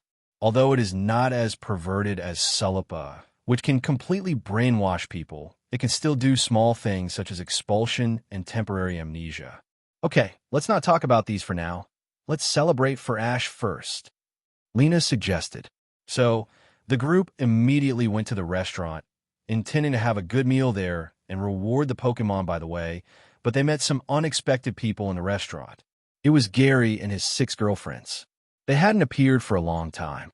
Ash thought that the two had broken up a long time ago, but now it seems that this is not the case. Hey, Ash, you should have successfully advanced, right? Gary asked with a smug look on his face, and it seemed that he had successfully advanced. But this was all within Ash's expectations. After all, Gary's strength was not bad, not to mention that his temper had improved. Few people could defeat him if they did not underestimate the enemy. Just when Ash wanted to speak, 2 more people walked into the restaurant door, and they were both familiar with him. Hi, Ash and Gary. How have you been these 2 days? Congratulations on your successful advancement. And Lena-chan, long time no see. Are you here to cheer for my Ash? The visitors were Professor Oak and Delia. Although they said that they would come to cheer for Ash or Gary after he entered the official competition, it seemed that they came early in the end, otherwise they would not have arrived immediately after the preliminaries. Auntie Delia? Lena was stunned at first, then hurriedly responded, Why are you here? Oh, come on. I didn't have time to prepare. Hee hee. There's no need to prepare anything. It's the best that you came here to cheer for Ash, Delia said with a smile, and her eyes were exactly like a mother-in-law looking at her daughter-in-law. Lena's face flushed, and she lowered her head, looking very well-behaved. Seeing this, Delia liked her even more and rubbed her little head affectionately. Oh, who is this? Then Delia noticed Sabrina again. This was the first time she saw Stephanie. Hello, it's our first meeting. I'm the owner of the Saffron Gym. My name is Sabrina. Please take care of me. For some reason, Sabrina also became a little nervous. So you're Sabrina. Haha. I heard Ash mention you. I heard you're a very powerful psychic. If you have time, can you perform for me? Delia's eyes were shining, and she looked very interested. This made Gary next to him startled, and his past memories suddenly came up, and then he couldn't help sweating. Aunt Delia, you are too brave. You actually let this woman perform. Be careful not to annoy her and turn you into a rag doll. Fortunately, Gary's worry did not become a reality. Sabrina just nodded and said a little embarrassedly, "You are too kind. I'm not that powerful. If you're interested, I can perform for you at any time." As she said that, Sabrina glanced at Ash intentionally or unintentionally, and immediately made him feel a little strange. Could it be that Sabrina wants to use me as a test subject? Ash secretly guessed in his heart that although Sabrina once said that her psychic could not affect people with strong wills, now that her psychic has increased, maybe she is starting to want to retaliate? But on second thought, it seems unlikely. Sabrina had already eliminated her hostility towards him during the trip. This was not pretended, not to mention that in front of the wave power, it was impossible to pretend. Ash, who couldn't figure it out, simply stopped thinking about it and turned his attention to another thing. Mom, I was very concerned before. Did you bring Manafi here? Yes, this child is clamoring to come. He is really a clingy child. Delia smiled and nodded, then opened the travel bag in her hand and gently took out Manafi, who was resting inside. Excuse me, this is Manafi? Lena asked hesitantly, because what Delia was holding in her arms was clearly a yellow Pikachu. Others were also puzzled, and Pikachu looked at it curiously. It looked exactly like it, so it couldn't be Manafi at all. Among the people present, only Ash had a very strange expression. Professor Oak, you must have come up with such a genius idea, right? Ash asked with a frown on his face. Haha, I can't hide it from your wave guide, but you don't have to thank me. Professor Oak scratched his head embarrassedly, thinking that Ash was praising him. Ash's mouth twitched. You are really smart, too smart. Hey, Grandpa, Ash, what are you two talking about? How did Manafi become Pikachu? Seeing that the two of them were always signing, Gary couldn't help asking. That's it. Professor Oak looked around cautiously, and seeing that there were no suspicious people, he said to Manafi, Okay, you come down first. Then, under everyone's shocked gaze, Manafi suddenly turned into mud as if it melted normal, and then the pink mud slowly rolled down, revealing Manafi's small blue body. And that pink mud was actually a Pokemon, a rare Ditto. Could it be possible? Gary looked incredulous. Grandpa, you let Ditto wrap Manafi, and then transform it into 13 Pikachu? Right. What do you think? A genius idea. Because Manafi was clamoring to follow, and the Pokeball couldn't contain its power. In order to hide it from others, Professor Oak thought about it and came up with this idea. Seeing Professor Oak's smug look, everyone didn't know how to complain about him. Although this idea looked good, they always felt that there was something strange about it. Okay, let's talk about something else. In order to pray that you will have a good game later, Mom will make your favorite food today. There are no kitchen utensils here. What are you going to do? Ash suddenly had a bad feeling. Delia patted her chest confidently. Mom will have a way. Just wait for the delicious food. Although Delia told him to be at ease, Ash was not at ease. He knew that his mother would often do something out of line, and things turned out as expected. In order to show her cooking skills, Delia actually temporarily requisitioned the kitchen in the restaurant. The restaurant on the Indigo Plateau was officially opened by the Alliance, specializing in providing free and exquisite food for staff and contestants. Even the pickiest diners could not find any fault with the food here. Naturally, every chef in the kitchen is first-class and arrogant, but at this time, all the chefs are willing to give up the kitchen and let Delia give full play to her abilities. Washing vegetables, cutting vegetables, cooking, seasoning, these tasks require several people to complete. Delia, on the other hand, was able to do it all by herself, and the time she spent was almost the same.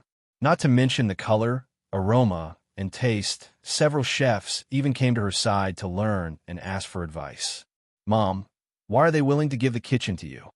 Ash asked with a strange look on his face.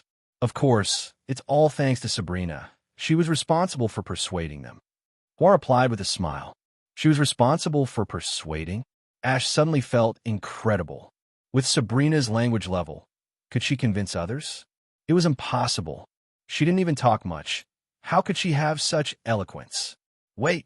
Suddenly, Ash's face changed. Could it be that Sabrina's so-called persuasion was hypnosis? Thinking of this, Ash felt a headache. Sabrina actually hypnotized the chefs in a big way to let Delia show her cooking skills. Is it really necessary to do this? Ash felt that he was getting more and more confused about that weird Stephanie. With the help of everyone, all the delicacies were soon served on the table. In front of this delicious food, not only Gary and Professor Oak, but also Lena and Sabrina put down their reserve and stuffed the food into their mouths at a very fast speed. Aunt Delia, the food you cook is so delicious. Ash is so lucky to have a mother like you. The world's delicious food. In Ash's opinion, Lena and Sabrina were just flattering him. How could they be so exaggerated? Especially Sabrina. What kind of delicious food is this? The food you ate was just the queen level. But Delia took it seriously and waved her hand and smiled. You two kids are really good at talking. Unlike Ash, who has eaten my cooking for more than 10 years, he has never praised me. Okay, let's not talk about this for now. Professor Oak saw that the atmosphere was a little wrong and quickly made a round, and then said, by the way, Ash and Gary, this time you two have entered the top 16. If you win the next game, it will be a 6v6 battle. How do you plan to configure the team? Let's decide after analyzing the opponent's intelligence. Gary thought for a while, but still couldn't make up his mind. Ash's answer was much simpler. Send the strongest one. Don't be careless. Gary kindly advised, Pokemon battles are not won by strength alone. Attribute decisions are very important. Don't underestimate rival. I understand all this, but I only have a few Pokemon, and the opponent can easily target me. So instead of worrying about these, it's better to think about how to win in the reverse attribute battle. Ash said indifferently, Pokemon's attribute restraint is indeed very important, but it is not the 420 factor that determines the outcome. Sometimes, if you make good use of the reverse attribute, you may get unexpected results. During this dinner, Veilstone fell in the laughter of everyone, and then the second day's draw ceremony was ushered in. This time, Indigo Plateau Conference was ingenious and actually made a fishing-style draw.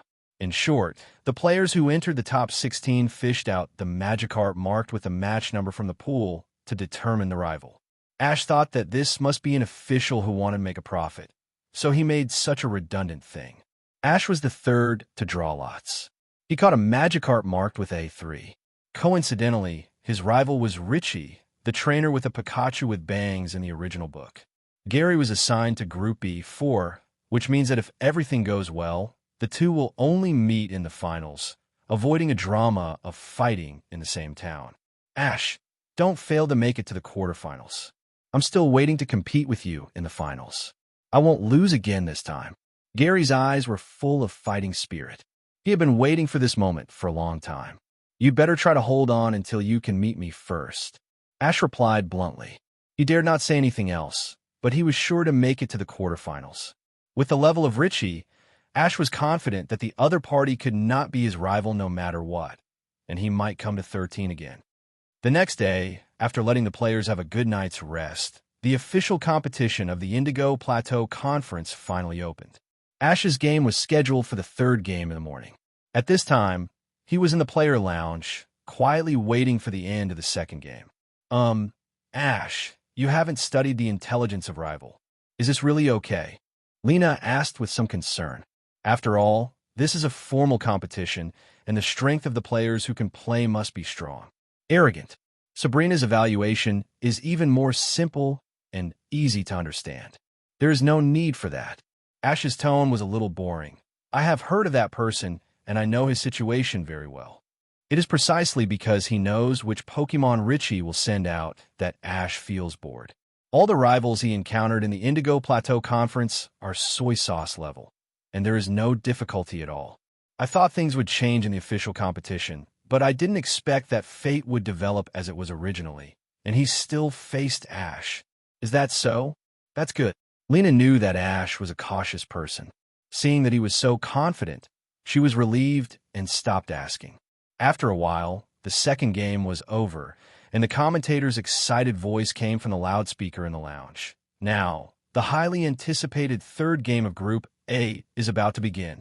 Let us invite the two players to enter. Come on, Ash. I believe you can win. Lena encouraged with a serious face. Come on. Sabrina's words were as brief as ever, but her eyes were full of confidence in Ash. Yes. Ash nodded to the two women, then stood up and walked slowly through the player channel with Pikachu into the competition venue. Compared with the preliminaries, the main venue is undoubtedly much larger and can accommodate almost 100,000 spectators. The venue does not have any special theme like the preliminaries, but is just the most common battle venue. Now both sides of the game have entered the venue. The red side is Richie, and the green side is the most watched rookie trainer of this conference, Ash! As the commentator spoke, thunderous applause and screams suddenly broke out on the field, and even many female audiences spontaneously formed a cheerleading team to cheer for him. Are these my fans? Ash felt a little surprised. I don't think I did anything earth-shattering. I just played IVB in all 4 games. If others knew this idea, they would probably be so depressed that they would vomit blood. How many people here can do something that seems so simple to Ash? Wow, it seems that our Ash is really popular. But our Richie is not bad either. He also entered the top 16 as a rookie trainer. Let's wait and see this game. After the commentator finished speaking, the referee came to the center of the venue and raised the flag to signal. Now, the third game of Group A officially begins. The rules of the game are 3v3. Please send out your Pokemon. Richie wiped the sweat from his forehead nervously, but he quickly took a deep breath and forced himself to calm down. Then he threw out the Pokeball and shouted, Barbie, I'll leave the first game to you. The so-called Barbie is the nickname that Richie gave to Butterfree. Looking at the little butterfly flying in the air on the field, Ash couldn't help but sigh in his heart. Is it really like this? I thought there would be some surprises, but it seems that I thought too much. Go on, Charizard. Ash threw the Pokeball casually. He didn't want to waste too much time on this game. It appeared. The commentator shouted excitedly. Richie chose Butterfree as the vanguard, and Ash sent out one of his trump cards, the powerful Charizard. Fire is very restraining to bug type. Let's see how Richie will deal with it. Barbie, use Sleep Powder. Richie also understood his disadvantage and attributes and planned to restrict Charizard's actions first. Looking at the white powder that kept floating, Ash said calmly, Charizard, blow it away. Hooga. Charizard snorted at the other party, his eyes full of disdain, and then flapped his huge wings, blowing up gusts of wind. This strong wind not only whirlwind Sleep Powder clean, but even Butterfree was almost unable to resist it. Its body swayed left and right in the air, looking shaky. Barbie, endure. Richie anxiously cheered for his Pokemon, but unfortunately the gap in strength between the two sides was too big, and the 4 butterfly beasts were finally blown away. Deal with it, Flamethrower. Hearing Ash's command, Charizard stopped flapping his wings, then opened his mouth and spit up a blazing fire at Butterfree in the sky, instantly roasting it into a charred piece. Butterfree cannot fight. Charizard wins.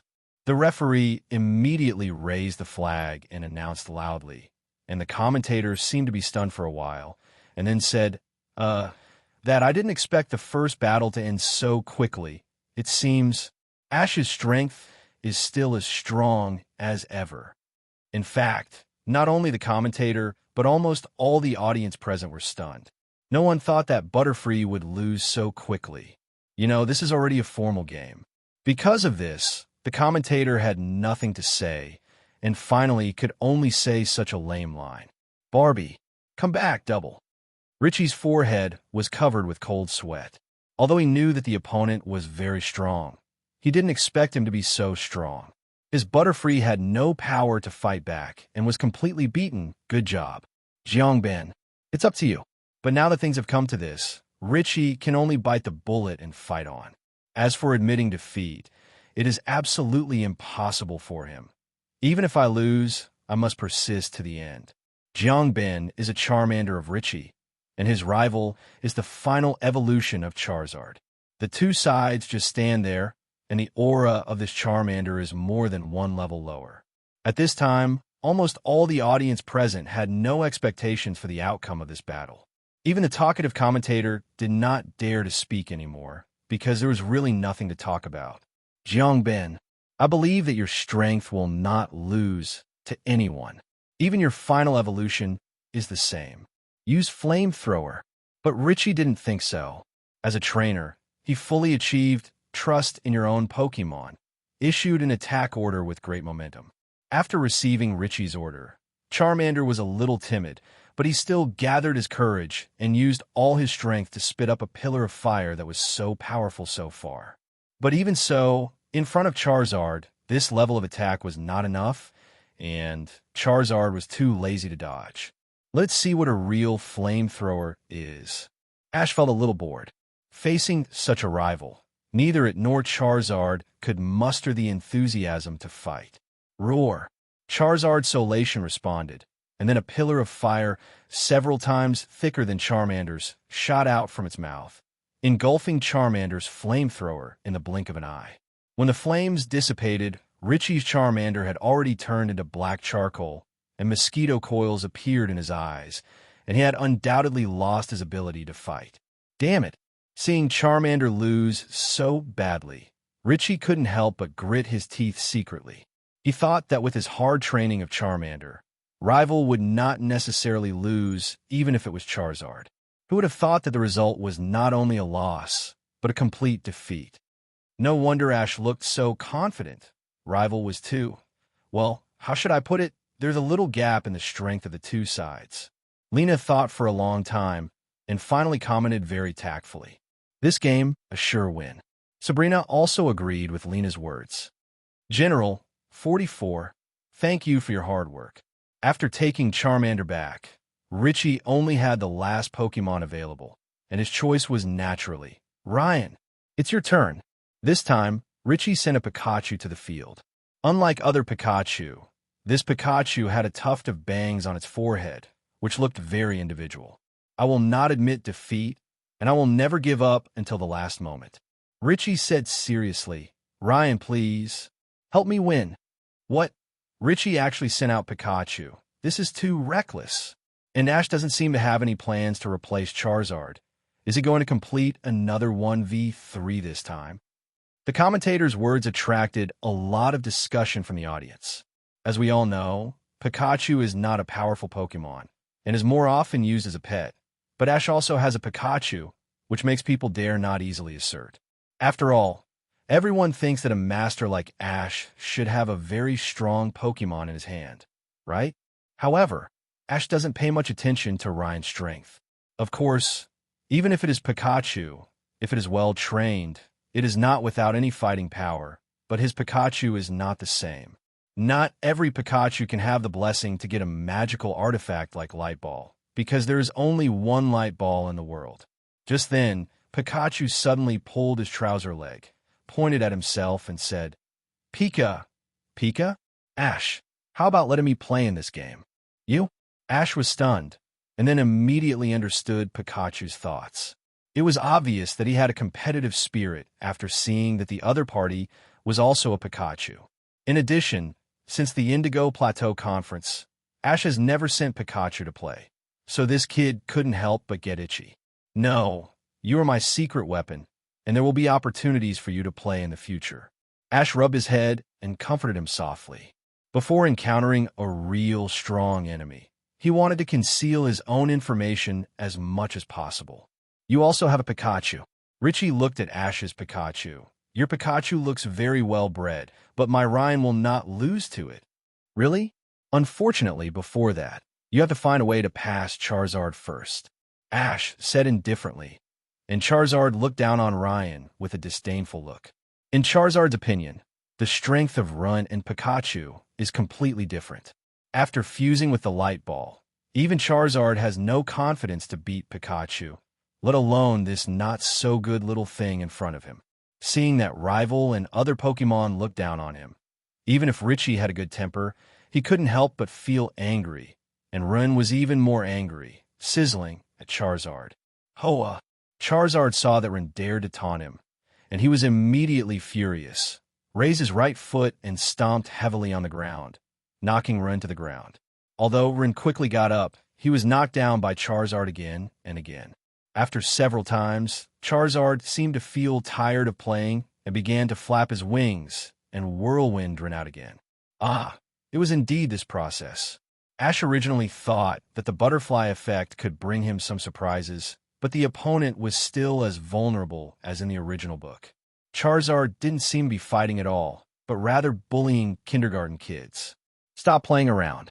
Ash's voice revealed a hint of impatience. Charizard, deal with it quickly. Don't underestimate me. Cheer up, Ryan. Come on. Richie encouraged loudly. Pika. Encouraged by the trainer, Ryan gritted his teeth and stood up again, then rushed towards Charizard quickly. That's it, Ryan. Use Quick Attack. Ryan's body suddenly turned into a white light, approaching Charizard at a very fast speed, but Charizard spread his wings and flew into the sky. Ryan, use Thunderbolt now. Richie quickly issued an attack order, but he ignored the level difference between the two sides. Facing the Thunderbolt used by Ryan, Charizard immediately fought back with Flamethrower. The flames instantly covered the lightning, but fortunately Ryan was fast and dodged it dangerously. Now Richie also understood that the two sides could not fight head-on. Ryan, use Double Team. Richie immediately changed his strategy. After receiving the order from the trainer, Ryan's figure immediately flashed, and soon there were more than a dozen Pikachu figures on the field, which were hard to tell the real from the fake. This should confuse rival. Richie quickly thought of a countermeasure in his mind, but what surprised him was that the opponent's Charizard didn't even look at Ryan and didn't seem to care which one was real and which one was fake, but turned his head towards Ash. The one on the far left used Dragon Claw on it. Ash said lightly, "This strategy cannot be said to be incorrect, but unfortunately Richie was unlucky and happened to meet Ash, who had the power of Wave." Under Ash's guidance, Charizard immediately swooped down, and the right claw with white light swung down mercilessly towards Ryan. Poor Ryan hadn't reacted yet, and was hit by Charizard and flew out, falling heavily to the ground, and his eyes had already been covered with mosquito coils, losing his ability to fight. The winner is decided. Richie is not rival at all. Ash and his Pokemon have once again demonstrated their almost overwhelming strength. Let's applaud and congratulate him. As Charizard ended the battle with a crushing force, thunderous applause broke out on the field, and the other players watching the game all had serious expressions, secretly calculating their chances of winning against Ash. The victory in this game means that Ash has entered the quarterfinals of the Indigo Plateau Conference, and the system also sent a timely reminder. Master, you have won 45 pieces of Destiny Fragments because you defeated your rival Richie. Originally, Ash in the original book almost lost his qualification for the game due to the interference of the Rocket Trio. In addition, his Pokemon consumed a lot of physical strength, and Charizard refused to obey orders and finally lost to Richie. However, now, all this is naturally impossible. Although Ash easily destroyed this destiny, he got a lot of fragments. It seems that the subsequent impact of this incident is still quite large. Ash muttered this word softly, but he felt very strange in his heart. In the original book, Ash might have regarded Richie as a rival, but now it was him. Not to mention Richie, even Gary had never been taken seriously by 740. After all, He was an adult in his heart. It's too cheap to regard a child as a rival. After taking back Charizard, Ash immediately turned around and strode towards the contestant channel behind him. If he was a step later, he would definitely be surrounded by the group of reporters. Ash was still frightened by the last pursuit. If Sabrina hadn't helped him, he would probably have to spend a lot of effort to get rid of it. But he couldn't bother Sabrina every time, so he simply had to be more careful and leave a step earlier. After successfully meeting with Lena and the others, everyone congratulated Ash as usual, and then Gary suggested, "Ash, the next game is the A4 group, which is also the rival you will face later. How about it? Are you interested in watching it?" Ash hesitated for a moment, then nodded in agreement. He also wanted to take the opportunity to learn about the information about the rival in the original book. So, the group continued to sit in the stadium. Not long after, the A4 group competition began. This time, the two contestants were both women, and one of them attracted people's attention. She was a beautiful woman with silver-blue waist-length hair, wearing a belly-exposing tank top and light-colored jeans. She seemed to always have a faint smile on her lips, which made her look extremely sexy. As soon as this woman appeared, she attracted the attention of almost all the men present. Even the commentator eagerly introduced, "The red party who will appear next is the recognized first beauty of this conference. From the Johto region's Liline." Following the commentator's words, thunderous applause and overwhelming cheers rang out, while Liline smiled and waved to the audience, and even threw kisses from time to time. This charming look immediately made the animals present howl. In comparison, the appearance of another player was ignored. Although she was also a woman, she was just a little Stephanie who had not yet developed. Naturally, she was not as popular as the mature and beautiful Liline. Hearing this name, Ash was slightly stunned. He felt that the woman was familiar before, and now he was sure of her identity. Trainer who is good at using evil Pokemon, one of the future Johto Region Elite Four, Liline. Because the Kanto region and Johto region are on the same continent, although they are divided into the Kanto Alliance and the Johto Region Alliance, the two alliances share a group of Elite Four and champions. Compared to the Johto region, the Kanto region has a more developed economy, so the Elite Four and champions of this continent are all named after Kanto. Ash doesn't know how the Johto Region Elite Four will be formed in the future, because the original book doesn't mention it in detail, but he only knows one thing, that is, the strength of this woman should never be underestimated. "Hey Ash, why are you stunned too?" Just as Ash was thinking, he heard Lena's dissatisfied voice. He turned his head and saw Lena staring at him with a face full of reproach, pouting her lips slightly, obviously unhappy. Although Sabrina next to him was expressionless as always, Ash always felt that there was a strong aura coming from her body, which made people feel a little breathless. Although Liline is very popular among male audiences, it also means that she will not be welcomed by female audiences, especially those couples who kind of watch the game together.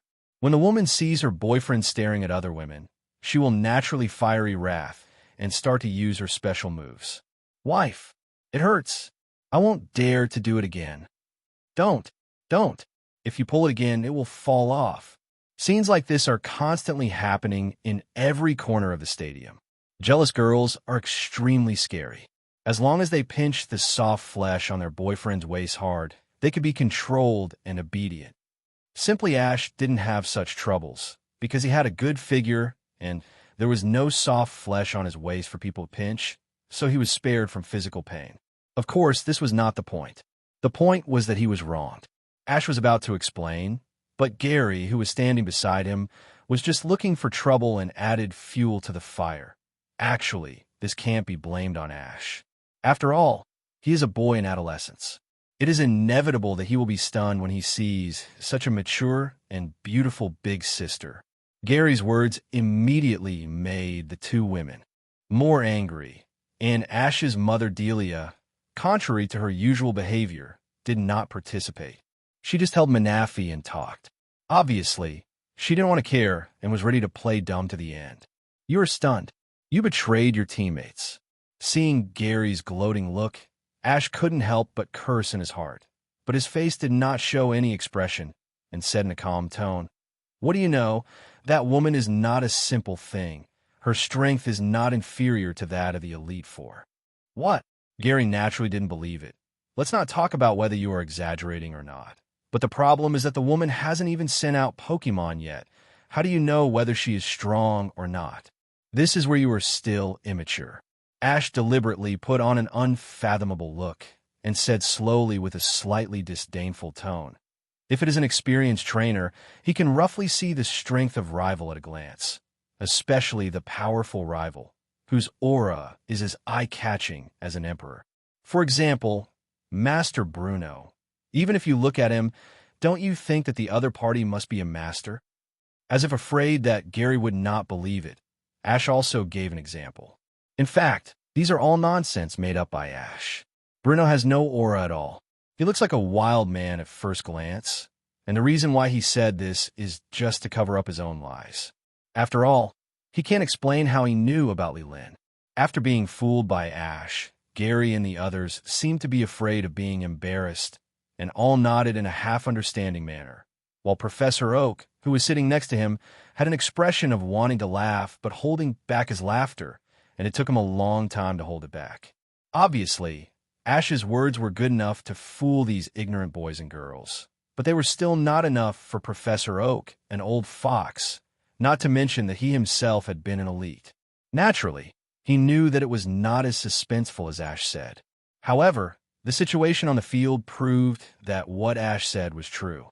Lillian was completely suppressing rival and killed 2 of the opponent's Pokemon with only 1 Honchkrow. Our Lily is in a big crisis. Lily's Honchkrow is too strong. Lily only has 1 Pokemon left. Will she send out? Stephanie, who was named Lily, was sweating profusely. If she couldn't even defeat one of the opponent's Pokemon, it would be a huge loss of face. No, she had to defeat one anyway. Glancing at Lily, who was smiling confidently, Lily gritted her teeth and took out the last Pokeball. "Tangrowth, I'll leave it to you." It appeared Lily really sent out her trump card, Tangrowth. "Now, let's see if she can defeat Honchkrow." As soon as the commentator finished speaking, Lily immediately issued an attack order. "Tangrowth, use Vine Whip." After receiving the trainer's order, Tangrowth immediately stretched out 2 purple Vine Whips and whipped fiercely at Honchkrow. In the previous 2 battles, Honchkrow was not unharmed. If he could be hit a few times, he would definitely be exhausted. Lillian smiled slightly and said calmly, "Honchkrow dodge." Honchkrow's movements were so agile that Tangrowth could not attack it for a while. Seeing that the attack was not effective, Lily was a little anxious. This would not work. We had to find a way to restrict the opponent's actions. Thinking of this, Lily gave another order. "Tangrowth, use poison powder." Taka. Tangrowth immediately spit up a stream of purple powder from his body and floated towards Honchkrow, but Lily did not think of relying on this trick to hurt the opponent. After all, poison powder is a trick that is very easy to dodge. The venue is so large that Tangrowth's poison powder cannot cover the entire venue. The opponent just needs to run away quickly, and Honchkrow can do this with his speed. Lily chose to use this trick in order to make Honchkrow reveal a flaw while dodging the poison powder, so that the real attack could hit him. This is the so-called purpose of the drunkard, is not the wine. Unfortunately, her thoughts were very beautiful, but the reality was, hey, why didn't that Li Lin let Honchkrow dodge? He was poisoned just like that. Lena said in the audience with a puzzled look on her face. The situation on the field was just as Lena said. Facing the purple powder that was slowly floating, Li Lin never said a word, but just looked at his rival with a smile, and Honchkrow also stood there very faithfully without moving. After inhaling the poison powder, his face turned purple, and he was obviously in the poisoning contest condition. As everyone looked at each other in bewilderment, Ash stood up and said, "Let's go. The game is over. Let's go out first to avoid the crowd when the game ends later." But the game is not over yet. Even if Honchkrow loses, Lillian still has 2 Pokemon left. Lena said hesitantly, "No, it's over." Ash said with certainty, "That woman did it on purpose. She deliberately poisoned Honchkrow." But why did she? Before Lena could finish the second half of her sentence, something strange happened on the field. Liline suddenly ordered, Honchkrow, use illusion to transfer. After receiving the trainer's order, Honchkrow's cold face remained unchanged, but a strange red light flashed in his eyes, and then Tangrowth on the opposite side screamed without any warning. Tangrowth, what's wrong with you? Lily shouted anxiously, not understanding what happened for a while. Soon, Tangrowth's face began to turn purple, and he fell into the poisoning contest condition, while on Honchkrow's side, the purple face was restored to its original state. Seeing this scene, not only her, but also many spectators on the field were confused, but some experienced trainers saw the clues. The trick that this Honchkrow just used is called illusion transfer, which can transfer his own status condition to the opponent. It is a very common psychic trick. Ash explained.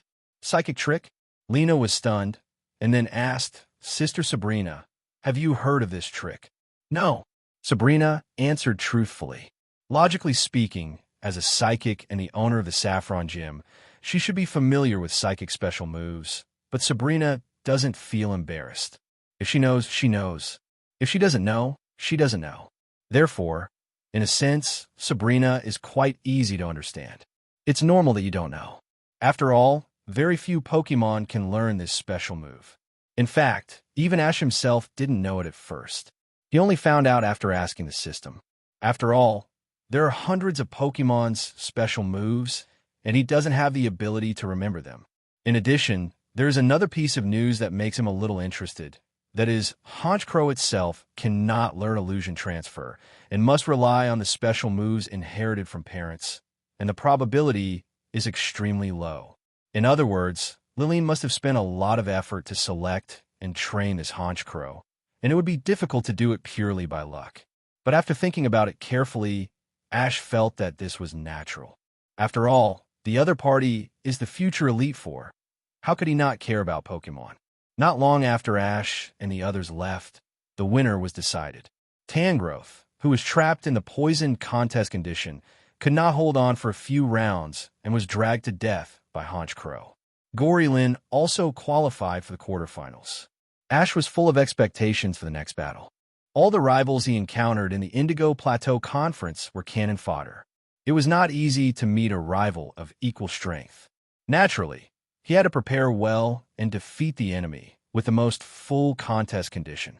In order to put his team in the best contest condition, Ash specifically asked Delia to give the Pokemon a massage so that they can relax and perform at their best. Delia naturally agreed to this request.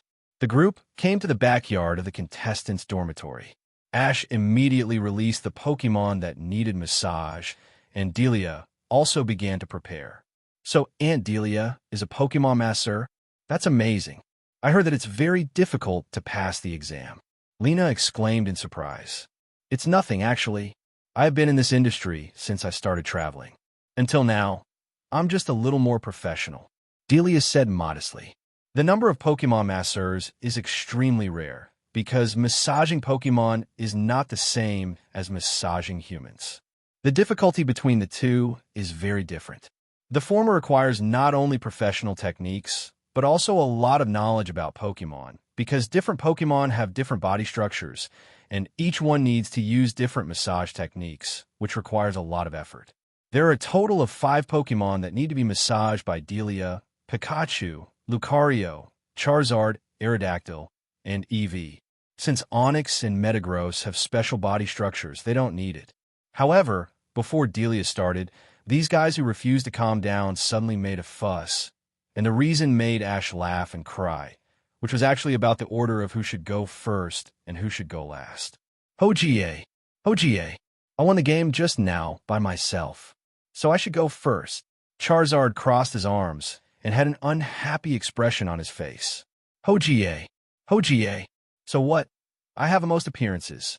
I should go first. Aerodactyl naturally refused to accept it. In its opinion, it was the one who made the most contributions in the team. Bye. Stop fighting. Eevee shouted anxiously, but it was not here to stop the fight. Bye-bye. You two fake dragons are not qualified to enjoy massage. Your expression will definitely scare the boss's mother. Can you afford to pay for it? As usual, Eevee, who was very displeased with Charizard and Aerodactyl, acted as a troublemaker again. Although these two guys are tall and strong, there's still no match for Eevee when it comes to talking. Eevee is very good at scolding people. He doesn't use dirty words, but he can make the other party speechless.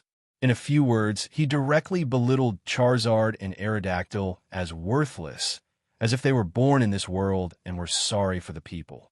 This really P*** D off Charizard and Aerodactyl. The two angry Pokemon looked at each other and instantly reached an agreement of temporary truce and united against the outside world.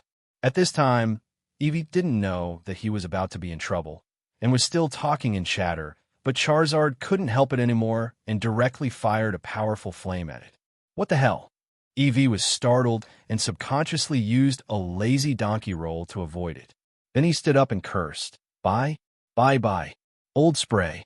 What are you doing? Don't you understand the principle that a gentleman should talk instead of fight? You can't be so ignorant as a Pokemon. Roar. K your uncle's gentleman. Aerodactyl cursed and then used the Iron Head trick to hit it without saying a word. Fortunately, Eevee, who was prepared, jumped to the side in time and didn't get hit, but the place where it was originally standing was hit by Aerodactyl and a big hole was created. Fine. You two guys are so mean. Looking at the big pit and the unscathed Aerodactyl, Eevee was still frightened, but still refused to admit defeat. Bye. You actually want to fight two against one. If you have the ability, fight us one-on-one. However, this time, I don't know if they learned to be smart or were really angry. Aerodactyl and Charizard ignored Eevee's provocation and beat up together. This time, Eevee was miserable. Although it was agile, there were two rivals after all, and it was completely in a situation where it could only be beaten and cannot fight back. Wait, everyone stop fighting. Seeing this scene, Lena hurriedly dissuaded them loudly, but unfortunately her words were ignored directly, and the three Pokemon continued to fight. Ash, go and stop them. Seeing that her words were useless, Lena had to ask Ash for help, but Ash said nonchalantly, "It's okay, just fight. It will be fine after the fight." In Ash's opinion, Eevee deserved to be beaten up. He had caused so much trouble with his foul mouth, and it would be a good lesson for him. Pikachu and Lucario, who had been watching the fun, nodded in agreement. This kid had to be beaten. Even the always gentle Delia smiled and comforted. It's okay. Lena-chan, the Pokemon in the laboratory are always fighting, but the relationship between them is getting better and better. Seeing that everyone was talking nonsense, Eevee was almost angry and vomited blood, but it was a pity that it didn't even have time to get angry, because it had been defeated by Charizard and Aerodactyl. Huga, little thing, do you admit your mistake? If you do, I'll give you fewer hits. Charizard said with a power trip. Bye. I admit it. Eevee lowered his head in fear at first, but before Charizard could be proud for long, he suddenly shouted, Bye. I admit your mother. As soon as the voice fell, Eevee immediately dug the ground with his claws, used the dig trick at the fastest speed in his life, and drilled into the ground in an instant. At this time, Charizard's lungs were about to explode, and he quickly used the Jet King flame towards the hole to force Eevee out. Fortunately, Eevee has no other skills, but he is very good at digging and climbing trees, which he learned when he was in trouble in the past to escape.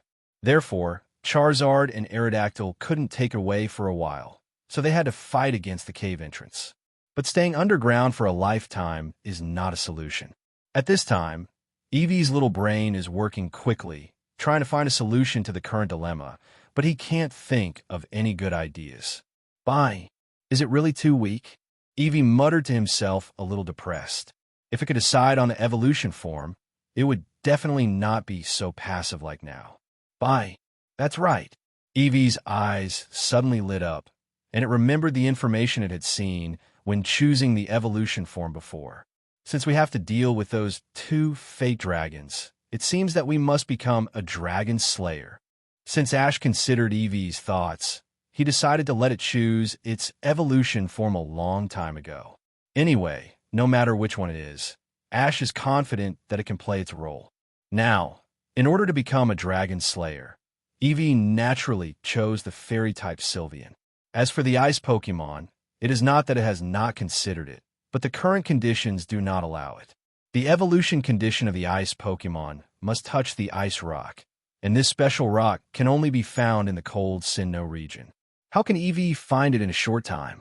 What's more, Eevee thinks that Sylveon is immune to all dragon-type tricks, and that is the real Dragon Slayer. Thinking of the scene where he was about to knock Charizard and Aerodactyl to the ground and mock them wantonly, Eevee couldn't help but laugh triumphantly, but the rising temperature around reminded him that he had no time to fantasize. But what are the evolution conditions of Pokemon these days? Eevee racked his brains and tried hard to recall. He remembered that he had seen it on Pokédex. The evolution conditions were not complicated and difficult. As long as the relationship with the trainer was good, it would be fine. For this point, 103 Eevee felt that there was no problem with his relationship with Ash. In fact, it was true. Ash actually doted on Eevee, otherwise he would not always favor it in front of outsiders. Then, Eevee began to recall the various bits and pieces of Ash's interactions with it, mainly when it got into trouble and Ash helped to clean up the mess.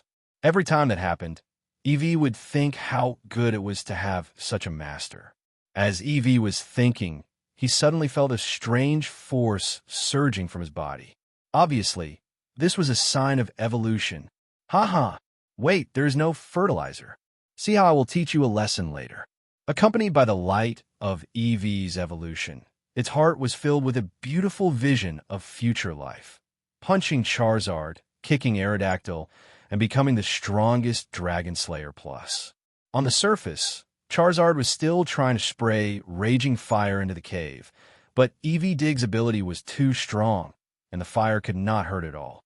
Seeing that it would take a while to determine the winner, Ash felt tired of watching and was about to persuade Charizard, but his face suddenly changed and became extremely strange. No way. Ash frowned. Eevee Beedbee, this kid, chooses to evolve into Sylveon? Through the perception of the waveguide, Ash immediately grasped Eevee's dynamics. Ash naturally didn't care about it, choosing to evolve into Sylveon, but the question was, why did Eevee suddenly want to evolve into this? However, it should be said that Ash is worthy of being close to Eevee. Look, in a short while, Ash guessed Eevee's thoughts.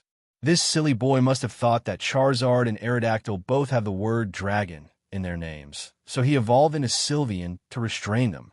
Thinking of this, Ash couldn't help but cover his forehead helplessly. Eevee is indeed very smart, but after all, it is not a human, let alone a trainer. It doesn't know much about the attributes of other Pokemon. Although Eevee called out fake dragons, in fact, it believed that Charizard and Aerodactyl were dragon-type Pokemon because it had a very sharp sense and could detect that they had dragon blood in their bodies. The reason why it called out that was because when Eevee was still in the Issue region, he had the honor of witnessing a huge dragon with his own eyes. Although Eevee couldn't call out its name, there was no doubt that it was a real giant. Compared with that giant dragon, Eevee felt that Charizard and Aerodactyl were just flying lizards, so it was no wonder that he looked down on them. It's over. Eevee is in trouble now. Based on Ash's understanding of Eevee, once the evolution is completed, this guy will definitely jump out and show off and taunt Charizard and Aerodactyl. Sure enough, after a few seconds, Eevee suddenly emerged from the ground. What appeared in front of everyone was no longer the original furry little fox, but a small animal with a white body, blue eyes, and several colorful ribbons wrapped around its body. What is this? Lena was stunned at first, and then exclaimed in surprise, "Isn't this Sylveon? I have only seen it on TV before. Wow, so cute." "Is it the evolution of that, Eevee?" Sabrina asked lightly. She was not very interested in cute things. Sylveon ignored them and just jumped to Ash, the ribbon on its ear gently wrapped around his right hand, then laughed. "Bunny, boss, we have chosen the evolution form." "Yeah." Ash squatted down and rubbed its head with a smile. "But you seem to have forgotten that there is something that has not been resolved?" "Bunny, bunny, bunny. Of course I didn't forget. It's just those two stupid dragons. Look at how the handsome Eevee-chan teaches them a lesson. By the way, it's not too late to kneel down and beg for mercy now. Although it has evolved into Sylvian, it still can't change its habit of calling itself EV-chan for a while, and Ash is too lazy to correct it, just kindly reminding it. I said, handsome EV-chan, are you so confident? Just in case, Ash began to use the system to check Sylvian's information, and then a large row of data immediately appeared in his field of vision. Name, Sylvian. Gender, male. Ability, attract body. Attribute, fairy. Strength, quasi-elite primary. Special moves, charm, dig, swift, draining kiss, moon explosion, light screen. Information, born in Issue region, smart, very experienced in using charm, determined to become a dragon slayer due to a certain incident, very talented, potential elite.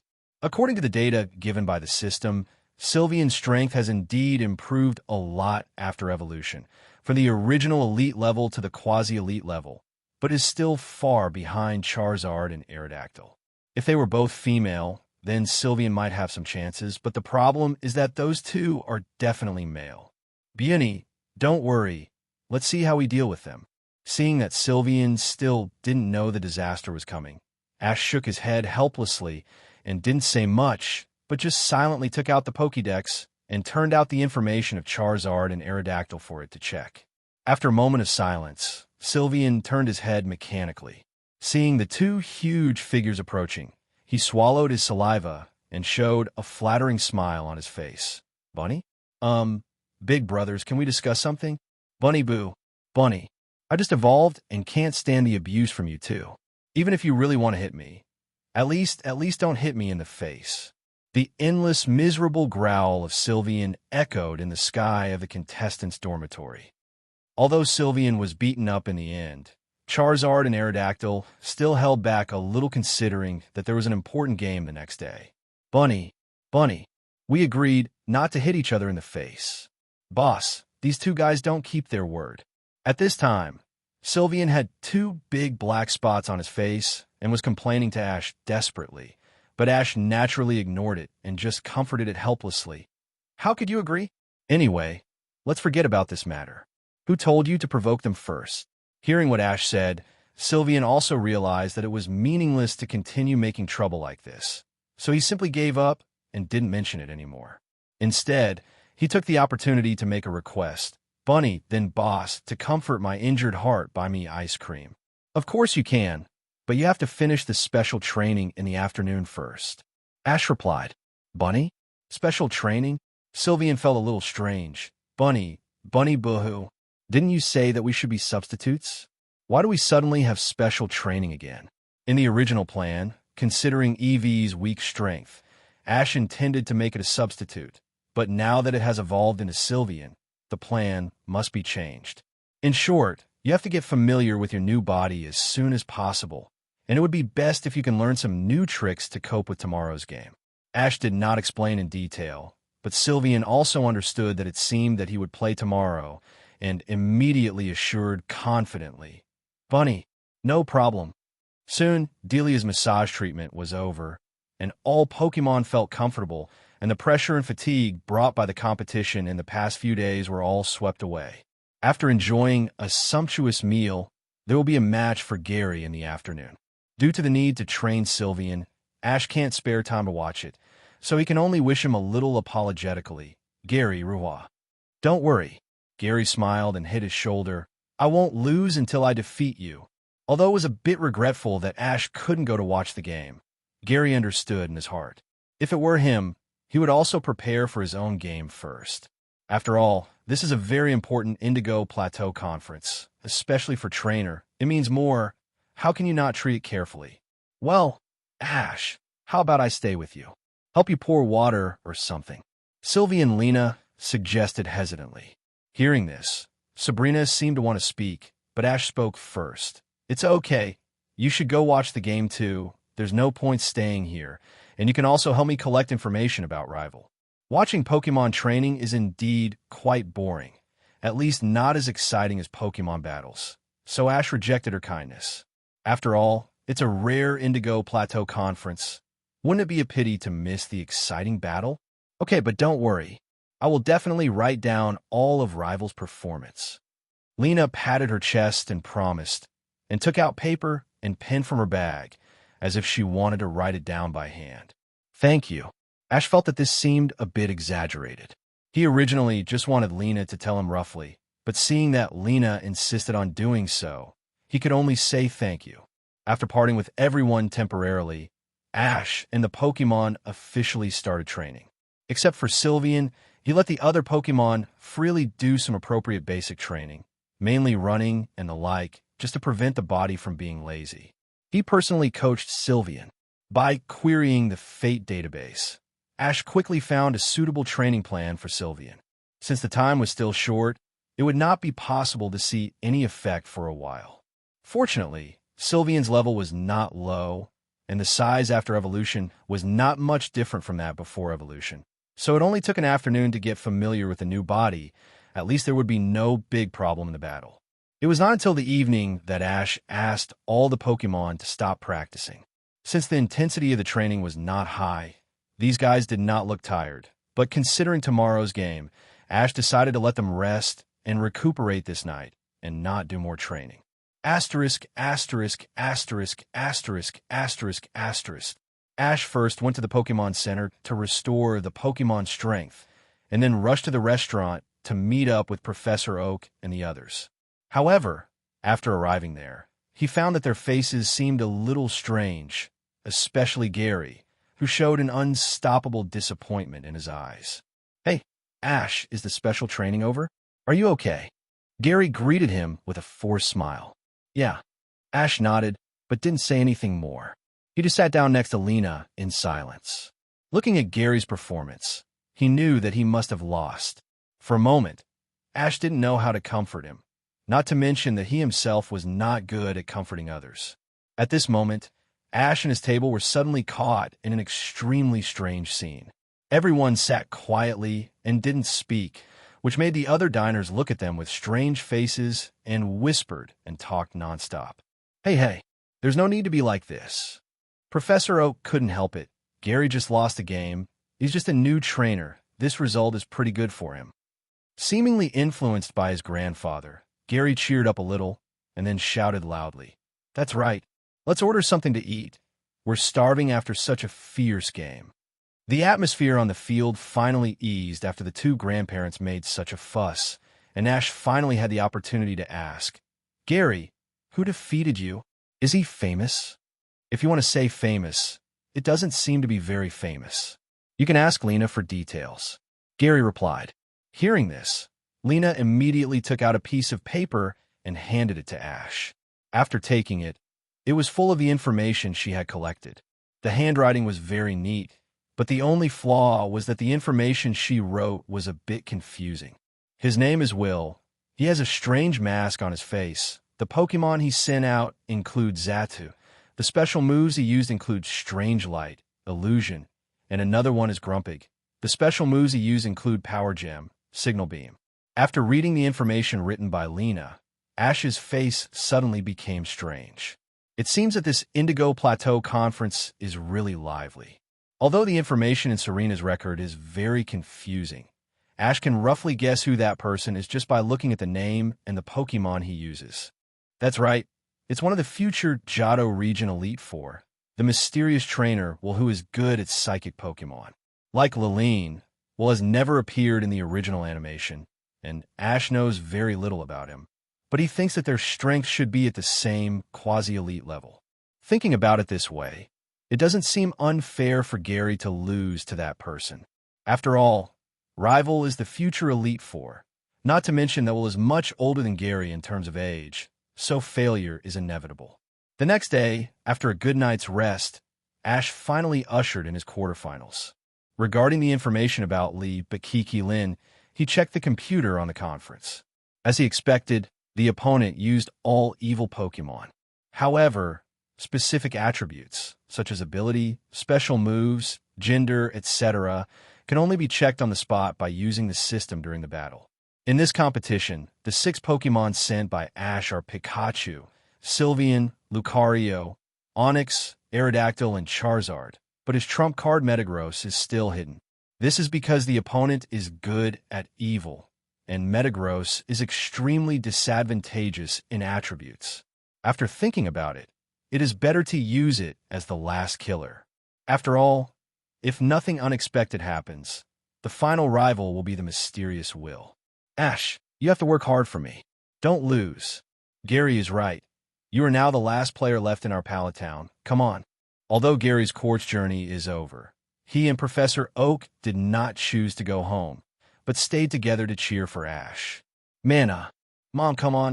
Manafi in Delia's arms also waved his little hands and shouted, but from the outside, it was a Pikachu. Fortunately, the surrounding environment was noisy and no one heard its growl. Otherwise, it would inevitably attract the attention of people with ulterior motives. You kid. Ash smiled and rubbed its head. You still can't change the name. Can't you call me Daddy for a week? Soon, the first match of Group A ended, and Ash immediately said goodbye to everyone and went to the player lounge to wait. In Petalburg City, far away in the Hoenn region, there were also 2 people watching this game. Sister, hurry up. Ash's game has started. Here it comes. These 2 people are Xiaosheng and Mei, the brother and sister. Since the quarterfinals is a formal 6v6 match, it will be broadcast live all over the world. At this time, there are probably millions of people staying in front of the TV and looking forward to this event. Really? It's not even started yet. Mei glanced at the screen and said with a little dissatisfaction, it's not even the players of both sides have come out yet. Xiaosheng, you just talk nonsense.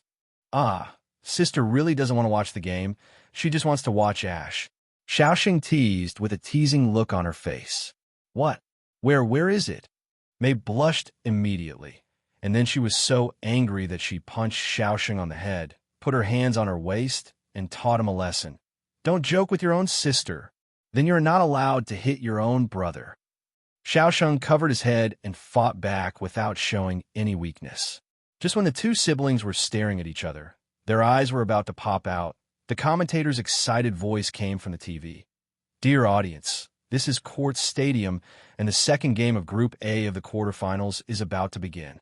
Let's invite the players from both sides to enter. Hearing this, the 2 siblings immediately stopped arguing and turned their heads to the TV screen. Under their expectant gazes, Ash finally walked out of the player channel slowly. Look, it's really Ash and Pikachu. Pikachu seems to have gained weight again. Aunt Delia must have made a lot of delicious food for it. I'm so envious. Why doesn't our mother have such good cooking skills? Xiaosheng shouted excitedly on the side, but Mei was silent, contrary to her usual behavior, just quietly looking at the familiar figure on the screen, and the words of that day seemed to echo in her ears again. Although I am afraid of death, I am not so afraid that I don't care about my face. So according to international practice, ladies go first. When Mei thought of this, she felt a warm current surge in her heart. But at the same time, she was a little angry because at that time Ash dared to say that she was crazy. You are crazy. No gentleman at all. Mei complained indignantly in her heart, but then she laughed out loud with her mouth covered. This scene happened to be seen by Xiaosheng next to him, and he was immediately shocked and sweated. No way. Why did my sister go crazy for no reason? Should I ask my parents to take her to see a doctor? Just as the 2 siblings were thinking about it, the game on the Quartz Stadium had already begun. Through rock, paper, scissors, it was Li Lin from the green side who sent out Pokemon first. Little brother. Li Lin threw a wink at Ash. Please take care of me in this game, and you have to be merciful. It must be said that Li Lin is indeed a fairy, and her every move is full of enchanting and captivating aura. When ordinary men see such a beauty, especially adolescent boys, they will inevitably blush and breathe rapidly. But who is our Ash? He is an Earth traveler from the information explosion era. Apart from other things, he has seen at least 800 beauties. How could he be so useless that he would lose his mind when he met a beauty? So he just replied indifferently, I will neither take care of you nor hold back. Show your true ability. Hee. It seems that you're still a passionate boy. Big sister likes your type. This time Ash ignored her, and Li Lin didn't say anything because he was bored, but he kept a playful smile on his face. The referee saw that both sides were ready, and then raised his hand to signal. Then, The game starts now. It's your turn, Honchcrow. Li Lin was the first to throw the Pokeball, and the one sent out was the Honchcrow with a cold and arrogant look. It appears. Li Lin chose Honchcrow as the vanguard. This Pokemon has made great achievements in previous games. Now, let's see how Ash will respond. Pikachu, you go first in this battle. After thinking for a moment, Ash lowered his head and said to the Pikachu at his feet. According to the information provided by the system, the strength of the Honchcrow reached the quasi-elite intermediate level. Ash wanted to suppress the opponent from the beginning in terms of momentum, so he chose Pikachu, which had an advantage in attributes. Oh, Ash sent Pikachu. Although this Pikachu has always been placed outside, this is the first time it will appear. Let's wait and see its performance. Having said that, the commentator was not optimistic about Pikachu in his heart, and even most of the audience on the field were the same. After all, this Pokemon is really not powerful, but it was not said clearly because of Ash. When Liline saw Pikachu running to the center of the venue, she pretended to be surprised and said, "Little brother, your Pikachu is not a pet. I thought you raised it for fun. Are you going to give the first game to your big sister?" Each contestant must enter the Pokemon that will appear in the computer. Ash doesn't believe that the other party is so arrogant that he doesn't check it. This woman is obviously pretending, so he ignores her and just mocks her. "Haha, you are really cold." Liline still smiled on her face, but she was cursing in her heart. "Brat, how dare you call my words bullshit? See how I will deal with you later." After all, she is the daughter of evil who is good at evil Pokemon. How can her temper be good? That coquettish look is just a disguise to paralyze rival. Honchcrow, use Provoke. The party that sends out Pokemon first has the right to attack first, so Liline was the first to give the order. After receiving the order from the trainer, Honchcrow did not respond. A strange red light burst out from its cold eyes, and the Pikachu on the opposite side suddenly trembled all over, and then an inexplicable anger surged into its heart. Pikachu suddenly felt very angry, although he didn't know why, but he was very angry. It would be best to find someone to beat him up. This is the characteristic of the trick of Provoke, which can make the opponent only use offensive tricks within a certain period of time, but Ash doesn't care. Most of the tricks that Pikachu knows are offensive tricks, so Ash is a little confused about the meaning of the opponent's order. Although he didn't understand, Ash didn't hesitate at all and launched a counterattack immediately. Pikachu Volt. Pika.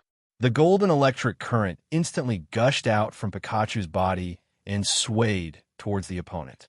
Normally, although Honchcrow is a bird, its speed is not fast and it can't dodge lightning at all. Because of this, Liline did not issue an evasive order, but shouted loudly, "Use Substitute." Honchcrow immediately separated a transparent clone that looked the same from his body. This move allowed Substitute to block the attack for the main body, but it took a certain amount of physical strength to create Substitute, and it couldn't be used too many times. After Substitute was dispersed by Thunderbolt, Liline immediately ordered, "Honchcrow, test your knife on the street." It is said that in ancient times, there was a profession called samurai. They liked to wait at the crossroads with knives, indiscriminately attacking and killing passersby, just to test whether the knife in their hands was sharp. The name of this trick is derived from this behavior. Honchcrow's wide dual wing beats suddenly spread out, and the tip of the right wing slashed straight at Pikachu. The trick of testing the knife on the street is very easy to hit the vital point. In addition, the ability of this Honchcrow is strong luck, so the chance of hitting the vital point is even greater. At this time, Pikachu's contest condition has not been released from the provocation, which means that he can't dodge and can only fight head-on with the opponent. I see. It's really full of calculations. Ash finally figured out why he, who had always had bad luck, won the game of rock, paper, scissors. Maybe the other party deliberately lost to him in order to make him move first. If that was the case, then the woman was really scheming. However, now was not the time to worry about that. The important thing was how to deal with Honchcrow's attack. Pikachu, use Thunderbolt on yourself. This is not the first time Ash has done this. Pikachu with the Lightning Rod ability can be called a cheat. The same golden current, this time Pikachu hits him. Looking at the yellow mouse with spark wrapped all over his body, Honchcrow, who is charging, has a flash of hesitation in his eyes. If he hits it, won't he get hurt too? At this time, Pikachu is like a hedgehog. It is not right to hit it, and it is not right not to hit it. However, Li Lin is much more decisive and orders loudly. Honchkrow, don't worry about it, just attack. Since you want to play a lose-lose game, then I will play with you and see who can last to the end. Unfortunately, Li Lin didn't know that Pikachu's ability is a lightning rod, and its Thunderbolt didn't cause any damage to him at all. But this can't be blamed on Li Lin's inconsiderateness. After all, there are too few Pokemon with hidden abilities. After receiving the order from the trainer, Honchkrow no longer hesitated and slashed at the Pokemon with one wing. Pikachu was also attacked by 990 lightning at the same time, and both Pokemon groaned. Oh, I didn't expect the fighting styles of both players to be so aggressive and so unyielding. The commentator shouted excitedly. Just as Ash thought, Honchkrow did hit Pikachu's vital point. Fortunately, it was in the contest condition with almost full physical strength before, so it was not hit by one hit. Honchkrow, that's it, used Street Knife continuously. Li Lin was merciless. In her opinion, Pikachu's physical strength could not support for long. Although Pikachu's provoked contest condition had ended at this time, Ash did not choose to temporarily avoid the opponent's aggressiveness. But, Pikachu, use Thunder at your position. What? Everyone present was shocked. It was already surprising that Ash had Pikachu use Thunderbolt on him before, and this time he used Thunderbolt with infinite power. Did he really want to die together with the other party? At this time, Li Lin's face no longer had the playful smile before. His eyes were fixed on the expressionless boy opposite him, as if everything had nothing to do with him. Was he bluffing, or was he really that tough? At this moment, Li Lin was faced with a dilemma. Honchkrow, the opponent, is just swaggering. Keep attacking. The situation on the field changes rapidly, so there is no way that Li Lin has time to think carefully. The reason for this judgment is entirely due to her strong female character. Moreover, even if both of them die, Li Lin feels that her side is not at a disadvantage. She has already seen that the Pikachu is not a cannon fodder used to test the enemy's intelligence, but an excellent Pokemon that has been carefully cultivated. Unfortunately, she has calculated everything, but she did not count on the extremely rare hidden ability. Pikachu did not hesitate, and the endless golden current emanated from its body and hit soaring in the sky directly. Could it be that it really was going to...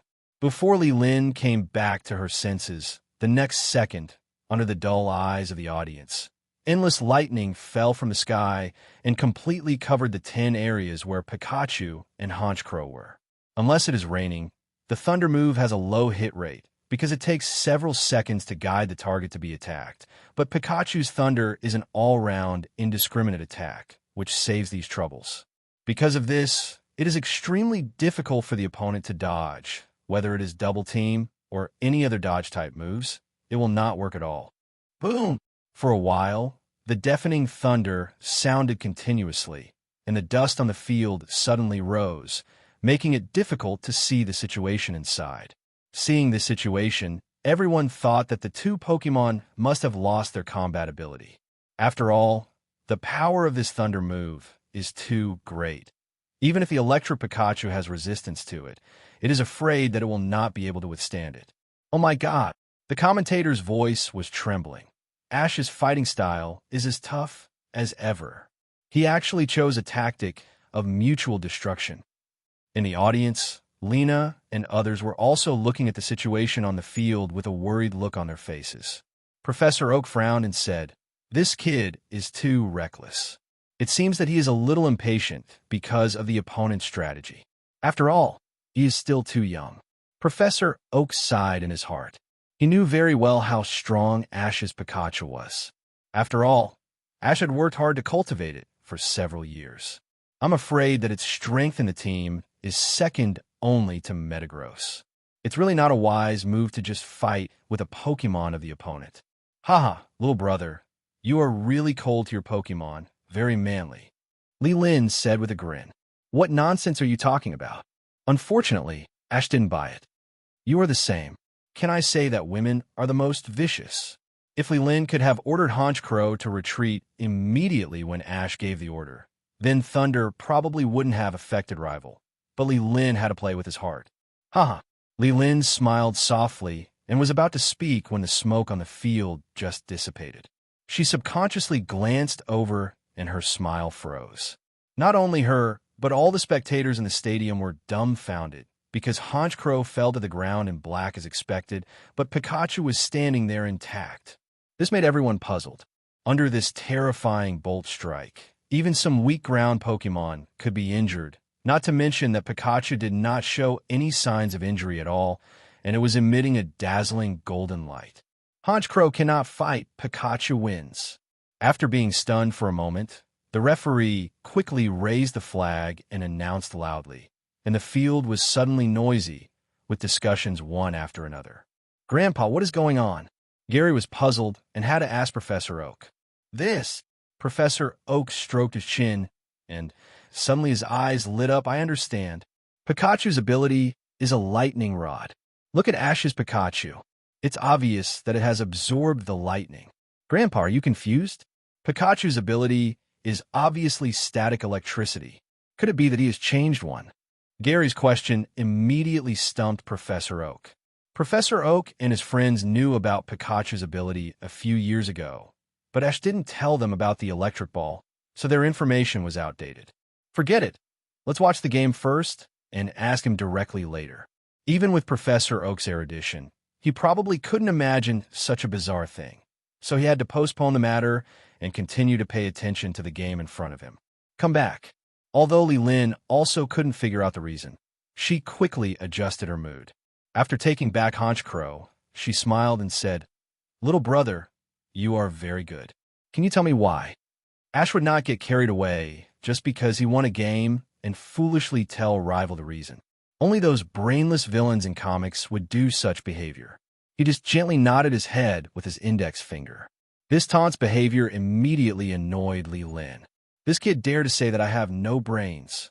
Resisting the anger in her heart, Li Lin threw another Pokeball without saying a word. This time, the Pokemon she sent out was all white. The most eye-catching thing is that there are 10 black sickles on the head. Dop appeared. Li Lin sent out Absol, which is rarely seen this time. By the way, this Pokemon has a nickname called Disaster Beast. The majority of the audience were from Kanto and Johto region. Since Absol does not live in these two regions, many people did not know it, or even heard of it. And because of the scary nickname, many people looked at Absol with a hint of caution. As if noticing this, the commentator began to explain in detail. Although Absol's nickname is not very nice, its true meaning is that whenever a disaster occurs, it will appear in front of people to remind everyone. So, it is an extremely friendly Pokemon. The reason why Absol has the nickname Disaster Beast is entirely because in ancient times, as long as it appeared in front of people, disasters would occur. The ignorant ancients thought that Absol was the embodiment of disaster and an ominous omen, so they gave it such a nickname. But modern research has found that Absol uses the horns on its head to detect the upcoming natural disasters, and then kindly informs nearby people to take shelter. In other words, whether Absol is there or not, what is going to happen will still happen. As the truth comes out, people's views on this Pokemon have gradually changed, and all this can be said to be attributed to the advancement of technology. At this time, Pikachu had just absorbed Thunder's power and defeated Honchkrow. It was a time of great momentum, and it should take this opportunity to pursue the victory. Pikachu, this battle is also handed over to you. Ash asked solemnly. Pikachu. Pikachu was still confident, and Lilina on the opposite side saw that Ash still let it fight, and couldn't help but smile. Little brother, you are too confident in your Pokemon.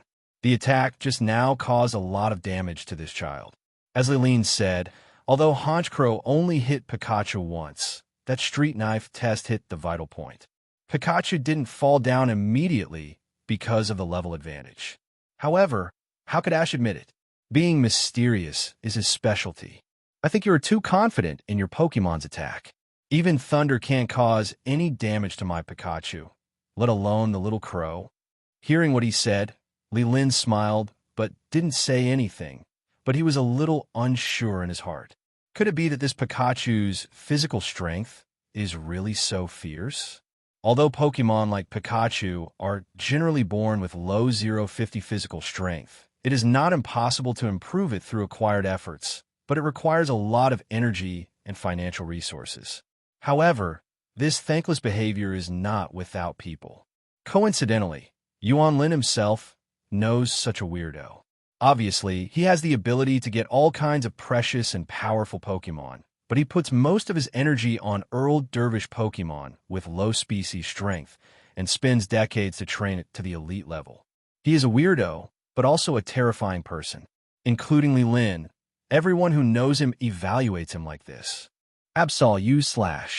Li Lin stopped thinking about that. No matter what rival was like, he would fight first and then judge. Boso. After receiving the order from the trainer, Absol immediately shouted and rushed towards Pikachu with big strides, while his right front paw emitted a dazzling white light. Seeing the opponent's aggressive momentum, Ash didn't want Pikachu to resist and calmly ordered, "Use double team." Pikachu. Suddenly, Pikachu's figure shook, and then more than a dozen Pikachu appeared on the field. This made it difficult for Absol to distinguish the target, and the action inevitably stopped. He looked left and right, trying to find the real body. Absol. Li Lin smiled calmly. "Don't use your eyes to see. Don't forget what your unique skill is." Absol nodded, and then closed his eyes. Although Ash felt strange, he didn't dare to be careless and stared at the opponent's every move. What does Li Lin want Absol to do? Is he closing his eyes to rely on his sixth sense? The commentator guessed. At this moment, Ash found that the horn on Absol's head suddenly trembled. Although the amplitude was very slight, he was still noticed by his sharp eyes, and a bad feeling suddenly surged into his heart. "Pikachu or Birdtail," Ash ordered loudly without thinking. "Pika." Although Pikachu didn't understand why he had to take the initiative to expose his true identity, it had been with Ash for many years and would still execute even seemingly unreasonable instructions, so it immediately transformed its tail into Warburg. Just when Pikachu was about to attack the other party, Absol suddenly opened his eyes and then ran towards the position of Pikachu's true identity like a rabbit and swung down with his right front paw with a white glow without mercy. Obviously, it was not because Pikachu took the initiative to expose itself, but because Absol had already discovered its true identity. Otherwise, the two sides would not have launched attacks at the same time. Zit! Iron Tail and the claws tackled each other, and with a muffled sound, Pikachu flew backwards.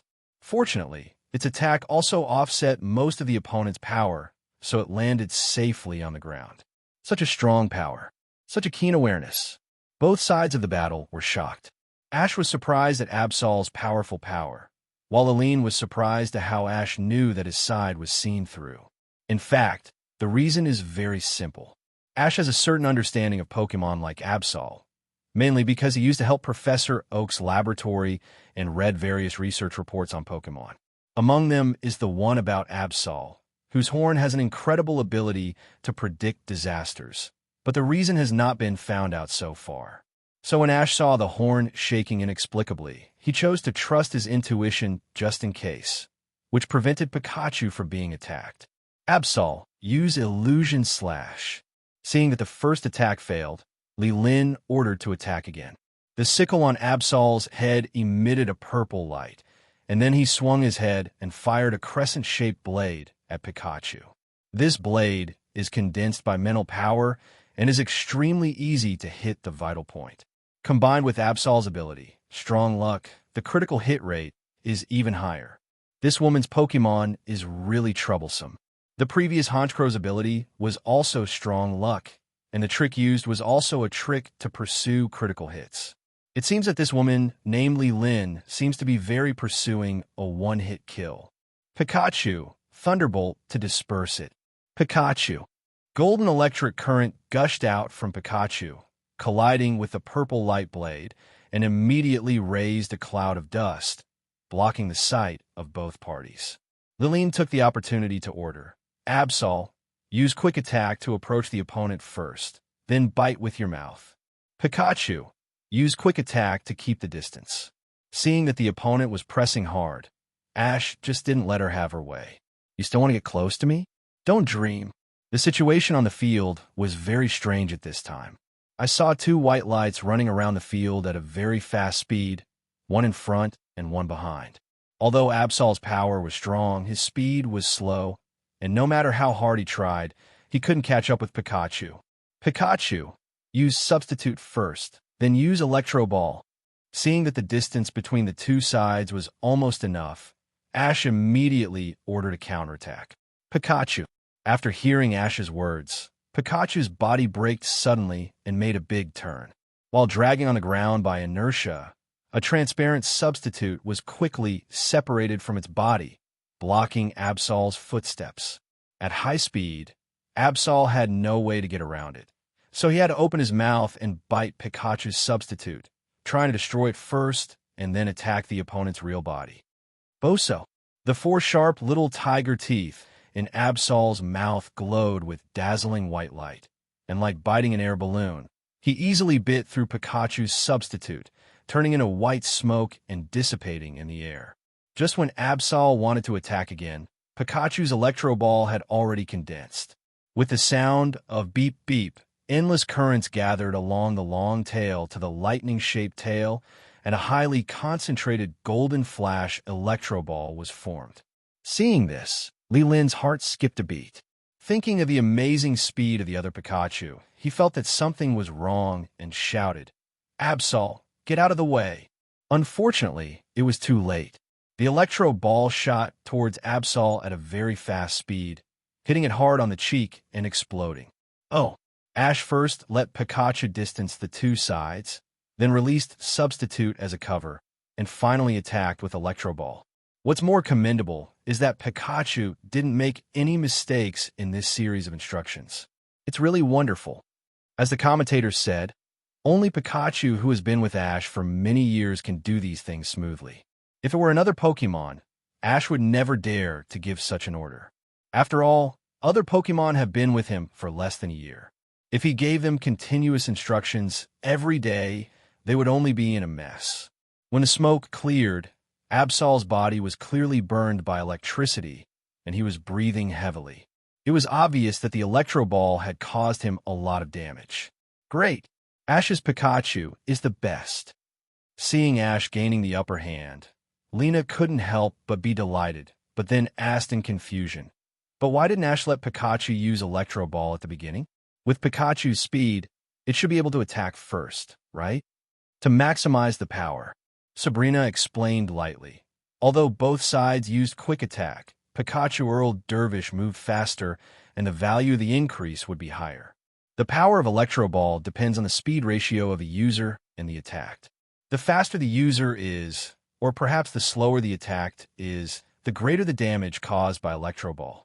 Seeing that Absol was completely at a disadvantage, Li Lin was not worried, but smiled lightly. "Absol, use Dark Eyes." After receiving the order from the trainer, Absol's eyes condensed, and the sharp eyes stared at the Pikachu opposite, using this trick to block Ash's possibility of replacing Pokemon. What does this woman want to do? Ash thought quickly in his mind. The situation on the field was favorable to him at this time. He had never thought of replacing Pikachu. The opponent should be able to see this. Could it be? Pikachu. Ash's face changed slightly. Hurry up and use Volt to solve it. Ha, did you guess it? But it's too late. Absol, use Preliminary. Li Lin showed a smile of success on his face. Absol faced the thunderbolt that Pikachu blasted at him, but he did not dodge or avoid it. He just used the horn of his head to aim at the lightning and lightly scratched it, and it was so casually dispersed. Preliminary is a trick that can definitely resist the opponent's attack, but the success rate will decrease after a lot of times. But if it is used for the first time, it is almost certain to be blocked. That's it. Absol, use Perish Song. Li Lin seemed particularly high-spirited, and this time it was finally her turn to have her plan work. Then, Absol opened his throat and sang a song with a strange tone. What was even more strange was that there were waves of black and purple sound waves visible to the naked eye floating in the air. Li Lin's move was really beautiful. Absol first blocked the opponent's exchange of Pokemon with black eyes, and then sang Perish Song, which means that the opponent is determined to die with Pikachu. The commentator's tone was a little anxious and excited at the same time. Pokemon that hears Perish Song will lose their combat ability after a period of time unless they are replaced, and Li Lin used Black Eyes to prevent this situation. In terms of Pikachu's current condition, it is not very cost-effective to replace Absol, whose physical strength is almost exhausted, but Ash is not completely unacceptable. But, Mr. Commentator, you are wrong. Li Lin winked charmingly. My Absol doesn't want to die together with my little brother's Pikachu. As soon as the voice fell, Li Lin ordered with lightning speed. Absol, use the baton. This routine is really dirty. It was the first time that Ash encountered Rival using this tactic. He had not thought of a way to deal with it in advance. He could only watch helplessly as the other party replaced Absol and sent out a new Pokemon, Houndoom. Houndoom looks like a black dog, with 2 curved horns on its head, and a tail with a black arrow, just like a hellhound in a fantasy novel. 0. Oh, now Ash's situation is not good. The opponent used a trick to replace Absol safely, and Pikachu's exit is only a matter of time. These 10 little players are the most important. If Absol is replaced by ordinary means, the effect of the black eyes will disappear, and Ash can also replace Pikachu, thereby removing the effect of Perish Song. However, if the baton is used, Absol can not only be replaced, but also maintain the effect of black eyes. What? That woman is so mean, so shameless. In the stands, Lena complained with dissatisfaction. Wrong. Sabrina shook her head. This is a Pokemon battle. Strength is only part of the decision. Then, she changed the subject, but don't worry too much. That Absol is already running out of stamina, and that woman's Pokemon attribute is single. Ash's chance of winning is still very high. Hee, little brother, what should you do now? Li Lin still smiled so charmingly, but there was a taste of a conspiracy in it. It's very simple. To Li Lin's surprise, Ash still had a blank expression on his face, as if he would not be moved by the predicament in front of him at all. He said calmly, since the cat has escaped, we can only kill the dog first. If someone is familiar with Ash, such as Lena, he can hear a hint of anger in his words. He is a little disgusted by this tactic. Little brother, you don't need to be angry. Your Pikachu has done a good job. It forced me to reveal my trump card in advance. Li Lin said with a smile. It is more appropriate to say that this is a mockery than a comfort. Hee, of course I'm not angry. Ash chuckled and pointed his right hand at the opposite side. Solve it in 3 rounds, go. Thunderbolt. Pikachu. Feeling the momentum of his trainers determined to kill, Pikachu quickly raised his spirits and used a powerful Thunderbolt. Houndoom opened it, seeing that the opponent was desperately trying to set up a 607 posture. In fact, Pikachu was indeed forced to a dead end, so Li Lin did not dare to neglect it and directly let Houndoom dodge. Anyway, he just had to hold on until the effect of Perish Song was activated. Before that, the only thing to do is to save your energy as much as possible and not let the other party's idea of dying with someone else succeed. Houndoom's speed is not slow, and he easily dodged the lightning attack. Seeing that Pikachu's attack was ineffective, Ash immediately changed his strategy. Pikachu used agility first, then used quick attack to approach the opponent. Through the increase in speed of agility and quick attack, Pikachu's speed can be said to be extremely fast, turning into a white light and rushing straight towards Houndoom. Houndoom used Nasty Plot, then Flamethrower. Li Lin's reaction is not slow, and he immediately issued a counterattack order. Woo! After receiving the order from the trainer, Houndoom looked up to the sky and let out a long roar, and then his eyes became abnormally red, and there were dense blue veins around his eye sockets. Houndoom's original appearance was a bit scary, and this time it was even more terrifying. No one dared to look into those devil-like eyes. Then, Houndoom opened his mouth, and a high-temperature flame suddenly gushed out of his mouth. Looking closely, there was even a trace of black in the flame. By activating the cerebral cortex through Nasty Plot, Houndoom's flamethrower can be said to be extremely powerful, even Orberg, can be easily melted. But the problem is that the power of this spit-up flame is indeed strong, but it is a bit difficult to attack Pikachu in the high-speed contest condition. However, Liline is also aware of this. Her real purpose is just to hinder Pikachu's attack. Anyway, as long as it can delay enough time, Houndoom will naturally win without a fight. However, Ash is even more clear about her little calculation in her heart. So facing Houndoom's terrifying flame jet, he chose to let Pikachu go straight up. Pikachu. Ash's voice was full of determination. Ignore the flames, use high-voltage thundershock, and rush forward. Pikachu. Pikachu did not hesitate and rushed towards Houndoom. The golden current gradually wrapped around it, like a golden comet with a long tail, and the deafening thunder sounded throughout the stadium. Oh, Ash chose to fight hard. It seems that he plans to kill Houndoom before Pikachu loses his fighting ability. Can Pikachu do this? The commentator's excited voice sounded on the field, but the audience had no time to listen to what he was saying. Everyone's eyes were focused on the field, either expecting or anxious. Humph, it's just a moth flying into a flame. Li Lin showed a little disdain on his face, but in fact he was a little unsure in his heart, but he didn't want to lose momentum. Unfortunately, the thing she was most worried about still happened. Pikachu plunged into the flames without hesitation, but the flames did not swallow the lightning, but broke through it. Pikachu hit Houndoom's head, and the golden current wrapped around it hit Houndoom's body. Woo! Houndoom screamed miserably and was immediately knocked back by the powerful impact force. His body was charred, and his eyes were full of mosquito coils. Too amazing. The commentator's voice was a little stuttering. Pikachu not only broke through the flame jet, but also knocked the opponent down in 10 hits. Not only him, but everyone on the field except Professor Oak and those who knew Pikachu's strength was stunned by this amazing blow. WWW. High-voltage thundershock is one of the most powerful moves in the electrical system, and it is not something that any electrical Pokemon can learn. It is a special move of the Pikachu family. With Ash's Pikachu's talent, this trick was mastered early, but there's a flaw in this trick, that is, when using it he will also be hurt.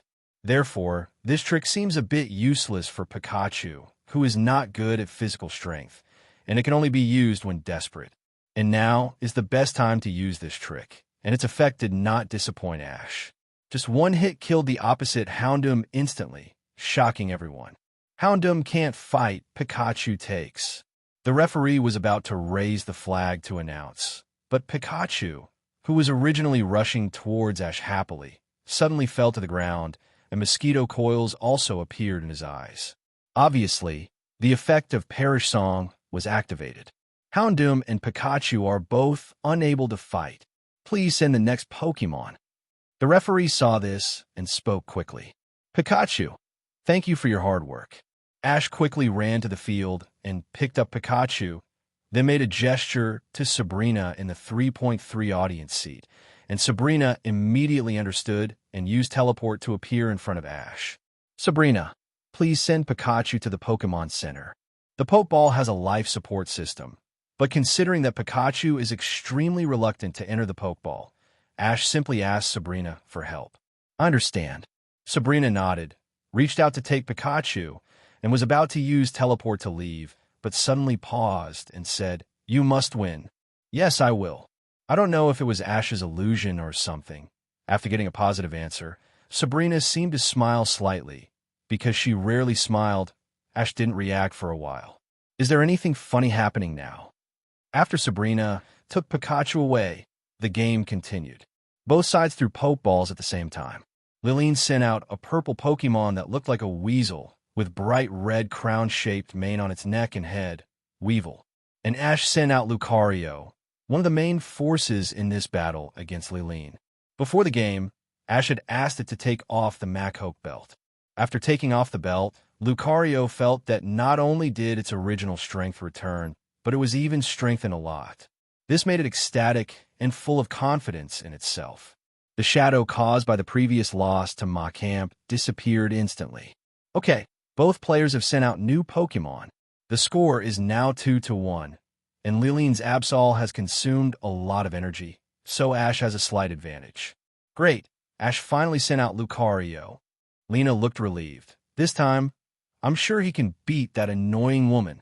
Ah, indeed, Lucario is very advantageous against Evil-type 13 Pokemon. The great magician Bo Sheng nodded in agreement. Weevil not only has Dark-type, but also Ice-type, and is completely at a disadvantage against Lucario, but Liline should not have considered this. Hee, little brother, were you serious about your big sister just now? Liline asked with a charming smile. Lucario, sword dance. Ash was too lazy to pay attention to her, and gave the order directly. Lucario was not ambiguous and followed Ash's instructions without saying anything.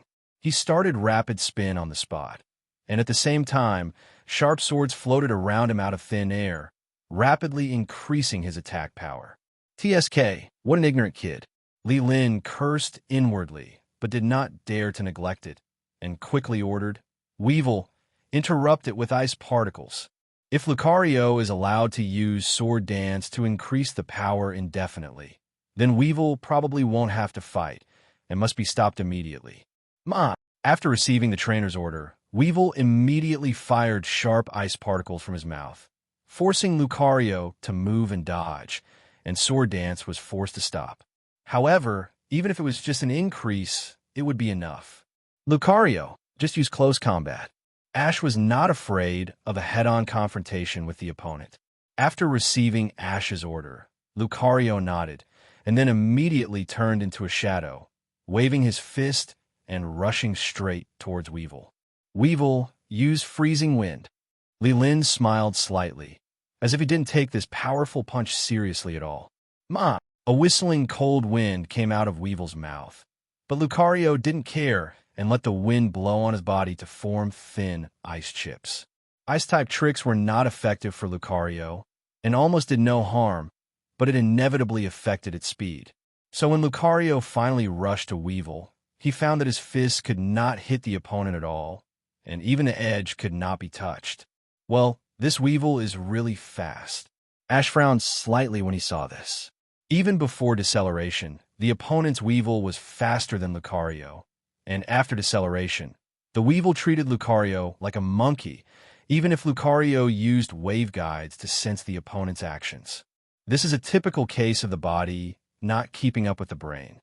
Fortunately, Ash quickly came up with a countermeasure. Lucario used the bone spikes to block the opponent's movements. Lucario didn't quite understand how to use the bone spikes to block the opponent's movements. It couldn't catch up with Weevil at all. Seeing its puzzled expression, Ash didn't say anything, just made a fling action, and the smart Lucario immediately understood. I understand. Then, Lucario released the waveguide, condensed 2 long sticks as weapons, and fling towards Weevil fiercely. Oh, I thought there was some trick. Li Lin smiled with a little disdain. Weevil, get out of the way. Weevil, like its trainer, didn't care about Lucario's attack at all, and dodged it with a slight twist of its body. However, before Weevil could show a smug smile, Lucario's fist suddenly hit it again, scaring it so much that it quickly did a backflip and barely dodged it. Right, that's it, keep going. Seeing that Lucario fully understood what he meant, Ash nodded with satisfaction. Lucario's long stick was condensed from his waveguide. Although its toughness was not necessarily that high, it had the advantage of being able to be produced infinitely, provided that the waveguide power in Lucario's body was sufficient. From time to time, Lucario condensed a long stick and fling it over. While Weevil was tired of dodging, he rushed forward and quickly swung a few punches, then stepped back a few steps and repeated the previous flinging of the long stick. This series of attacks made Weevil unable to take care of the beginning and the end, and even Li Lin couldn't think of a way for a while, until finally, Weevil was accidentally hit by the bone club. Now, seeing Weevil fall to the ground, Ash naturally would not miss this great opportunity, and hurriedly shouted, Lucario, use bone spikes continuously. When Lucario heard this, he immediately mobilized all the waveguide power in his body, and then fling the long sticks in his hand one by one, in a cross-shaped manner. Weevil's wrists and ankles were firmly fixed on the ground. Weevil fell to the ground and struggled, trying to break free from the long sticks that trapped it, but how could it be done in such a short time? Li Lin saw this and shouted anxiously, "Weevil, use the alloy claws to cut them into pieces." Hearing this, Weevil's eyes suddenly lit up. Its claws could stretch very long, enough to cut off those long sticks. However, just as Weevil wanted to move, Lucario had already walked up to it and looked at it expressionlessly. Deal with it, fight at close range. Before Weevil could react, Lucario's powerful fists had already launched an attack, bombarding it mercilessly like raindrops. For a moment, in addition to the muffled sound of fists hitting flesh, there was only Weevil's miserable howling. Under such a severe blow from Lucario, Weevil could not do any decent resistance at all and was knocked unconscious with mosquito coils in his eyes and lost the ability to fight. Weevil cannot fight. Lucario wins. The referee raised the flag and announced after going forward to check. Lillian did not seem to take the failure to heart. After taking back Weevil, he smiled at Ash and said, "It's really a rough fighting style. This will not please Stephanie." This move was really charming, causing the men in the first few rows of the audience to stare straight. But Ash was suspicious in his heart. What is this woman doing? Always flirting with me. For a moment, Ash's mind flashed all kinds of guesses, but after guessing, he could only guess that the other party wanted to use this to make him relax his vigilance, and there could be no other reason. As long as I can win. Ash replied lightly. Haha, then you have to work harder. Lillian smiled gently, and then threw another Pokeball. This time it's your turn, Spiritome. Spiritome is a Pokemon of the dark and ghost types. It looks like a stone and a ball of gas combined together, with a strange face on the gas. What? That woman's Pokemon is so weird. She must not be a good person. Lena muttered in dissatisfaction, but anyone with a discerning eye could see that the real reason for her unhappiness was not this at all, but that the little girl was a little jealous. Hey, Lena, do you smell a sour smell? Is there anyone eating dumplings around us? Delia deliberately covered her nose and teased. Eating dumplings? Lena was stunned at first, then blushed with shame. Auntie Delia, what are you talking about? Who would eat dumplings here? Is that so? Maybe I smelled it wrong? But there is really a sour smell. Delia said pretentiously, which made Lena's face redder. Auntie Delia, Lena said angrily, turning her head away and not looking at her. Delia also stopped when she saw the good and touched Lena's head with a smile, comforting her. Okay, I'm joking with you, but it's really more interesting to tease Stephanie. I wish I had a daughter. DB. Seeing Delia's expression of what a pity that she gave birth to a boy, Lena didn't know what to say and could only laugh dryly. She always felt that Ash and Delia were quite different in character. At this time, the game had already started. Ash saw that the opponent sent out Spiritome and decided to replace Lucario. Lucario's several special moves were useless to the ghost-type Spiritome. If he forced it to play, it would only fall into a passive state. Therefore, Ash sent out the Fairy Spirit Slave to replace it. Beauty. As soon as Sylveon appeared, its cute appearance immediately attracted the attention of almost all the ladies present. In addition, it deliberately waved silk to greet the surrounding audience, which immediately attracted waves of joyful cheers. Is this the first Sylveon discovered in Kalo's region? Wow, so cute. Compared to the one on the opposite side, this child is really too cute. Seeing that he was so noticed, Sylveon couldn't help but feel very proud, and then looked at the one on the opposite side. Spiritome, this guy laughed even more meanly. Beauty, beauty, beauty. It's not your fault that you are ugly, but it's your fault to come out and scare people. Sylveon's words can be said to be so angry that Pokemon will die. You should know that each Pokemon has a different aesthetic.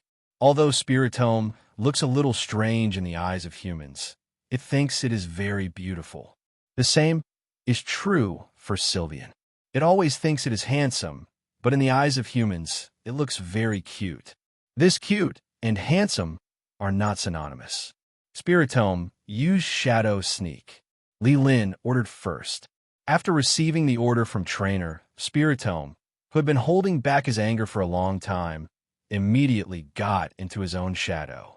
There was a black shadow on the field moving towards Sylvian at a very fast speed, and in the blink of an eye, it merged with Sylvian's shadow. Before Sylvian could figure out what was going on, the shadow behind it seemed to come alive and hit it hard, sending it flying. Oh my! I didn't expect Liline's spiritome to be so fast. Everyone, including the commentator, was shocked by the speed of spiritome, but Ash knew that was not the case. Spiritome was very slow and could not even compare to Sylvian. The reason why he was able to attack first was entirely due to Shadow Sneak, a special move with a higher priority. Sylvian used Light Screen. After receiving Ash's order, Sylvian quickly got up from the ground, and then a clear and angular transparent shield appeared around it, covering it. "Oh, little brother, why are you a coward this time?" Liline laughed and ordered, "Spiritome, use the wind of strange body." Sylvian, fairy wind. Ash didn't bother to pay attention to her, just focused on counterattack. Spiritome and Wang Li's, Sylvian's eyes flashed at the same time, and then a strange wind blew out of thin air. The reason why it is called strange is that this gust of wind is actually a mixture of pink and purple, which looks very inconsistent. Then the wind turned into two streams, attacking Spiritome and Sylvian respectively. Because of the protection of Light Screen and Sylvian's own special defense, Ominous Wind did not cause any damage to it. On the other hand, Spiritome's face was extremely painful under the blowing of Fairy Wind, and it was obvious that it had suffered a lot of damage. However, Lilin did not show any worry, and still had a calm smile on his face, as if everything was under control, and the next second, as if responding to Lilin's expectations, flower. The body of the monster was emitting purple light. Well, this woman is really lucky. I didn't expect that Spiritome's Ominous Wind would actually trigger a special effect. Lilin's luck is really good. Ominous Wind has a certain chance to improve the user's attributes. Logically speaking, this probability is very small. According to the test of a certain authoritative organization, is about 10%. But Lilin really hit this 10%, especially her calm performance, which made the audience wonder if she had already been sure. Of course, it is more likely that the other party is just pretending and making a mystery. Based on Ash's analysis of this woman's personality, this is very likely. But all this is irrelevant. Ash is too lazy to think about it, and ordered, "Sylvian, use Fairy Wind again." Ash still chose this trick. To be honest, Fairy Wind is very easy to use, mainly because it is invisible when it is activated and not easy to dodge. In addition, it also restrains Spiritome in terms of attributes. If it is hit a few more times, Spiritome will basically say goodbye to the battle. Lillian obviously understood this. She smiled and shouted, "Spiritome, 920 use Shadow Sneak." Spiritome's figure flashed and disappeared, and he entered his own shadow and merged with it, then rushed towards Sylvian quickly, and Fairy Wind naturally missed. Lillian used the same trick again. Spiritome's speed became very fast after entering the shadow. How will Ash deal with it? The commentator shouted excitedly, as if the previous scene was about to appear again. Unfortunately, how could Ash let her succeed? "Sylvian, use dig." "Biuni," Sylvian responded, and her two little claws quickly began to dig the ground. In the blink of an eye, she went underground and disappeared. However, this was a bad move in the eyes of Liline and others. "What is this kid doing?" Gary couldn't help complaining. "It's pitch black underground. Isn't this more conducive to Spiritome?" "Don't worry, I should have thought of this." Professor Oak on the side comforted. In fact, just as Gary said, Spiritome followed the cave without hesitation. With the speed it moved in the shadow, it was only a matter of time before it caught up with Sylvian. "Haha, little brother, your cute little guy can't escape now," Li Lin said with a smile. "Probably," Ash replied indifferently, and then used the wave guide to issue an order to Sylvian in the cave. "Use charm quickly." Obviously, Ash was sure that Sylvian hesitated for a moment, But fortunately, this guy was quite tactful and knew that this was not the time to joke, so he quickly used charm to fascinate Spiritome. On the other side, Li Lin saw that Spiritome was still motionless, and it was really strange. Suddenly, the ground was broken, and two black shadows emerged. Good job. Use. Li Lin instinctively thought that Spiritome had knocked Sylvian out, but when she saw it clearly, she was dumbfounded. Spiritome's eyes were red, and he looked drunk, while Sylvian was standing there fine. Spiritome, what's wrong with you? Cheer up. Even with Li Lin's temperament, she was a little out of control when she saw this scene. She had never encountered such a thing in her life. As a ghost Pokemon, Tang Ran was seduced. In fact, ghost Pokemon are the most difficult to be seduced because they look so weird, but for Sylvian, it's nothing. If you want to blame it, you can only blame this Spiritome for being female. Deal with it. Use Shadow Ball. Ash wanted to shout out the trick Draining Kiss, but when he saw Sylvian's expression of, "If you dare to let me kiss it, I'll die," Ash decided to change his order. Sylvian seemed to be afraid that Ash would regret it, and quickly condensed a black energy ball from his mouth the fastest speed and blasted it towards Spiritome. Boom! With a loud bang, Spiritome was blown away by the Shadow Ball. After falling to the ground, mosquito coils appeared in his eyes, and he lost his ability to fight. Spiritome can't fight. Sylvian wins. The referee walked up to check and then raised the flag to announce the result of the game. The commentator also felt a little incredible. It seems that when they were underground, Sylvian took the initiative to use charm to fascinate Spiritome. It's really amazing. Because the underground space is narrow, there's no place to hide, and Sylvian releases a lot of hearts when she charms, so it is almost impossible to avoid it. Bunny, what a bullshit. And I didn't take the initiative. It was the boss who gave me the order, Sylvian shouted towards the commentator. If it wasn't for Ash's order, it would never have seduced Spiritome, who was so ugly in its eyes, even if it was killed. This is not only selling S*X, but also shortening life. When Sylvian thought of Spiritome's face, he felt like vomiting, and then said to Ash with a miserable face, Bunny, boss, I'm seriously injured. Let me go back to the Pokeball to rest for a while. Where are you injured? Ash looked at it strangely. Logically speaking, this kid should not be injured. Bunny, it's our soul that has been severely wounded. Oh, I see. Ash felt helpless. It was just a seduction of a slightly ugly Pokemon. Was it necessary to be so desperate? After taking back Sylvian, according to the team information obtained before, so far, Lillian's Honchkrow, Houndoom, Weevil, and Spiritome have all lost their combat capabilities, leaving only the Moon Pokemon and the half-crippled Absol. Therefore, Ash decided to send Lucario, who still has sufficient physical strength, to fight. The battle on the field has now entered a white-hot stage. Lillian has only 2 Pokemon left. City Ash has a full 5 songs. Lillian's situation is very bad. See, little brother, you are really amazing. Li Lin smiled faintly and took back Spiritome, but my last one is not so easy to deal with, go. My trump card. With a flash of white light, a jet black Pokemon appeared on the field with some yellow patterns on its body, and its appearance and posture looked very elegant and moving. It appeared Li Lin sent out the Moon Pokemon, which is still a Pokemon of the evil type. It may be a bit difficult to deal with Lucario. The battle to this point was actually somewhat beyond everyone's expectations.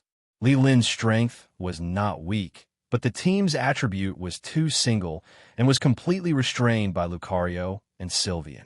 The advantage brought by the attribute restraint is still very obvious at low levels, and it will gradually improve until entering the Pokemon Elite level, but it is not completely useless, just a little less effective. Li Lin should have read Ash's information before the game, but he did not choose to change the team. It may be that the Elite route is as difficult as Ash. The only difference between the two is that Ash is taking a diversified development path, while Li Lin is taking a single path.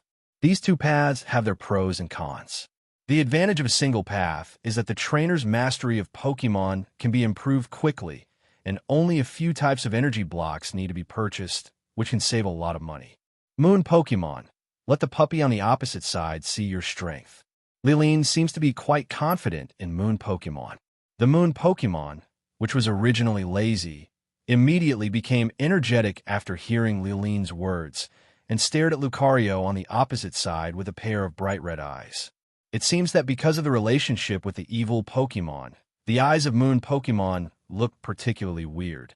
If it were a Pokemon selected by the courageous Arnold, it would probably be stared at like this. But Lucario is different. He pretended not to hear the word puppy at all, as if he ignored the other party. He stood there with a serious face, quietly waiting for Ash's instructions. Seeing that his words could not cause the other Pokemon to have any emotional fluctuations, Liline stopped and ordered, "Moon Pokemon, use Curse." Blackie. The Moon Pokemon responded softly, and then its originally bright red eyes began to glow red and even emanated black air from its body. This was not only weird, but also terrifying. This Moon Pokemon can actually curse. Professor Oak's expression was a little solemn. This Liline seems to be buying something. Every Pokemon can learn the curse move, but not every Pokemon can learn it by raising its own level. Moon Pokemon can only learn it by some special means. And this move has a special feature. That is, when a user is a ghost type, curse is applied to the opponent, but if the user is not a ghost type, curse is used on oneself. After the user is hit by curse, although the attack and defense will be improved, the speed will decrease. It is not to say whether this effect is good or not. It depends on the situation. Ash frowned slightly when he saw this. The speed of the Moon Pokemon was not as fast as Lucario. The opponent's intention was obviously to completely give up the competition for speed and choose to play second hand. But no matter what, we have to try it first. Ash immediately ordered, "Lucario, power-up punch." Understood. After receiving the order, Lucario immediately turned into a shadow and rushed straight towards the Moon Pokemon, and his fist with white light hit the opponent mercilessly. The powerful force made the Moon Pokemon show a painful expression on its face, and it could not help but step back several steps. However, Liline showed no worry at all and said calmly, "Use revenge, Blackie." The Moon Pokemon suddenly jumped up, with a shining purple light all over its body, and directly hit Lucario. In the surprised eyes of the audience, Tang Ran knocked Lucario away. "Oh my god, is Liline's Moon Pokemon so strong? You can't tell from the appearance. Please give me flowers." The commentator was so excited that his saliva flew everywhere. How powerful Lucario was had already been proved in the previous battle, but now he was knocked away by the petite Moon Pokemon, which made everyone feel quite incredible. But Ash thought it was normal. This is the trick of revenge. Once rival attacks first, the power will be doubled. However, few Pokemon can use this trick, so few people know about it. Fortunately, revenge is a dark-type move. Even if its power is doubled, it can't cause fatal damage to Lucario, so it quickly stood up again and stared at the opponent with a vigilant look. However, Ash didn't care too much.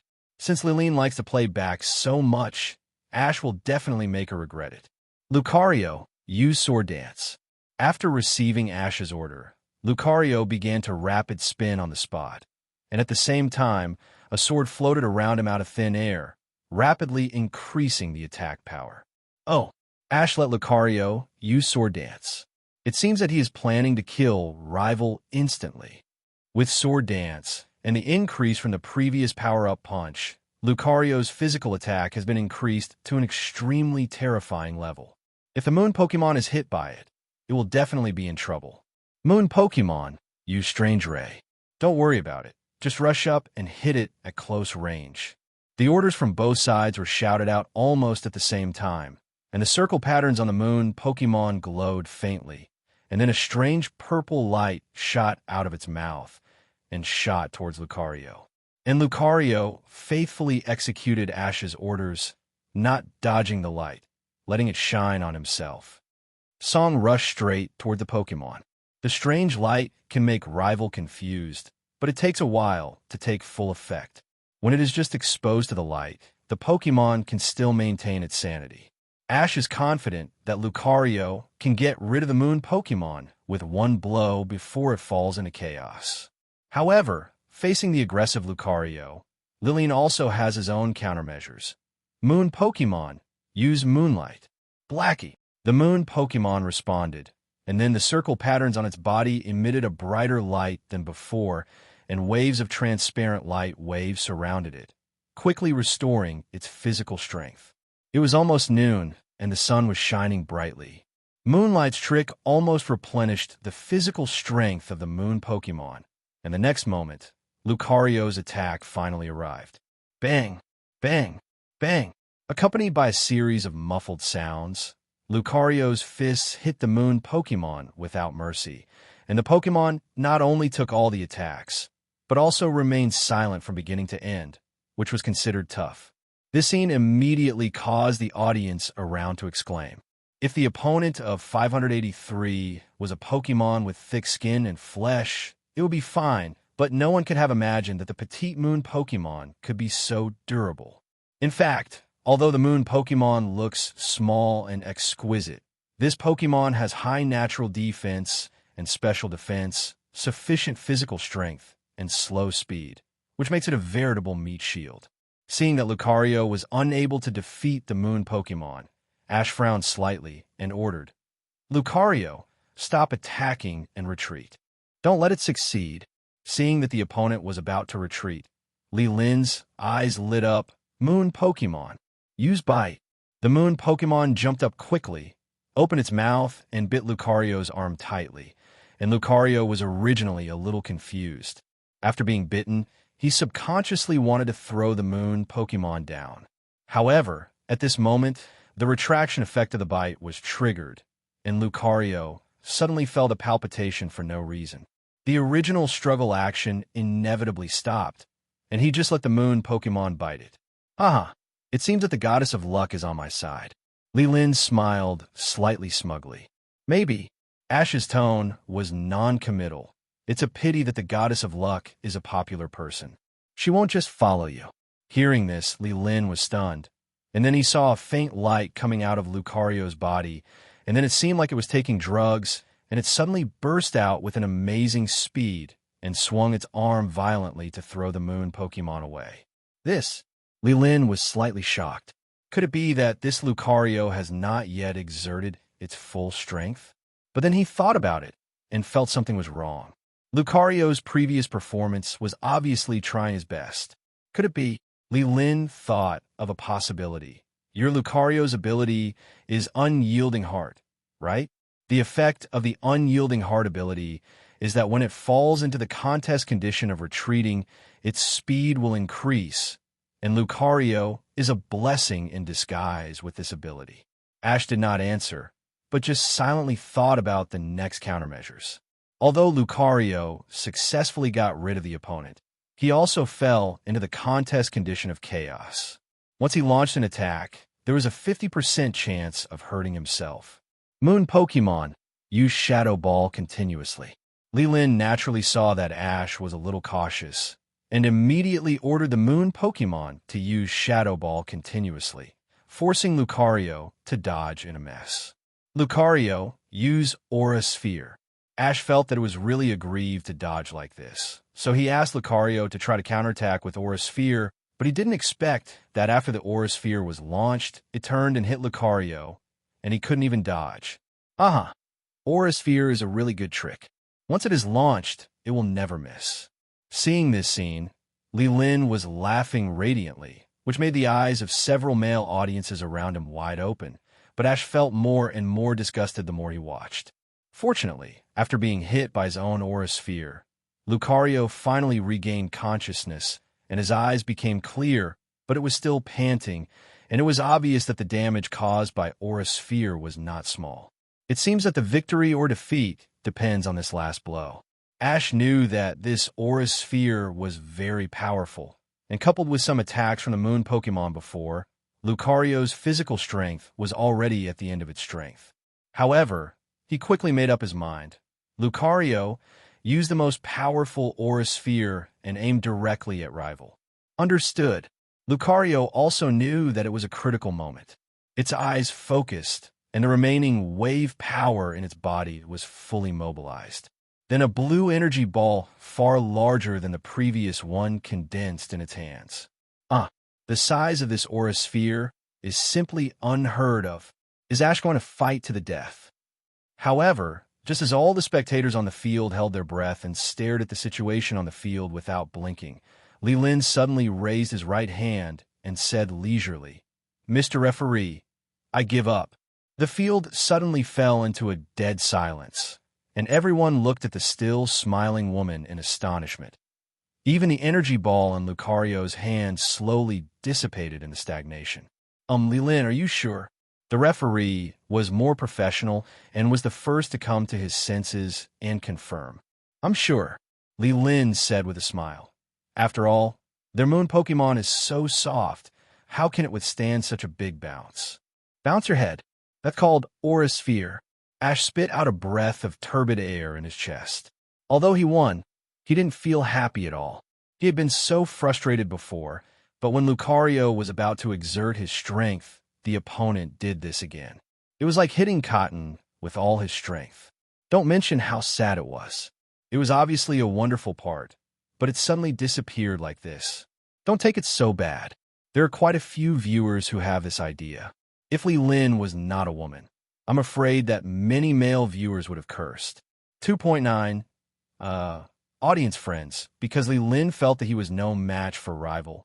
He chose to give up, so the final winner is Ash. Let us congratulate him for entering the semi-finals.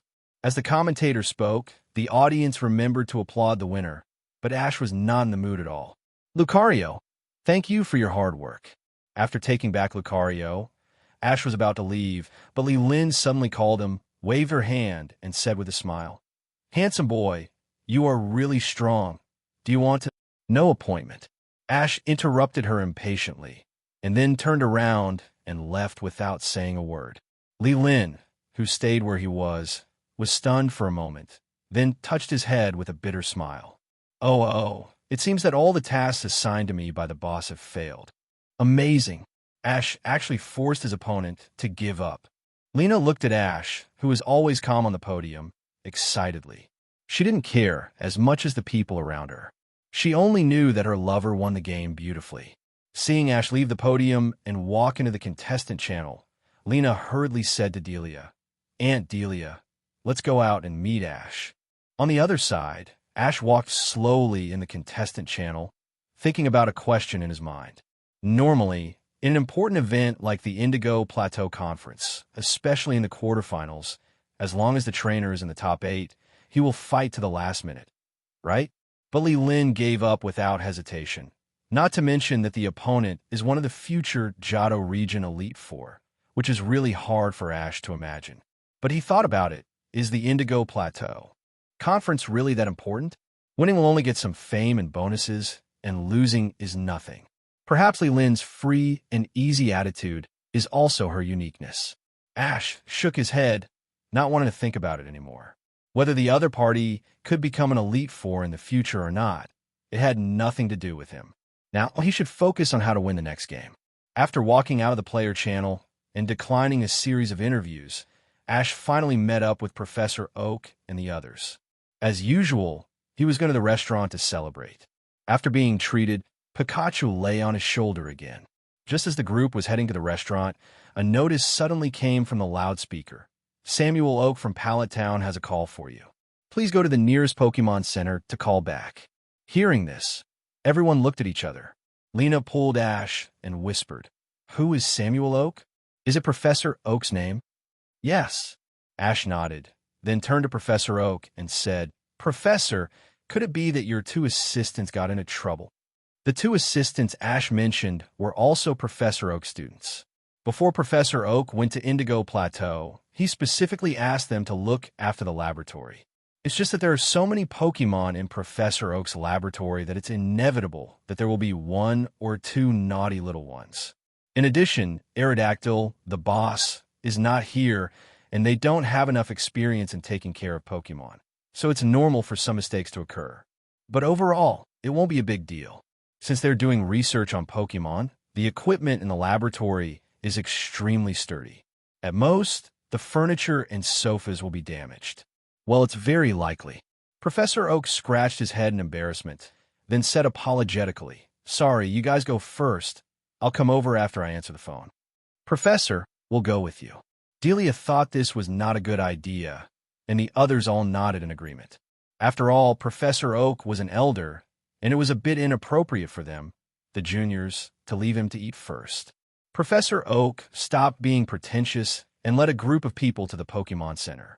However, after answering the phone, the information he got shocked him so much that he couldn't help but shout out. "What did you say? The laboratory was stolen." A few hours ago in Pallet Town, 3 figures approached Professor Oak's laboratory stealthily. If Ash was there, he would definitely recognize these 3 guys at a glance. That's right, it was the Rocket Team's stupid trio that had not appeared for a long time. Since the last time they met in Akusha, due to the sinking of the Sea Temple, Ash forgot about the existence of these 3 guys for a while, and when he remembered it later, he felt it was too troublesome, so he didn't bother to care about the life and death of these 3 guys and left on his own. However, as the saying goes, good people don't live long, but evil will last for thousands of years. Although these 3 guys are incompetent, their lives are as strong as cockroaches. The sinking of the Sea Temple not only did not drown them, but because of the loss of Akusha, the power of Manaphy was slightly weakened, and a mind exchange imposed on these 3 guys was also eliminated, and each returned to their original body. However, that incident did not let them remember any lessons, and they still did bad things as usual. This time, taking advantage of the opening of the Indigo Plateau Conference, they set their sights on Professor Oak's laboratory. Speaking of which, in fact, the defense measures of Professor Oak's laboratory are not thorough, mainly because the laboratory is rarely stolen, and even if there is, it is only a few petty thieves. The reason for this is that the valuable things in the laboratory are those research equipment, but those equipment are large, and they can't be moved out unless machinery is used. The rest are those Pokemon, but poachers rarely come here. First, Professor Oak's laboratory is too famous. Once stolen, the Alliance officials dare not perfunctorily deal with it and will definitely investigate the incident thoroughly. Second, although there are many Pokemon stored in the laboratory, there are few precious and powerful Pokemon. After all, those trainers are not fools. Powerful Pokemon are naturally placed on themselves. In summary, since the rewards are not proportional to the cost of crime, those poachers are too lazy to come here. After all, they're all for a living, and there is no need to do such a thankless business. But the problem is that the 3 idiots of Team Rocket don't understand. What is the cost of crime? They have never heard of it. If they really understand, 733 and the others in the original book would not have foolishly chased Pikachu all the time. It was Ash's game time, so almost everyone in the town stayed at home watching TV, and the 3 idiots successfully arrived at the courtyard of the laboratory. Looking at the various Pokemon in the courtyard, the trio was so excited that their mouths were about to drool. James couldn't wait to say, "Hey, let's catch these Pokemon now." "You idiot." Jessie was so angry that she punched him on the head and cursed. "Can you catch those Pokemon, just like you say? What if they resist and alert the people in the laboratory?" After so many lessons, Jessie has made some progress, but James is still as confused as before. He touched his head and said aggrievedly, "Then what do you say we should do?" "I think this is a good idea, Meow." Meowth gave an idea. "Let's sneak into the laboratory first and steal the Pokeballs of these Pokemon. Isn't that right, Meow 11? "Good idea. Let's do it." Asterisk 2. The trio smiled at each other and then began to climb the window quietly. At this time, the 2 assistants in the laboratory were still unaware of this and were still staring at the TV. Unfortunately, the trio was a famous idiot group in Team Rocket. Even though they sneaked into the laboratory, they still got lost in the end. "Hey, Meowth." Jessie tried to lower her voice. "What kind of road are you taking? Not to mention Pokeballs. There's not even a valuable thing along the way." "How should I know, Meow? I'm not a dog, Meow." Meowth complained in a low voice. However, after groping the laboratory for a while, the trio finally found the room with Pokeballs. There were several rows of metal shelves in the room. Looking around, they were densely packed with pokeballs. Each pokeball had a label with basic information under it. Great! Finally found it. Excited, James immediately reached out to grab one of the pokeballs. Meowth, who was standing next to him, was so scared that he wanted to stop him. Idiot! No, Meow. However, it was too late. Although James was slow to react, he was extremely agile. He was the type who could move his body before his brain did. Therefore, the second after he said this, his hand was already on the pokeball, and then the piercing alarm sounded. The two assistants who stayed behind immediately realized that something was wrong, and quickly called a few Pokemon to start searching, and the master group was also frightened by the alarm. Hey, Jesse, what should we do now? James' voice was trembling. What do you mean? Of course it's... Jessie wanted to fight with the other party very hard, but when she heard the chaotic footsteps getting closer and closer, she lost her confidence and changed her words. Of course, we should retreat first. Anyway, there's nothing valuable here, so let's not waste time. Yes, this laboratory is still poor. After deceiving themselves for a while, the trio began to flee for their lives in a panic. Just when they entered a room and planned to climb out the window, Meowth felt soft in his heart. I said, we just leave empty-handed. Is it really okay, Meow? What do you mean? James looked at it strangely. Meow smiled sinisterly. Should we grab some things and sell them to improve the food, Meow? Jessie and James looked at each other and then shouted in unison. What are you waiting for? Hurry up and do it. As soon as the voice fell, the trio started to fight together. It must be said that these three guys are indeed the bottom of the rockets. They don't have great skills, but their ability to confiscate the house is not bad. In the blink of an eye, everything in the room that looked worth money was swept away. Even a pencil and an eraser were not spared. It can be seen how poor these three guys are. What is this? Jessie held an orange stone in her hand and looked at it curiously. Whatever it is.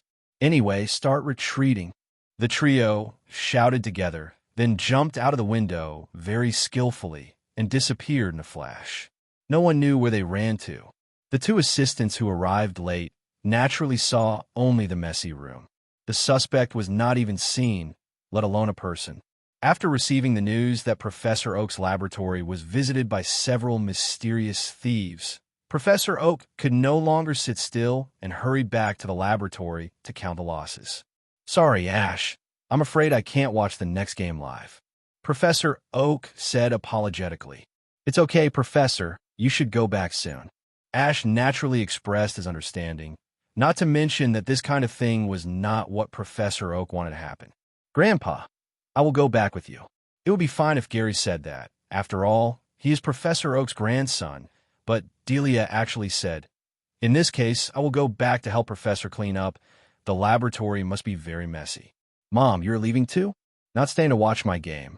Ash looked at her inexplicably. This time Delia did not reply immediately, but first looked at Ash with a complicated expression for a while, and then suddenly stretched out her finger and flicked his forehead lightly. Alas, you kid. Delia sighed, looking like she was disappointed with him. I stay? Why should I stay? Don't want to make myself uncomfortable. What discomfort? Ash did not react for a while. Anyway, you should do your best, and your mother will cheer you on in front of the TV. Delia patted Ash's shoulder and said earnestly.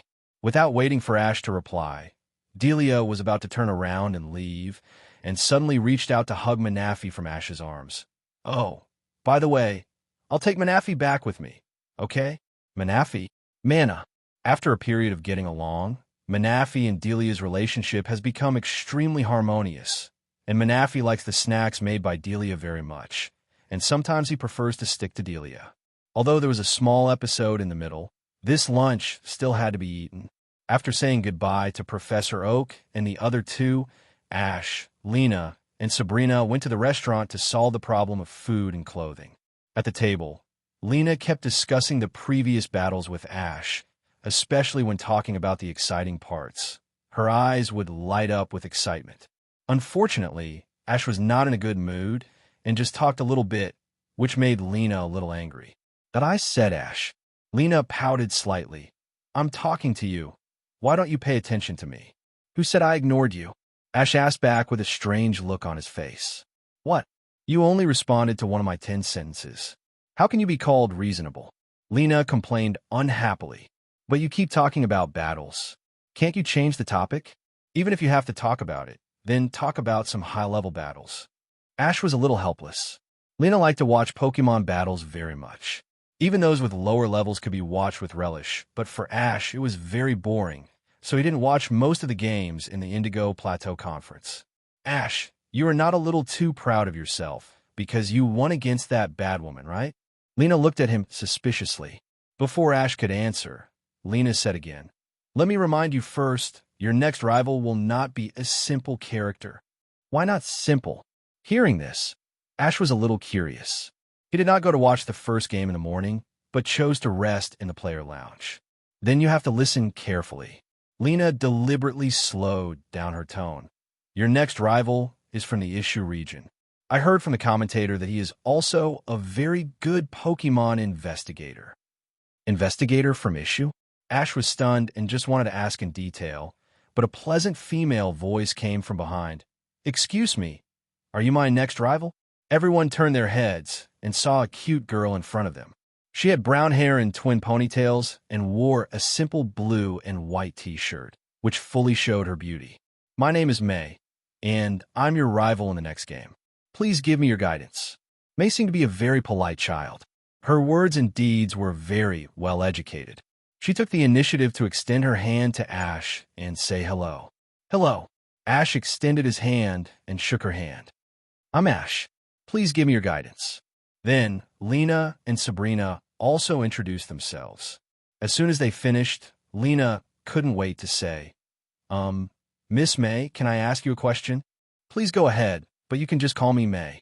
May said with a smile. Well, that's good, May. I want to ask. I heard that you're a Pokemon investigator. Is it true? Lena asked curiously. To be precise, I am a reserve investigator. May did not hide it. I graduated from a police academy. Because my grades are pretty good, I was lucky enough to be recruited into the investigation bureau. This time I came to the Indigo Plateau Conference to train myself. Just like Ash's previous life, there are various special schools in this world, including police academies and nurse schools, which are dedicated to training various professional talents for society. 253, wow. May, you are so amazing. Lena's eyes were full of admiration. Not everyone can pass the police academy. Although Lena's compliments were ordinary, May was embarrassed to the point of blushing and quickly said modestly, well, it's actually nothing big, song anyone can pass if you work hard. Then, everyone chatted casually for a while, and soon, the food ordered by Ash and the others was served. Since May had already eaten lunch before, it was not convenient for her to stay, so she got up and prepared to leave. Ash, please do your best in the next game. Whether we win or lose, let's not have any regrets. Before leaving, May suddenly said solemnly. Ash was slightly stunned, but quickly replied, okay, you do your best too. Well, then we'll see you at the game tomorrow. Everyone, I'll take my leave first. May waved goodbye to Ash and others, and then turned around and left leisurely, leaving only the beautiful back to everyone, but Ash had no time to appreciate it. He was more puzzled in his heart. This woman is so strange. Ash felt a little speechless. Did the other party come here just to chat about family matters and also encouraged him? Rival, what on earth was he thinking? May is a pretty good person. Unlike Ash, Lena felt good about May, and even Sabrina commented lightly, polite. Hearing this, Ash frowned slightly. This cute girl really has an advantage. Even Sabrina, who has an iceberg face, can easily develop a good impression of her. But no matter what, whether it's a cute girl or a big guy, Ash only has one thing to do. That is to defeat Rival and win, and don't think about other things. After lunch, Ash used the afternoon to do some daily basic training for Pokemon. And soon it was evening. Professor Oak and his team returned to the laboratory and contacted Ash. After an inventory, fortunately, no Pokemon was lost in the laboratory, which made Professor Oak very happy. He didn't care about the loss of money. For him, the safety of Pokemon was the most important. Unfortunately, a very valuable item was lost, that is, the beadrillite that Ash gave to Professor Oak before. Although it didn't matter to Ash if it was stolen, it was stolen. He didn't plan to breed the beadrill anyway, and he wouldn't use it at all, but Professor Oak was so depressed that he almost vomited blood. That was extremely precious research material. It was even related to the excavation of the ruins in the Kanto region. Some progress had just been made not long ago, but now it was all ruined. Professor Oak was so angry that he immediately used his own network of connections and mobilized the police stations in several surrounding cities to search for the suspects. But firstly, although the Rocket Trio's combat effectiveness was not high, their thief skills were among the best, and ordinary police could not do anything to them. Secondly, it was the opening period of the Indigo Plateau Conference, and most of the police force was transferred to the Indigo Plateau to maintain law and order, which meant that not many people could be sent. After comforting Professor Oak, Ash prepared to go to rest. Although his match with May was scheduled for tomorrow afternoon, the morning match was for Will. Shally decided to get up early to observe the political situation. After all, the opponent is one of the future Johto region Elite Four, so carelessness is not a good thing.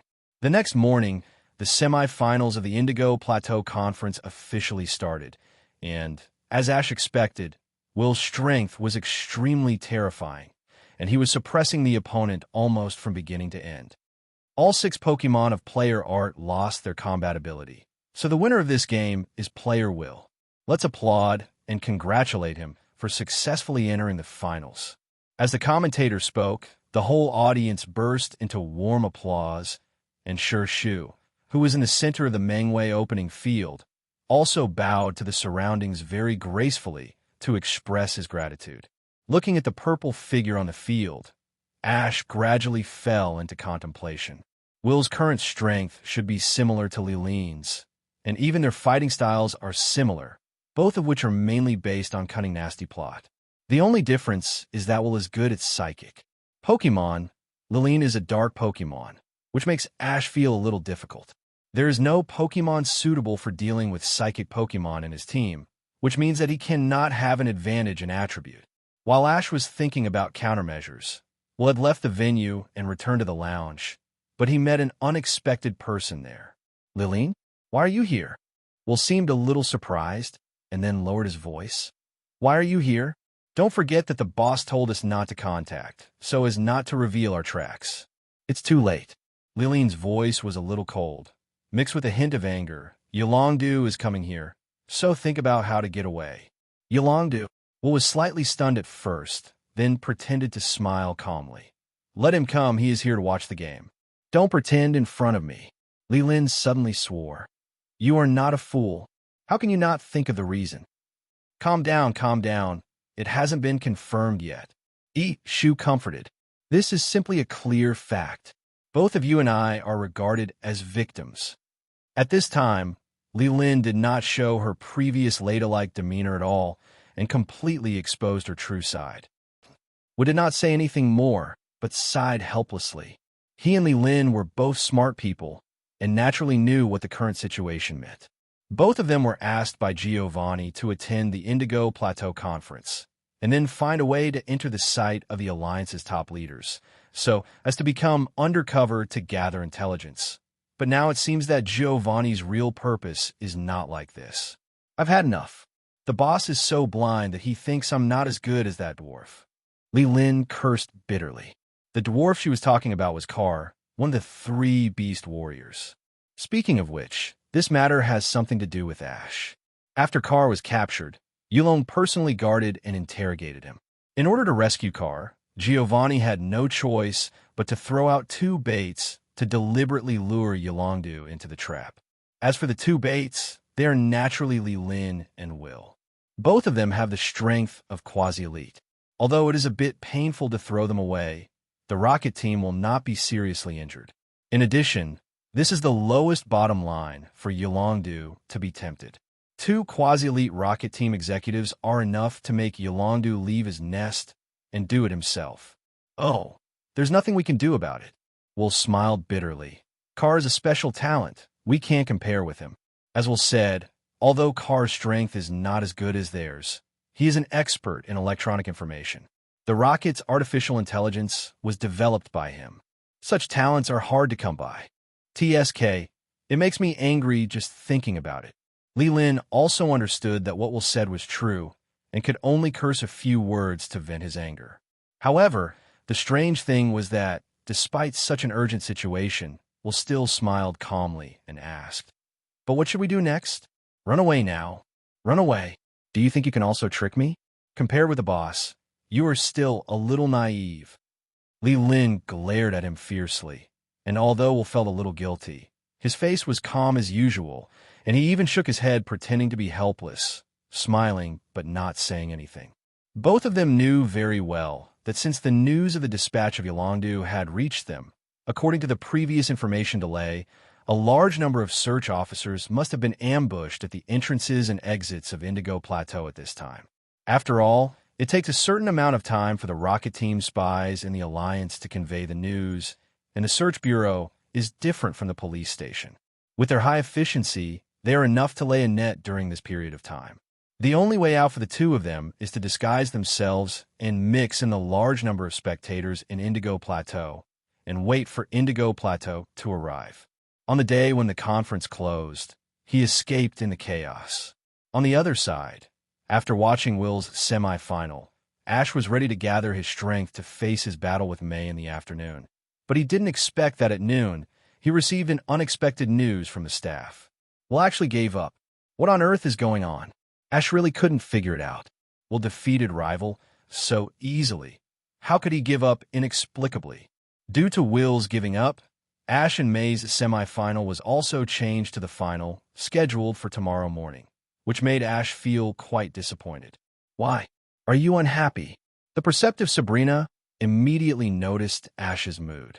Lena heard it and hurriedly said with concern, "Ash, do you think it's not good to win without fighting? Don't think too much. It's not your fault." "No." Ash shook his head gently. "It's not happy or unhappy. I just think it's a pity to miss such a good rival." Ash was actually looking forward to fighting with Will. After all, the opponent was a future psychic elite, and his strength was comparable to his.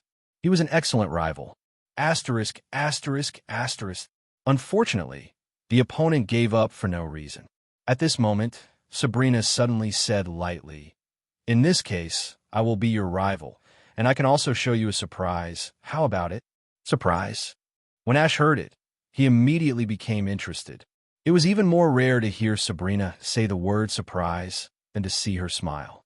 "Sister Sabrina, what is the surprise?" Serena was also very curious. "You have to see it yourself to know." Sabrina was still keeping a secret. "Then what are you waiting for? Show it to us now." Serena urged impatiently. "Not here." Sabrina looked around. "We have to find a place where no one is. It's not good to be seen by strangers." Then the three of them came to a nearby forest. After Ash used the wave guide to confirm that no one was approaching, Sabrina released Alakazam from the Pokeball. "The secret you mentioned, could it be related to your Alakazam?" Ash guessed, stroking his chin. "That's right." Sabrina nodded, and then her long black hair rose up without wind, and her eyes emitted a strange and terrifying red light, which was obviously a precursor to the activation of Psychic. "What is this?" Ash frowned slightly when he saw this. Could it be that Sabrina wanted him to see how powerful Alakazam's special move was after being amplified? Just as he was thinking about it, the field suddenly changed. As Sabrina continued to infuse energy, Alakazam was covered with a layer of white light, and then this layer of light became brighter and brighter, making it difficult for people to open their eyes. After Cal dispersed, the original Alakazam had disappeared, and what appeared in front of Ash and Lena was a brand new Pokemon, floating cross-legged in the air, with 5 spoons floating in the air around it, looking extremely magical. "What is this?" Lena's voice was full of surprise. "Isn't this a Mega Evolution?" "Is this Mega Alakazam? But how is this possible?" For a moment, Lena was shocked. "Lena, that pig is a bit incoherent." Although the common sense of Mega Evolution has not been popularized in all regions, Lena, who lives in the Kalos region, is naturally familiar with it. Normally, Mega Evolution requires the assist props called Evolution Keystone and Mega Evolution Stone, but Sabrina and Alakazam obviously don't have these things now. However, Ash quickly returned to normal. The Evolution Key Stone and Mega Evolution Stone themselves do not provide power, but only serve as a link between the Pokémon and the trainer. On the other hand, if the trainer himself has the ability to stimulate the potential of Pokémon, then it doesn't matter whether there are these two props. I didn't expect your ability to reach this level. Even Mega Evolution can be done. Ash couldn't help but sighed. It was incredible to see Sabrina force Pokémon to evolve before. This guy is really a pervert. I can teach you. Let you use Wave Guide to stimulate Lucario's potential. The principles of the two are the same. Sabrina made a suggestion, but Ash denied her. No, although the principle is the same, my wave power is not as strong as yours, and it can't last long. There are indeed only a few humans who have wave power, but this does not mean that they are very powerful. On the contrary, due to the large number of psychics, the scientific community has been very mature in the development of psychics. Sabrina was born with a strong psychic, and with the support of the Silph group, she went through a series of scientific training and can at least rank among the top 3 psychics today. On the other hand, the owners of wave power are so few that they can't even develop a good training method, and it's difficult to improve. Even the wave warrior Aaron, who is rarely seen in 1,000 years, can't condense an aura sphere, which shows how big the gap between wave messengers and psychics is. Sabrina paused, looking a little disappointed, but then said, "Then, let's fight first. I wish for it." It was rare to meet such a good rival. Ash immediately became interested, and after thinking for a while, he took out a pokeball from his waist. "Metagross, I'll leave this battle to you." With a flash of white light, Metagross's silver-white figure appeared on the field, its eyes fixed on the Mega Alakazam, floating in the air opposite, and the Mega Alakazam, who was originally resting with his eyes closed, seemed to sense Metagross's gaze, and suddenly opened his eyes and looked at each other with Metagross. At this moment, these two psychic Pokémon, both of which are known as having a brain like a mega computer, met here, and a big battle was bound to start. For a while, the atmosphere on the scene was extremely solemn, so that Lena, who was watching the battle, didn't even dare to breathe for fear of affecting both sides. Send out the strongest Metagross, a wise choice. Finally, Sabrina broke the silence first, but it's not that easy to defeat Alakazam now. Alakazam, use Future Sight. After receiving trainer's order, Mega Alakazam's eyes suddenly burst into a brilliant light, but strangely, nothing happened next. Huh? What's wrong? Did the trick fail? Lena couldn't help but guess secretly, but Ash knew that this was not the case. This trick itself was like this, a delayed trick. However, psychic tricks can cause little damage to Metagross, so Ash chose to fight back directly. Metagross, use Meteor Fist. Metagross let out a low roar, and then his body floated into the air and rushed towards Mega Alakazam, while his sharp right claw burst into a dazzling white light and swung towards rival with extremely fierce momentum. Alakazam, use mental interference to stop its actions. Sabrina ordered hurriedly. As soon as the voice fell, the 5 floating spoons around Alakazam all emitted blue light, and then Metagross's body suddenly stagnated and was actually stopped in midair. Ash frowned slightly when he saw this, and then ordered, use Confusion to offset confusion. Break free. Metagross's body surface suddenly emitted a faint blue light, and then successfully broke free from confusion after a few seconds, waving the huge claws again, hitting Mega Alakazam hard. Bang! Metagross's attack was merciless, and the huge force directly knocked Mega Alakazam out, but Mega Alakazam adjusted its balance in time and floated in midair again. Awesome! Sabrina praised expressionlessly, but a trace of solemnity flashed across her eyes. You're not bad either. To be honest, I didn't expect that after Mega Evolution, whose strength would be so strong. Although Mega Alakazam only imprisoned Metagross for a few seconds, Metagross has steel and psychic attributes and is very resistant to psychic tricks. It's quite good to be imprisoned for a few seconds. Thinking of this, Ash couldn't help but be tempted by Mega Evolution. If Charizard can also successfully Mega Evolve, its strength will definitely improve by leaps and bounds. But don't be proud, Alakazam, use Shadow Ball. Sabrina ordered to attack again. Alakazam immediately condensed a black energy ball in his hands, and then pushed it towards Metagross with both hands. Facing this trick, Ash didn't dare to let Metagross resist it, and prepared to let it dodge. But before he could finish his words, Ash suddenly changed his mind and said, Metagross, use Flying 2.8 Fist. The Missile Fist was launched very quickly. After Metagross withstood the attack of Shadow Ball, he rushed to Mega Alakazam in the blink of an eye and knocked him away with one claw again. Then, Metagross's body shook slightly, obviously being attacked by an unknown attack, and the source of this attack was naturally Future Sight used by Mega Alakazam before. I didn't expect it to be detected. Sabrina was a little surprised. Although Future Sight could not cause much damage to Metagross, it could also hinder the opponent's actions, so that Shadow Ball could successfully hit the opponent. Relying on precise calculations, the two special moves were indeed launched at the same time, but Ash saw through the opponent's intention and chose to exchange injuries for injuries. This is better than being beaten unilaterally. Mega Alakazam is not known for its physical strength and physical defense. So after being hit by two powerful punches from Metagross, it has already started to breathe heavily. On the other hand, although Metagross was also hit by a powerful Shadow Ball, he looks thick-skinned and tough, and it is estimated that he will not have any problem with a few more shots. Just when Ash was about to launch another attack, the Alakazam on the opposite side suddenly released the Mega Evolution Contest condition, and then Sabrina said very calmly, "No more fighting. I admit defeat." 1. Ash and Lena were both stunned. The two were almost convinced by Sabrina, who actually admitted defeat so easily, but in a sense this is also a skill. "Why don't you fight? You are not without a chance." Ash asked with some doubts. Mega Alakazam is very fast.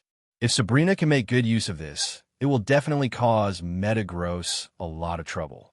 At least Ash will have to work hard to win. In response, Sabrina only replied with one word, tired. Tired? Hearing this, Ash couldn't help but observe carefully. There was not even a drop of sweat on the expressionless face, and there was no trace of fatigue at all. However, in order to maintain Mega Evolution, Sabrina had to maintain the connection between herself and Alakazam, which might be very physically demanding, but it was really hard to tell from Sabrina's appearance. Seeing that Ash's face was full of disbelief, Sabrina frowned slightly and said with a slightly dissatisfied tone, "I'm hungry. Let's go eat." 11. Although the topic jumped a little fast, Ash and Lena were used to it. Sabrina was like this. She looked cold on the surface, but her thinking mode was very weird and jumpy. In fact, most psychics are like this. After all, their brains are very developed, and it is normal for their behaviors to be different from ordinary people. That is to say, geniuses are always different. After collecting the Pokémon, the three of them set out to go to the restaurant. However, on the way, they met an unexpected person. It was Yolongdu, who they hadn't seen for a long time. "Isn't this Ash? I heard that you entered the finals. Congratulations." Yolongdu also noticed Ash and the others and took the initiative to greet them. Ash first returned the greeting and then asked curiously, "Do Elite, are you here to watch the Indigo Plateau Conference as well?" "Well, I guess so." Yolongdu was vague, as if he had something to hide, but after hesitating for a while, he decided to tell the truth. "Actually, I'm here to arrest two senior executives of the Rocket team." "Oh, then you do your best. We won't bother you." This kind of thing sounds very troublesome. Ash doesn't want to get involved, and immediately plans to take Lena and Sabrina away, but this time it's Yolongdu's turn to be unhappy. "Hey, you kid are too unkind. Don't forget that you asked me first." Anyone would feel uncomfortable if they hold back their words. Even Yolongdu is no exception. "I just asked if you were here to watch the game.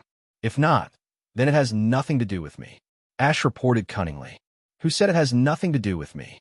Yolongdu suddenly said something shocking. "In fact, one of these two people you should know is Rival, the woman namely Lynn from your last game. The other one is who gave up." Who are you talking about? Ash was stunned and almost thought he had misheard. I mean, Li Lin, you wouldn't have forgotten it, right? Yu Longdu repeated. Of course I didn't forget it, but how is this possible? Ash couldn't believe his ears.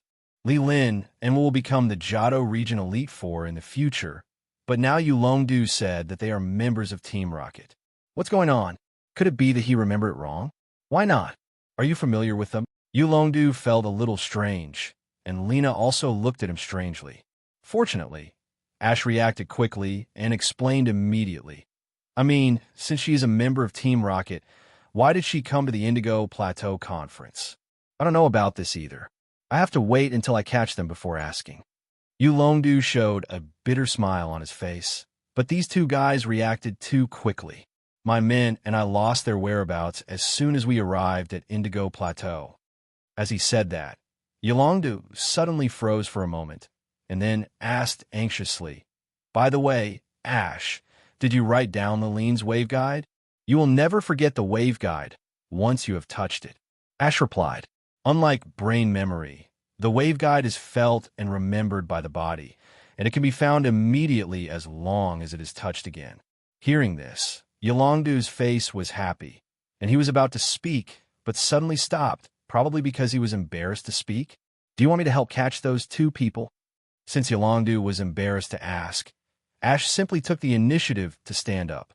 Anyway, it was just to help find someone, but it could make an elite owe him a favor. This deal is unspoken. Unfortunately, although Yu Longdu also wanted to assist 257 Ash's strength for the sake of Ash's conference results, he reluctantly refused. Thank you for your kindness, but you have a competition tomorrow, so you should focus on it.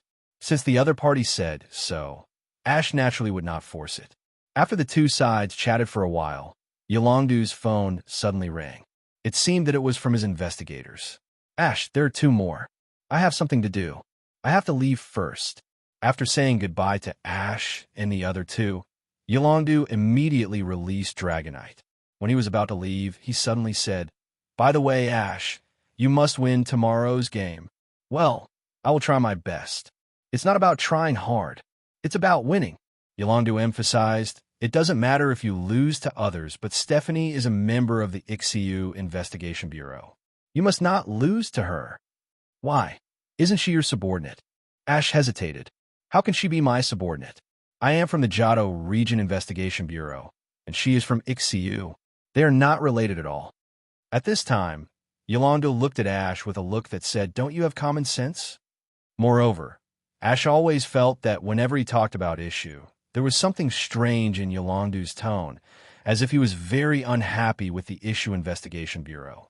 The next day, after a good night's rest, Ash adjusted his contest condition to full marks and prepared for his last match at the Indigo Plateau Conference. In the player lounge, Serena kept trying to relax Ash, but Serena seemed to be more nervous than Ash, the person involved. Little Ash, don't be nervous when the time comes. Just do what you have to do. Just remember this. I know. Ash smiled helplessly. From just now, Serena was busy preparing various things, including making tea, handing towels, and even wiping his pokeball. I really don't know what she was busy with. Just when Ash was about to persuade her to calm down, the door of the lounge was knocked, and the person who came in was Yu Longdu. As soon as he entered the door, he smiled and asked, How are you feeling now? Are you very nervous? I said, Do elite. Aren't you catching criminals? How do you have time to come and see me? Ash was almost speechless. Why did everyone think he was nervous? It was just a regional conference game. What was there to be nervous about? Even if he lost, it would not matter. Actually, it was Ash who thought wrong. After all, he was a time traveler, and his mentality was naturally different from his peers. You know, when Yu Longdu was young, he also participated in the Indigo Plateau Conference and also made it to the finals. At that time, he was so excited that he couldn't sleep all night, and he almost arrived late on the day of the finals. Oh, don't mention it. Yu Longdu sighed helplessly. Yesterday, my group of men and I searched all night, but we didn't find a ghost, but they couldn't escape. All the entrances and exits of Indigo Plateau are strictly checked by my people. 1. Thank you for your hard work. Ash expressed a little sympathy. There were so many people coming to Indigo Plateau that it was like looking for a needle in a haystack to find two people. Even if all the search officers worked themselves to death, they would not be able to find them. By the way, Ash, have you ever thought about what your life goal is in the future? Yulongdu suddenly asked. Life goal, become a Pokemon master, Ash said hesitantly. Haha, not very decisive, Yulongdu laughed. There's nothing I can do about it. To be honest, I don't know what a master is. Ash was telling the truth. Although many trainers often said they wanted to become Pokemon masters, no one could explain what a Pokemon master was. The most common answer was that a master was a very powerful trainer. But in this case, what is the difference between the so-called master and the champion and elite? Why bother? Is the strongest among the champions the master? This is too much of a joke. Do elite, do you know how to become a master? Ash asked, and Lena and Sabrina beside him also pricked up their ears curiously. Yulongdu, smiled proudly at first, but his next answer made Ash and the other two dumbfounded. How could I know? I'm not even a champion now, let alone a master. Okay, although what you said makes sense, what are you laughing at? As if seeing Ash's dissatisfaction, Yulongdu smiled again. In fact, since the birth of Alliance, no trainer can be called a Pokemon master. Does that mean that the master is just a spiritual sustenance, a goal that the trainer can never achieve? Ash couldn't help but frowned, just like there were always many dreams in childhood, wanting to be an astronaut, wanting to be a lawyer, but most of them were just to satisfy their own fantasies. However, Yulongdu denied, no, I think the so-called Pokemon master is a path that is different for everyone. Is it a path? That's right. Yulongdu smiled slightly. Everyone can become a master, but the way to become a master must be found by yourself. Perhaps today's battle, or something in the future, will give you inspiration. That's why you keep traveling, isn't it? That's a close call. Ash was stunned for a moment, and just as he was about to speak, a staff member rushed in. Ash, it's your turn to play? It's Elite. Hello. The staff member hurriedly wanted to salute, but Yulongdu waved his hand, indicating that he didn't need to do so, and then said to Ash, Go, on this stage, fully demonstrate your own strength. Your father will be proud of you. After saying goodbye to everyone, Ash took their blessings and slowly walked through a long corridor and entered the competition venue. Since it was the last game and the most crucial final, not only was the venue full, but even the entrance to the passage was full of authorized spectators. Most of them were top students of the college, and many of them were holding notebooks and pens in their hands, obviously coming to watch the game and learn. Dear audience friends, the final of the Indigo Plateau Conference is about to begin. After 6 rounds of elimination, 2 outstanding trainers have emerged from many competing rivals and are about to compete for the championship. Speaking of which, the most unlucky one should be the trainer named Art who played against Will. If his match with Will was put in the second game, he might have automatically entered the final. Unfortunately, there is no if in the world. He can only be the 3rd place at most after losing the game. Now, the participating trainers have begun to enter the venue. The first to appear on the green side is Ash from Pallet Town. Ash is a rookie trainer who participated in the Alliance Conference for the first time, but he showed shocking strength and can be called the #1 dark horse of this conference. As soon as the voice fell, thunderous applause suddenly rang out on the field, and the screams and cheers of the audience were one after another. As the commentator said, Ash was able to enter the finals as a rookie trainer. Although Will's withdrawal had some luck involved, Ash's performance during the competition made everyone unable to doubt his strength. On the other side, the red team is May from Aspertia City. May is also very strong. She is a trainer from Ishu region. She has participated in many Alliance conferences and also serves as a Pokemon searcher. Experienced veteran trainer versus the emerging rookie trainer, who will win in the end. Let's wait and see.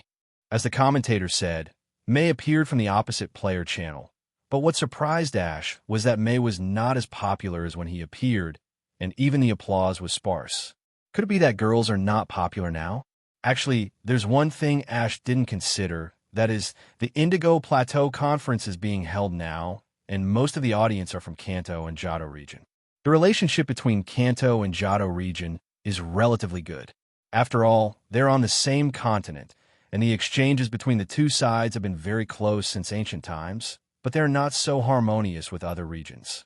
Especially the Ishu region, Kanto and Ishu are very different in all aspects, and the culture, food, and style are completely different, so naturally they don't like each other. Because of this, Ash, a native of Kanto, was naturally warmly welcomed. As for Mei, at least, some people applauded her, right? Besides, we can't force the audience to welcome her. After all, if the Indigo Plateau Conference Championship is won by an outsider, wouldn't the Kanto region lose face? Even the front page headline of tomorrow morning's newspaper will read, Kanto trainer is too incompetent. Court's conference champion was won by an outsider. Don't think they don't dare. In order to attract attention and newspaper sales, reporters in newspapers in any world will not hesitate to abandon their moral integrity. However, these things don't seem to have any impact on 560 Mei, or she doesn't have the energy to care about these things at this time because Ash found out this girl actually has 2 thick dark circles under her eyes. Are you okay? Ash couldn't help but feel ashamed. Didn't Mei participate in many conferences? Why is she so nervous that she can't sleep?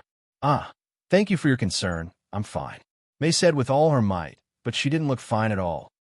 At this point, the game was about to start, so it was impossible to postpone it for a few hours for Mei to catch up on her sleep, not to mention that adjusting her mentality was a very important step.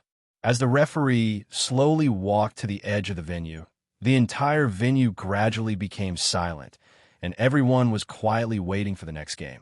You too. Are you ready? The referee said. Anytime.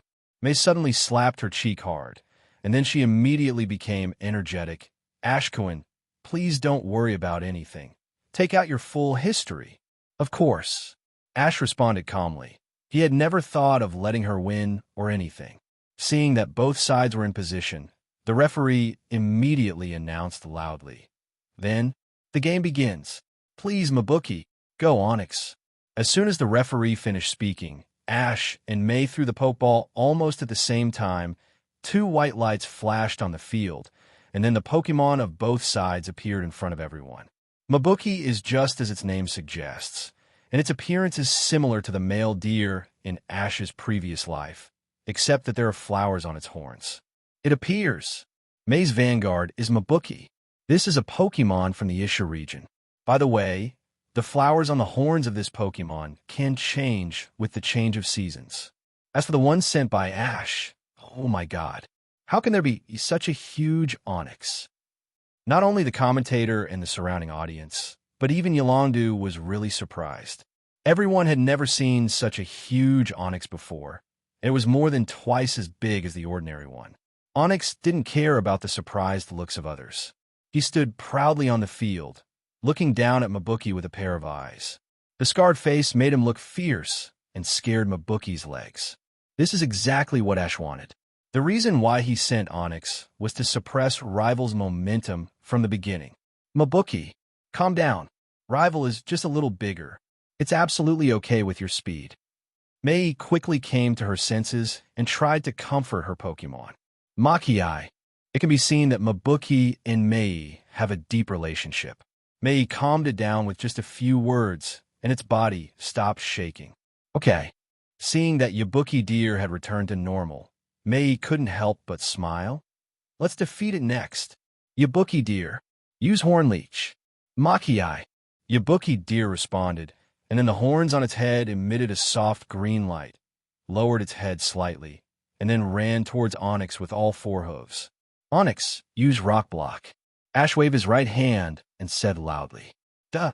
After receiving the trainer's instructions, Onyx immediately twisted his body, and his thick and long tail slammed on the ground, making a loud explosion, and then huge pieces of rock emerged from the ground, closing together from all directions, trying to trap Yabuki deer in the middle. Oh, Onyx used Rock Block, probably to block the attack of Mabuki. Now Mabuki is in trouble. However, Mei was not panicked at all, and shouted very calmly, Mabuki, avoid these rocks. find a gap to get out.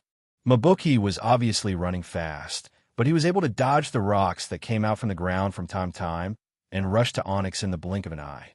So fast. This time it was the commentator's turn to be surprised. How could Mabuki be so fast?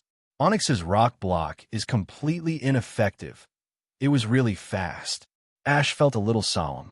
Through systematic observation, the ability of this Mabuki was chlorophyll, and the sun was so good these 2 days, there was no cloud in the sky. Because of this, Mabuki was so fast and completely avoided the attack of rock block. Onyx used dig. Ash immediately took countermeasures.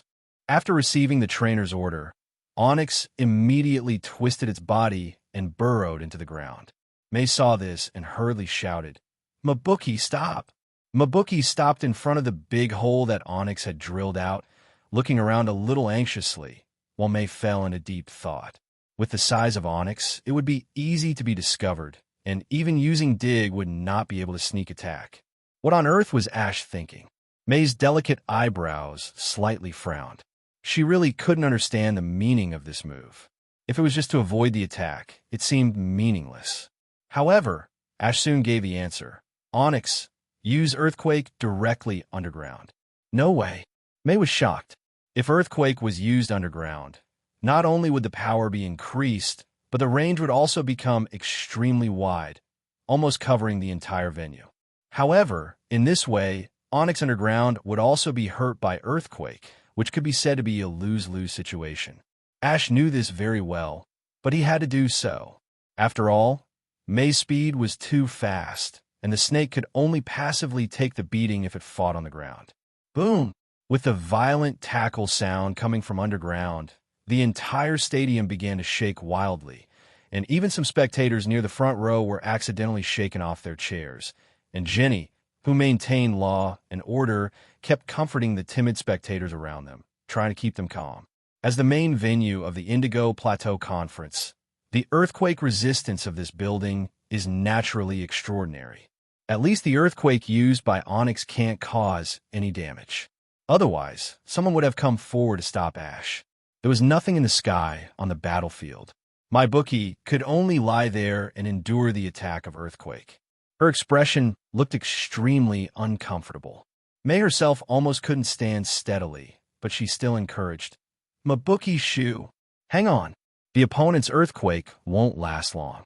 As May said, Onyx also had to bear damage while using earthquake underground. Although its physical defense was very high, it couldn't last too long. Therefore, after a while, the vibration stopped. However, just as Yabuki stood up, Ash issued an attack order. Onyx, use self-sacrifice attack. As soon as the voice fell, the ground under Yabuki's feet suddenly cracked, and then Onyx's huge head emerged from it, hitting Yabuki hard and knocking it into the sky. Yabuki, the situation in front of her was critical, and May couldn't help but shout worriedly, but she quickly calmed down and shouted loudly, "Yabuki, use sunshine flame like this?" Makiai. After hearing the words of the trainer, Yabuki tried her best to cheer up, and then the two long horns on her head began to condense energy balls, and then a dazzling white light was emitted from it, heading straight towards Onyx. "Onyx, get out of the way." Ash didn't expect that this Yabuki could use sunshine flame in midair, and hurriedly shouted for Onyx to dodge. Unfortunately, Onyx was not only slow, but also hadn't gotten out of the hole completely, with half of his body left on the ground. Where could he hide in this situation? As expected, Onyx was hit by Mabuki's sunshine flame, and after a painful scream, he immediately fell to the ground. However, Mabuki's situation was not much better. After desperately using sunshine flame, he didn't have time to adjust his posture again, and fell to the ground headfirst from midair. Fortunately, it was a Pokemon. If it was a human, if his head was hit like this, he would have become a vegetable, if not dead. Onyx and Mabuki can't fight at the same time. Please send the next Pokemon. The referee came forward to check and announced, "Thank you, Onyx." Ash took out the Pokeball and took back Onyx, feeling a little helpless. It would be great if Onyx could evolve into Steelix. Unfortunately, there was no news about the God Metal coating. However, Ash was not particularly anxious. Onyx's innate conditions were too good. It would be a waste to just find a metal coating to let it evolve. This little time was still worth waiting for. You are really amazing, Ash. May smiled and praised. You have such excellent judgment. I can't believe you are a trainer who has been traveling for less than a year. From the attribute point of view, my bookie has an absolute advantage, but in the end, it and Onyx died together, which was beyond May's expectation. But next, I'm going to get serious. Please, Vanillux. May threw a new Pokeball. This time, May also sent out a Pokemon unique to the Isha region, Vanillux. From the name, you can see that this is an Ice-type Pokemon, and its appearance is like a piece of ice cream. Go on, Charizard. At the same time, Ash also sent out the second Pokemon. Although Charizard had some advantages in attribute, May didn't seem to be worried at all.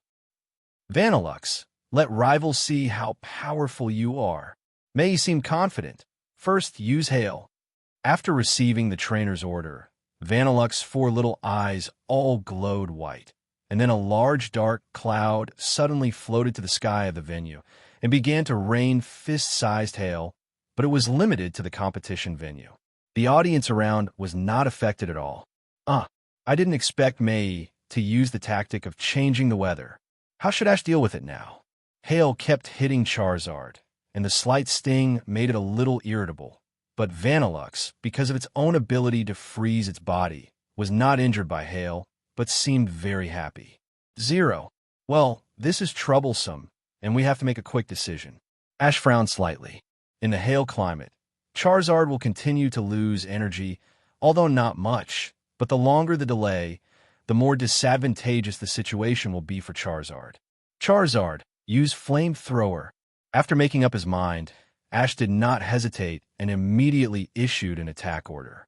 Use Weather Ball. May ordered Vanillux to counterattack. Vanillux sent out a white energy ball, which also emitted bursts of cold air, and Charizard spit up flames violently collided with each other in the center of the field. For a while, neither could do anything to the other. The Weather Ball trick will become more powerful in abnormal weather, so even though Vanillux's level is not as good as Charizard, the two sides still tied. Seeing that the flame jet could not hurt the opponent, Ash turned to order, go up, use the zone of annihilation. Roar! Charizard spread his wings and flew into the air, rushing to Vanillux at a very fast speed, and then opened his mouth wide to bite the other party. The fangs in his mouth were not only sharp, but also covered with a layer of faint red light. Vanillux, use Acid Armor. The liquid Vanillux can greatly improve its defense. Even though Charizard's Fire Fang is powerful, it can't cause too much damage. However, Charizard was not discouraged and launched a swift and fierce attack again and again. This time, the battle on the field seemed to be one-sided. Charizard kept launching fierce and rapid attacks, while Vanillux could only passively resist without even a decent counterattack. Encouraged by this, Charizard became more and more courageous, and his momentum was like a rainbow, attracting cheers from the surrounding audience.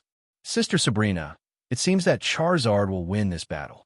In the first battle, Ash, who had always been invincible, fought to the death with Rival, which made Lena a little worried, but Charizard's performance was so heroic that she finally put her mind at ease. Not necessarily. Sabrina had a different opinion. On the surface, it seems that Charizard has the upper hand, but the balance is gradually tilting. Huh? What? Lena asked with a puzzled look. Let's watch 733. Sabrina didn't seem to be in the mood to explain, and even a rare look of anxiety appeared on her face. Similarly, Ash was also very troubled by the situation in front of him. Although Charizard has the upper hand, its series of attacks did not cause much damage to Vanillux. First, hail is raining from the sky. Although it does not hurt Charizard, it inevitably affects Charizard's actions, so that many attacks are missed. Second, Vanillux's ability is to freeze the body. Because of this, even if it is hit by 1 or 2 attacks from Charizard, it can absorb hail to recover its physical strength. In other words, the battle is developing in the direction that Ash is most worried about. Once it gets into a stalemate, Charizard's chance of winning is very small. Ash is well aware of the current crisis, but he remains calm and stern, so that May on the opposite side can't see his thoughts at all. However, May is a reserve investigator after all, and she will not be easily fooled by Ash's pretense like rookie. Since I can't guess rivals' thoughts, I simply don't try to guess. I just need to keep myself steady. With this idea in mind, May consistently implements her tactics. Vanillux used the freezing ray. In the hail climate, the power of ice-type tricks is much stronger than usual. Vanillux sends a cyan-wood-colored ray to Charizard, which quickly condenses the water molecules in the air in the blink of an eye, and the icicles formed fall to the ground from time to time. Facing such a terrible attack, Charizard dared not take it head-on, and quickly flapped his wings to dodge desperately. Fortunately, Vanillux's speed was not particularly fast, and he couldn't do anything to Charizard for a while. But if this goes on, Charizard, whose physical strength is constantly consumed by hail, will definitely not be able to hold on. The key to the problem lies in this weather. May's tactics are completely based on the hail climate. Ash is very clear about this, but he has no good way to crack this method. Wait, there is still a way.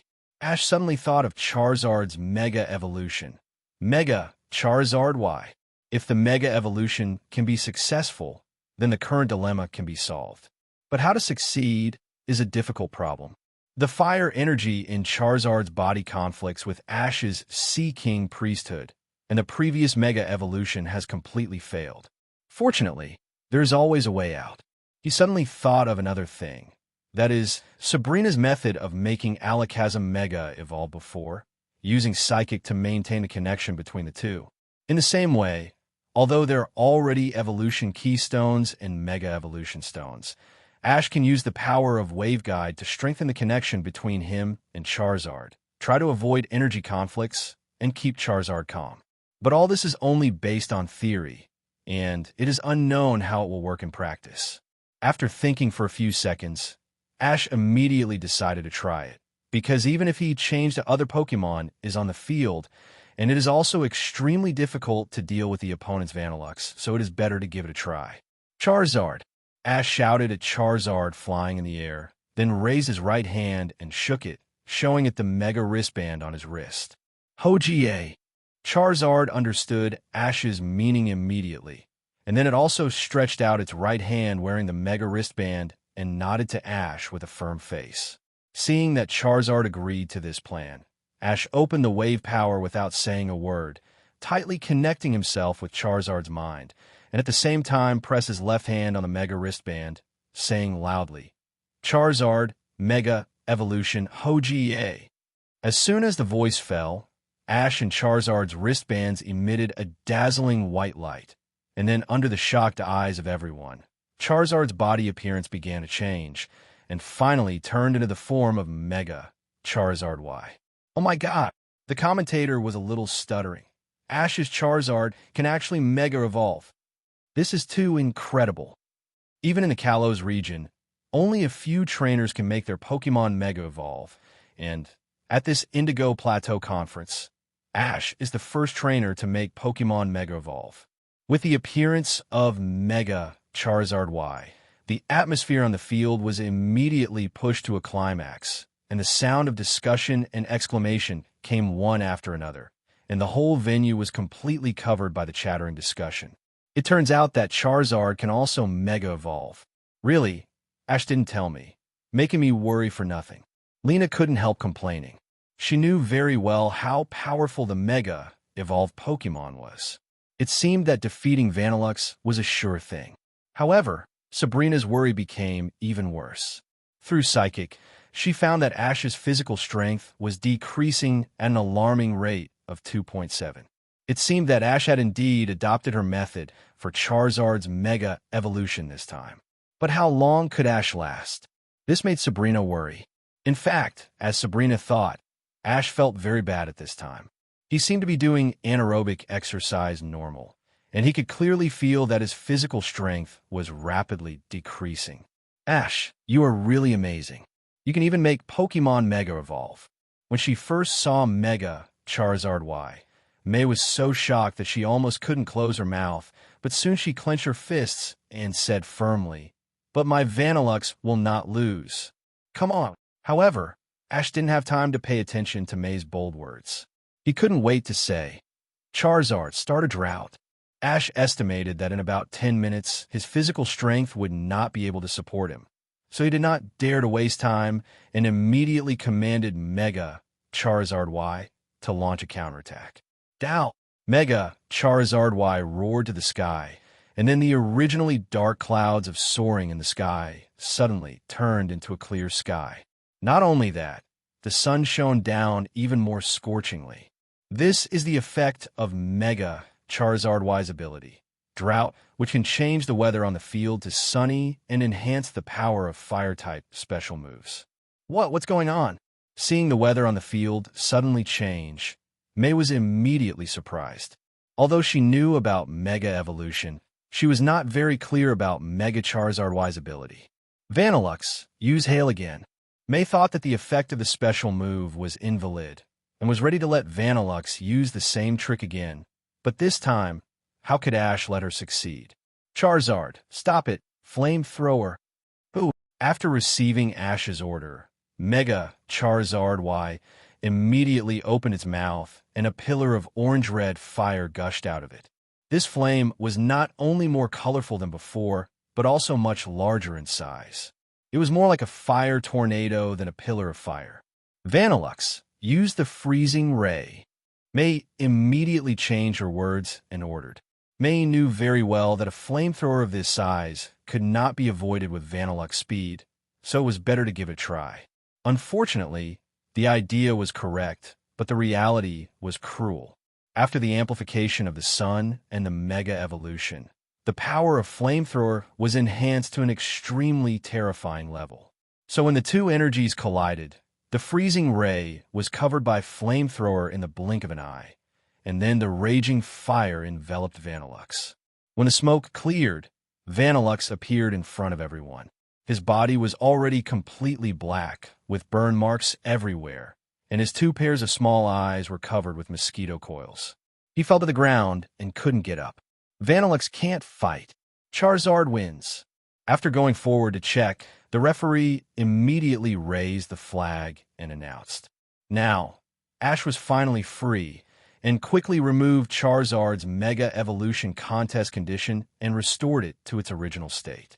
Fortunately, rival was Vanillux, and the Fire-type trick restrained it.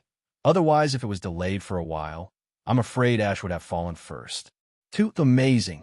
The Mega Evolved Charizard defeated rival with just one move. Is this the charm of Mega Evolution? The commentator was so excited that his saliva flew. Not only him, most of the audience on the field saw the first time that Mega Evolved Pokemon fought. After seeing Charizard's amazing performance, they all gave him warm applause. Roar! Hearing the praise and cheers from the crowd, Charizard's nose spit up two flames, and he looked very proud. At the same time, he looked at May opposite him with full fighting spirit, as if urging her to release the next one quickly. Come back, Vanillux. May took out the Pokeball and took back Vanillux, then smiled and said to the Pokeball, "You performed very well, take a good rest, and then it's the other companion's turn to work hard." After that, May took out another Pokeball fling, and with a flash of white light, a slightly weird Pokemon appeared on the field. The reason why it is a bit weird is that this Pokemon actually has two heads, black hair all over the body, and has four thick short legs. It doesn't look so flexible, but it's just a bit weird. After all, there are many Pokemon with two heads, and even the previous Vanillux can be counted. Oh, this Pokemon is... The commentator paused. This Pokemon may not have been seen by everyone. This is the quasi-god Pokemon of the Issue region, the two-headed dragon. Its status is the same as our Dragonair in Kanto. After listening to the commentator's explanation, the audience suddenly realized that Dragonair, Dragonite is a well-known name in Kanto region. It can be said to be a synonym for powerful Pokemon. Almost every trainer dreams of having one. Since the status of Ziploc is equal to Dragonair, whether it is precious or not is not mentioned for the time being, but at least it is definitely not weak. It seems that this battle will be another battle between dragons and tigers. All the audience are looking forward to this battle, but Ash doesn't think so. Although Ziploc is a quasi-god Pokemon, it is far inferior to his Charizard. Charizard, fly up and use Dragon Rage. Since the two-headed dragon cannot fly and is slow, Ash aimed at this weakness and let Charizard attack from the air, spitting out one red energy ball after another from his mouth, bombarding the two-headed dragon like a missile normal. Two-headed dragon. May was a little anxious when she saw this. Quick, let's use Dragon Rage to fight back. Goa. After receiving the trainer's instructions, the right head of the two-headed dragon immediately sent a purple energy ball into the sky, which collided with Charizard's Dragon Rage and exploded in midair. Immediately afterwards, the two sides bombarded each other back and forth, and almost every attack canceled each other out. Ash saw that the test was almost over, and then ordered Charizard, fly down and use Dragon Claw. Zhiye. Charizard roared with full of fighting spirit, and then swooped down with a flap of his wings, approaching the two-headed dragon at a very fast speed, and at the same time, the sharp right claw began to emit a dazzling white light. Seeing the opponent's aggressive momentum, May shouted, "Two-headed dragon, don't panic. Use Crunch." The two-headed dragon has two heads, so in theory it seems that both heads can use Crunch at the same time, which means that the power is equivalent to doubled, but unfortunately the reality is not so beautiful. Charizard hit the left head. Zhiye. Although I don't know why Ash chose to choose one specifically, Charizard still faithfully followed his instructions, and the right claw with a white glow slammed hard on the left head of the two-headed dragon. Guan. The left head of the two-headed dragon suddenly cried out in pain, and the one who was supposed to attack Charizard's right head suddenly stopped moving, and then he actually laughed with gloating. Now, the left head was very angry, and without saying a word, it bit the right head's neck, and then naturally, the two heads started fighting. At this time, a very strange scene appeared on the field. They clearly shared the same body, but the two heads on it were attacking each other, even completely ignoring the eruption who was looking at them dumbfounded. Huh? How could this happen? Why do they fight for no reason? Lena looked at the situation in the field with a puzzled look on her face, and then she suddenly remembered that there was a Pokédex and quickly took it out of her bag and aimed it at the two-headed dragon. A few seconds later, a mechanical sound immediately sounded from the Pokédex. Wow. Two-headed dragon, a violent Pokemon. The relationship between the two heads is very tense, and each head wants to eat more than the other head, so as to gain leadership. So that's how it is. Lena immediately understood, but Pokemon is really amazing. There are actually two heads in one body, and they can fight. In fact, for Trainer, this situation is not only not amazing, but also a big trouble. Two-headed dragon. Stop it. We are still in the game. May shouted loudly towards the field. Luckily, May still has some weight in the heart of the two-headed dragon. After being shouted like this, the two heads finally stopped, but turned their faces to the side, and no one looked at each other. Really? It's happening again. May covered her face with a headache, and it seemed that this situation had happened more than once. What's going on? May's two-headed dragon suddenly quarreled for no reason. Did Ash use some strategy? In response, Ash looked innocent, but he was almost laughing in his heart. He had a purpose when he deliberately asked Charizard to attack the left head. He found that when the two-headed dragon fought back against Charizard, it was always the right head that launched the attack, and the left head was always in the contest condition. Afterwards, the left head that was hit felt that it was caught in the crossfire, and the right head was very dissatisfied with the left head's lack of effort, so it laughed at the other party without hesitation. The two heads of the two-headed dragon regarded each other as enemies. After all, no one wanted to share a body with others. Two-headed dragon. Used double attack! May knew that this would not work, so she simply tried to let the two heads start to cooperate. Goa. After receiving the trainer's order, the two heads shouted in unison, moved their limbs, and started running, and then the right head took the lead in attacking, slamming hard into Charizard's body. Don't worry, dodge the opponent's two attacks first, and then use the Dragon Claw. Ash calmly gave Charizard a response order. Although the opponent's attack was fierce, Ash didn't seem to be worried at all. Although the two-headed dragon was a Pokemon with strong power, it had two heads, which made its body coordination very poor, especially in close combat, and it was almost difficult to hit rival. As expected, Charizard's body just shook slightly, and he easily dodged the continuous attacks of the two-headed dragon. Then its right claw glowed white and hit the two-headed dragon heavily. Gua! The two-headed dragon immediately cried out in pain, and its huge body was actually slapped away by Charizard. And Ash naturally would not miss this great opportunity and quickly ordered to pursue the victory. Deal with it, use Seismic Toss. Charizard immediately flapped his wings, rushed to the two-headed dragon in the blink of an eye, then stretched out his hands to hold the other party tightly, and quickly flew into the sky. May was shocked when she saw this. If Charizard successfully took the two-headed dragon to the sky, the two-headed dragon would undoubtedly be in a very dangerous situation. Get out quickly. Two-headed dragon, use Crunch. May shouted loudly toward the sky. The two-headed dragon also understood that the situation was not good at this time. At the moment, the two heads decided to temporarily put aside their differences and open their mouths to bite Charizard's neck at the same time. 07103103. Feeling the severe pain in his neck, Charizard couldn't help but groan, but the opponent's attack not only did not make him retreat, but aroused his anger. The flame on his tail suddenly jumped up, and from a distance it looked like a burning torch. Oh, the attack of the two-headed dragon seems to have failed. Charizard's hand is still holding it tightly.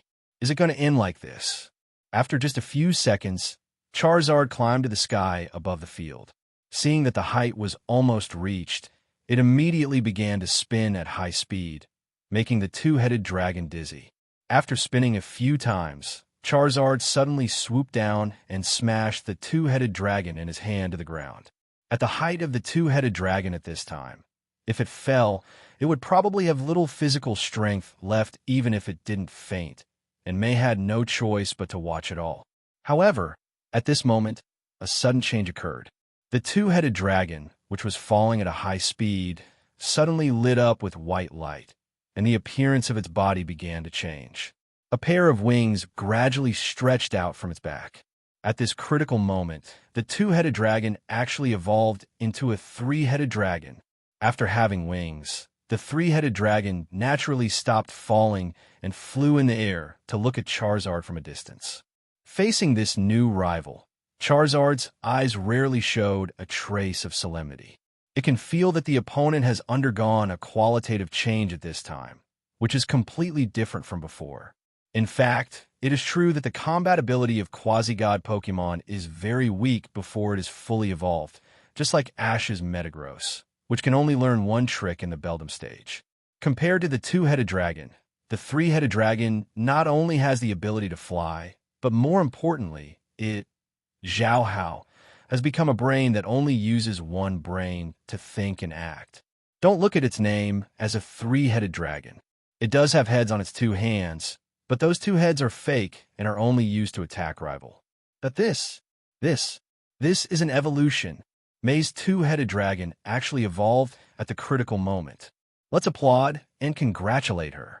In fact, it is not uncommon for Pokemon to evolve in battles, especially in critical moments, which can best stimulate the potential of Pokemon and force them to evolve. Looking at the black figure on soaring in the sky, May was stunned for a while, and then said happily, "Great! Two-headed.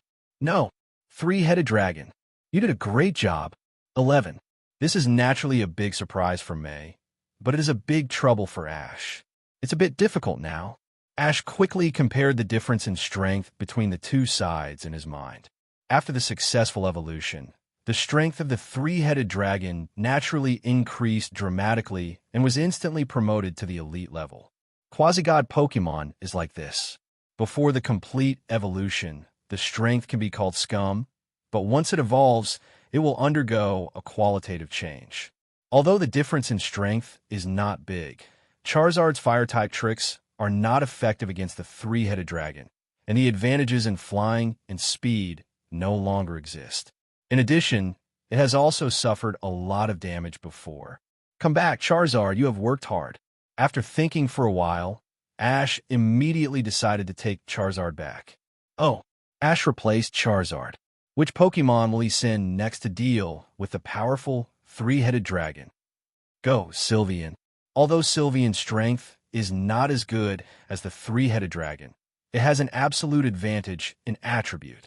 Moreover, the opponent should not have fully adapted to the new body. Sylveon may not have no chance. Bunny. As soon as Sylveon appeared, he kept looking at the three-headed dragon in the air and then shouted excitedly, "Bunny, great! We can finally be a dragon slayer." If ordinary Pokemon see a three-headed dragon, they will probably be scared before the battle and lose 3 points psychologically. But Sylveon is different. Because he is constantly attacked by Charizard and Aerodactyl, this guy wants to be a dragon slayer. Even when he saw the Dragonite last time, Sylveon wanted to jump out and compete with the opponent's Dragonite. Of course, this suicidal behavior was stopped by Ash in time. Bunny. Today is a historic moment.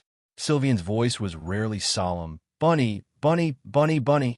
Here, I will become a true dragon slayer. The evil dragon on the opposite side. You will be my first stepping stone. If Sylveon's words were not so childish and his character was the same as usual, Ash would have thought that he had taken the wrong medicine.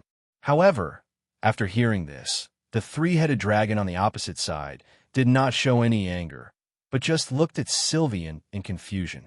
Bunny, Bunny, hey, are you dumb? Don't you have anything to say? Sylveon was immediately annoyed. Unfortunately, the three-headed dragon not only ignored its taunt, but just shook its head honestly, which made it very angry. Bunny, Bunny, you boring guy. Go to hell. Sylveon has this temper. The more you pay attention to it, even hit it or scold it, the happier and more proud it is. On the contrary, if you ignore it, it will soon feel bored. To put it bluntly, it is a cheap bone. Ashcoin, what's wrong with your Sylveon? May asked curiously. Since just now, this cute little guy in her eyes has been barking nonstop. It is greeting your three-headed dragon in a friendly way. Ash was stunned for a moment and finally chose to lie. Even if he told the truth, May would probably not believe it. After all, Sylveon's appearance is too deceptive. Is that so? May felt a little strange. It didn't look like a greeting, but she didn't think much about it and began to issue an attack order. Although your Pokemon is cute, I can't hold back. Three-headed dragon, use body slam. Goa. After receiving the order from the trainer, the three-headed dragon immediately swooped down, and its huge body pressed towards the position where Sylveon was. Dak. Beauty. Who is cute? This is called handsome. Ignoring Sylveon's dissatisfied protest, Ash directly ordered, avoid and use charming voice. Although he complained, Sylveon's reaction was not slow. After rolling around without any image to avoid the attack, he climbed up again, and then he opened his little mouth and sang a ballad. Wow, it sounds good. I didn't expect Senbu to be able to sing. Lena couldn't help but praise. Even though Sylveon's singing voice was far away in the audience's faces were all intoxicated. But the strange thing was that the three-headed dragon covered his ears with a painful look. This is the wonder of the enchanting sound. It is beautiful music in human ears, but it is noise that can cause mental damage in Pokemon ears. Especially the three-headed dragon. Under the fourfold restraint on the attribute, it felt that its head was about to split. Three-headed dragon, are you okay? May also thought that this song was very nice, but she was not blind.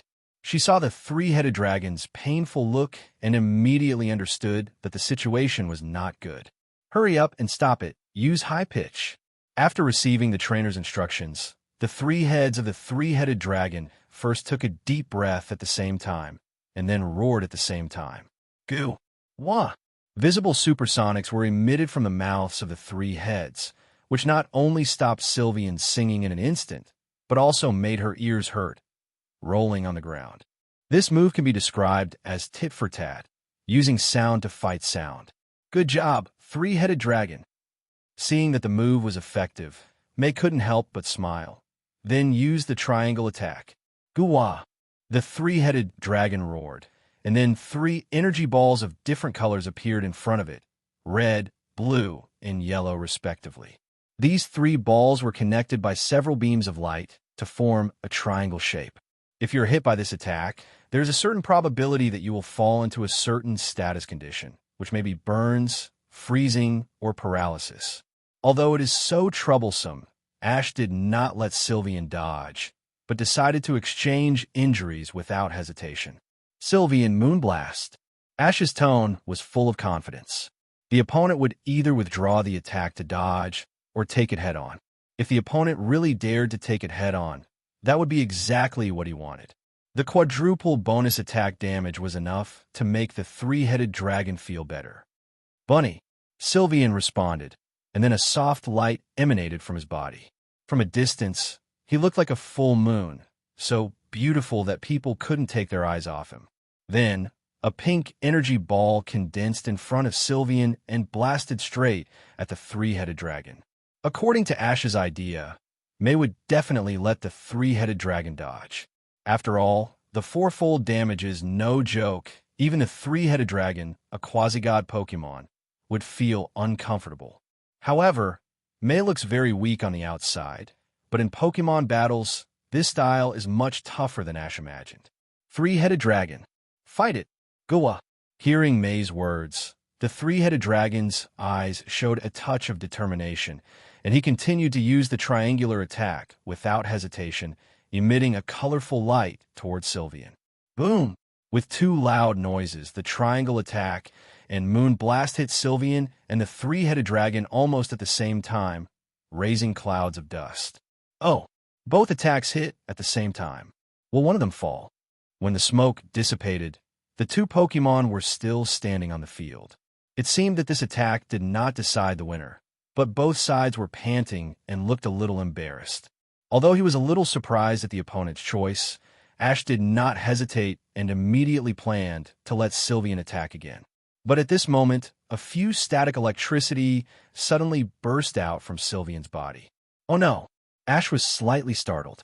The scene in front of him was naturally not that Sylvian had comprehended an electric trick, but because it was hit by the triangle attack, it fell into the paralysis contest condition. It's really troublesome. Ash couldn't help but have a headache. The probability of the triangle attack making rival fall into the status condition was not high, but Sylvian happened to encounter it. Well, it turns out that it was because Sinbu's mouth was too stinky that he hurt people. Pokemon tasted it. The shameless Ash decisively attributed the reason to Sylvian, but now was not the time to discuss these things. May also noticed Sylvian's abnormality. Good opportunity. May did not hesitate at all. Three-headed dragon. Go up. Use body slam.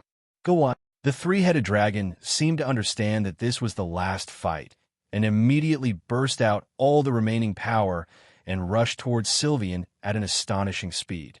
Bunny. Seeing the opponent's fierce momentum, Sylvian was startled and subconsciously wanted to run away to avoid it, but it felt numb all over as soon as it wanted to move and almost couldn't stand. Bunny. Boss, what should I do? I can't move. Sylvian turned his head to Ash for help with a face full of fear. If it was pressed by the huge, three-headed dragon, it would probably be turned into a meat pie. Don't worry. Ash calmly comforted it and gave instructions with the wave guide. Relax your body first, and use the absorbing kiss when the opponent approaches. Beauty. Hearing this, Sylvian was completely dumbfounded. Use the absorbing kiss on that fierce and ugly dragon? No, we want to be dragon slayers. We don't want to kiss the dragon. What's more, the dragon is so ugly. Sylvian wanted to protest as above, but the situation on the field changed rapidly. The three-headed dragon rushed in front of it in the blink of an eye, and its huge body pressed over. In a hurry, it couldn't care so much, so it had to grit its teeth, close its eyes, and hid its face, and was also pressed under the belly of the three-headed dragon. Oh my god! Sylvian was completely hit by the three-headed dragon's body slam. I'm afraid it will be in trouble now. The commentator's voice was a little sympathetic. After all, Sylvian was so petite, but it was suppressed by such a huge three-headed dragon. This scene was so heartbreaking that some timid viewers even closed their eyes, unable to bear to watch it again. Let it go, three-headed dragon. After waiting for a while, May's golden dragon moved away. It must be said that cute things are popular with Stephanie, and May is no exception. But if you let it go just because it's cute, you'd be too ashamed of your Pokemon. Therefore, even though she was a little reluctant, May still did what a qualified trainer should do. However, after several seconds, the three-headed dragon still didn't move, just lying there motionless, which made May feel strange. Three-headed dragon? What's wrong with you? Let Sylveon go, May urged anxiously. Suddenly, the audience on the field talked a lot. If you attack when the opponent loses the ability to fight, this behavior will be condemned. What happened? Why did the three-headed dragon suddenly not listen to May's instructions? Lena also felt very strange. She didn't think it was intentional. After all, May didn't look like such a person. No, Sabrina suddenly said. Actually, the three-headed dragon fainted. Lena was stunned when she heard this. Just when she was about to ask a question, something strange happened on the field. The three-headed dragon, who was originally thought to have one, fell to the ground with a bang. A closer look showed that mosquito coils appeared in its eyes. What? What on earth is going on? How could the three-headed dragon suddenly fall to the ground? The commentator shouted in surprise, and the audience at the scene also looked at all this in disbelief. At this moment, a shocking scene happened. The three-headed dragon's body shook for a while, and then Sylveon slowly moved out from under it. No way. Ash's Sylveon is still smelling salts. Oh my god, this is too unexpected. Due to the previous angle, and the fact that Ash used the wave guide to issue the order, no one in the audience could see clearly that Sylveon used the absorbing kiss. In addition to causing damage, Rival can also restore a lot of physical strength. It is precisely because of this that the fairy spirit slave was able to withstand the attack of the main dragon. It can be said that the kiss that determines the outcome. The three-headed dragon cannot fight. Sylveon wins. After checking it out, the referee raised the flag and announced loudly. The unexpected turnaround amazed all the audience present. But soon, another thing that surprised them happened again. That is, Sylveon vomited. This is not an exaggerated adjective, but this guy really vomited a lot on the field, even vomiting out the breakfast he had in the morning. Is Sylveon okay? Is his body crushed? Lena looked at the field with a worried look on her face. However, Ash didn't think so, because the fairy spirit was shouting, "Beauty, beauty! Why did I kiss this ugly monster? It disgusts me to death." Fortunately, the three-headed dragon was unconscious. Otherwise, it might be mad at Sylveon's words, or it might not care. After all, May's three-headed dragon looks quite honest. Beauty, beauty, beauty. Why am I so unlucky? I sold my *X appeal to seduce a disgusting plant before, and then kissed a stinky dragon. I'd rather die. Seeing Sylveon making a fuss, Ash had to comfort it and said with a smile, "Handsome Fairy Buchan, you performed very well." Beauty, beauty. Boss, do you think that my mental trauma will heal if you praise me? And why do I always feel that you are gloating? Sylveon looked at Ash with suspicion. It's just an illusion, Ash said lightly. Besides, the opponent is a female dragon after all, so you're not at a disadvantage. Beauty, but I feel that I have suffered a great loss. Sylveon had a bitter face, but after all, they were still in the battle, and as a very sensible person, it knew that it was not good to continue making trouble, so it quickly stopped. Come back, three-headed dragon. On the other side, after being stunned for a long time, May smiled bitterly and took out the Pokeball to take back the three-headed dragon, encouraging her. Thank you for your hard work. Have a good rest in the ball. Although the three-headed dragon lost the game, May was not too disappointed. After all, it had just evolved from a two-headed dragon, and it was not so proficient in controlling its new body. Next, I'll leave it to you. Go, Duat. May sent out one of the 3 starters in the Ishu region, the water-type Duat, but Duat is not a fully evolved Pokemon. It can evolve into Samurott later. Oh, May actually sent out Duat? Why not Samurott? The commentator's doubts were also the confusion of most people present. You know, the Indigo Plateau Conference is going on now. They actually sent out another Pokemon that has not fully evolved. It's a bit too light on the competition. The previous two-headed dragon was fine. After all, the growth cycle of the two-headed dragon is too long. If it hadn't stimulated its potential during the battle, I'm afraid the day of evolution would be far away. But Diwat's situation is different. The 3 starters in each region are carefully selected to take care of the rookie trainer, and the speed of evolution is very fast. In theory, a veteran trainer like Mei who has participated in several conferences should not have this situation. However, Mei didn't seem to want to explain anything to the audience. She just said to Ash, "Duat is my Earl Dervish Pokemon. In fact, it could have evolved a long time ago, but it didn't want to lose its current flexible body, so it has been suppressing itself. I believe you understand this point, Ash." As she said that, Mei deliberately glanced at Ash's Pikachu. After listening to Mei's words, Ash also understood the reason. It seems that the opponent's Duat, like its Pikachu, is somewhat resistant to evolution. Some Pokemon are like this. They will be very uncomfortable with a new body after evolution, and may even cause a significant decrease in strength. Duat is a humanoid Pokemon standing on 2 feet, while Samurott is lying on all 4s. The difference between them is indeed quite big. What's more, although the speed will be improved after evolution, speed does not mean flexibility, and because the body becomes larger, the evasion ability will also decrease accordingly. It can only be said that the situations of various Pokemon are different. Yeah, Ash nodded gently. Regardless of whether evolution will make it stronger, I think we should respect the opinions of Pokemon first. Ash's words are not empty words. Before he got the Electric Ball, he supported Pikachu's reluctance to evolve, and when Sylveon was still EV, Ash also let EV consider it slowly. For his Pokemon, Ash never had the attitude of, "You are my personal property," and he completely respected their choices. I knew Ash would understand. Mei smiled happily. Diwat's failure to evolve put her under a lot of pressure. After all, she became an investigator at a young age and was a highly regarded rookie. Such a good seedling should be matched with a powerful Pokemon, and a Pokemon like Duat that refuses to evolve is unqualified in the eyes of some stubborn senior executives. Then, to repay you, I will definitely fight you with all my strength. As a trainer, the attitude toward the confidant is naturally to repay a wonderful battle. Mei ordered loudly, "Go, Duat, use the shell knife." After receiving the trainer's order, Duat immediately pulled out the 2 shell knives inserted beside his legs and rushed toward Sylveon. "Go up and block its attack," Ash said tit for tat. Although Sylveon looks cute, it is not weak in close combat. "Bunny," Sylveon shouted, and then rushed up excitedly.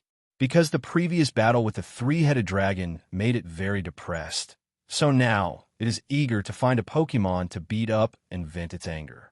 Although the 2 Pokemon are small in size, the battle scene is extremely fierce. Duat keeps waving his 2 swords to attack, just like a real swordsman normal, while Sylveon dances the ribbons on his body tightly, with a speed that is dazzling, blocking all of Diwat's attacks. Those ribbons growing on Sylveon are not just for decoration. They are very strong and tough, and ordinary blades can't even leave a small cut on them. Hello, everyone. As we wrap up this video, I want to share a quick note. I have a Patreon account. If you'd like to support me and enjoy on-demand audiobooks, you can become a Patreon member. Alternatively, you can check out my Google Drive link, which has 500+ novel audiobooks available through my Ko-fi or Patreon shop. I appreciate your support.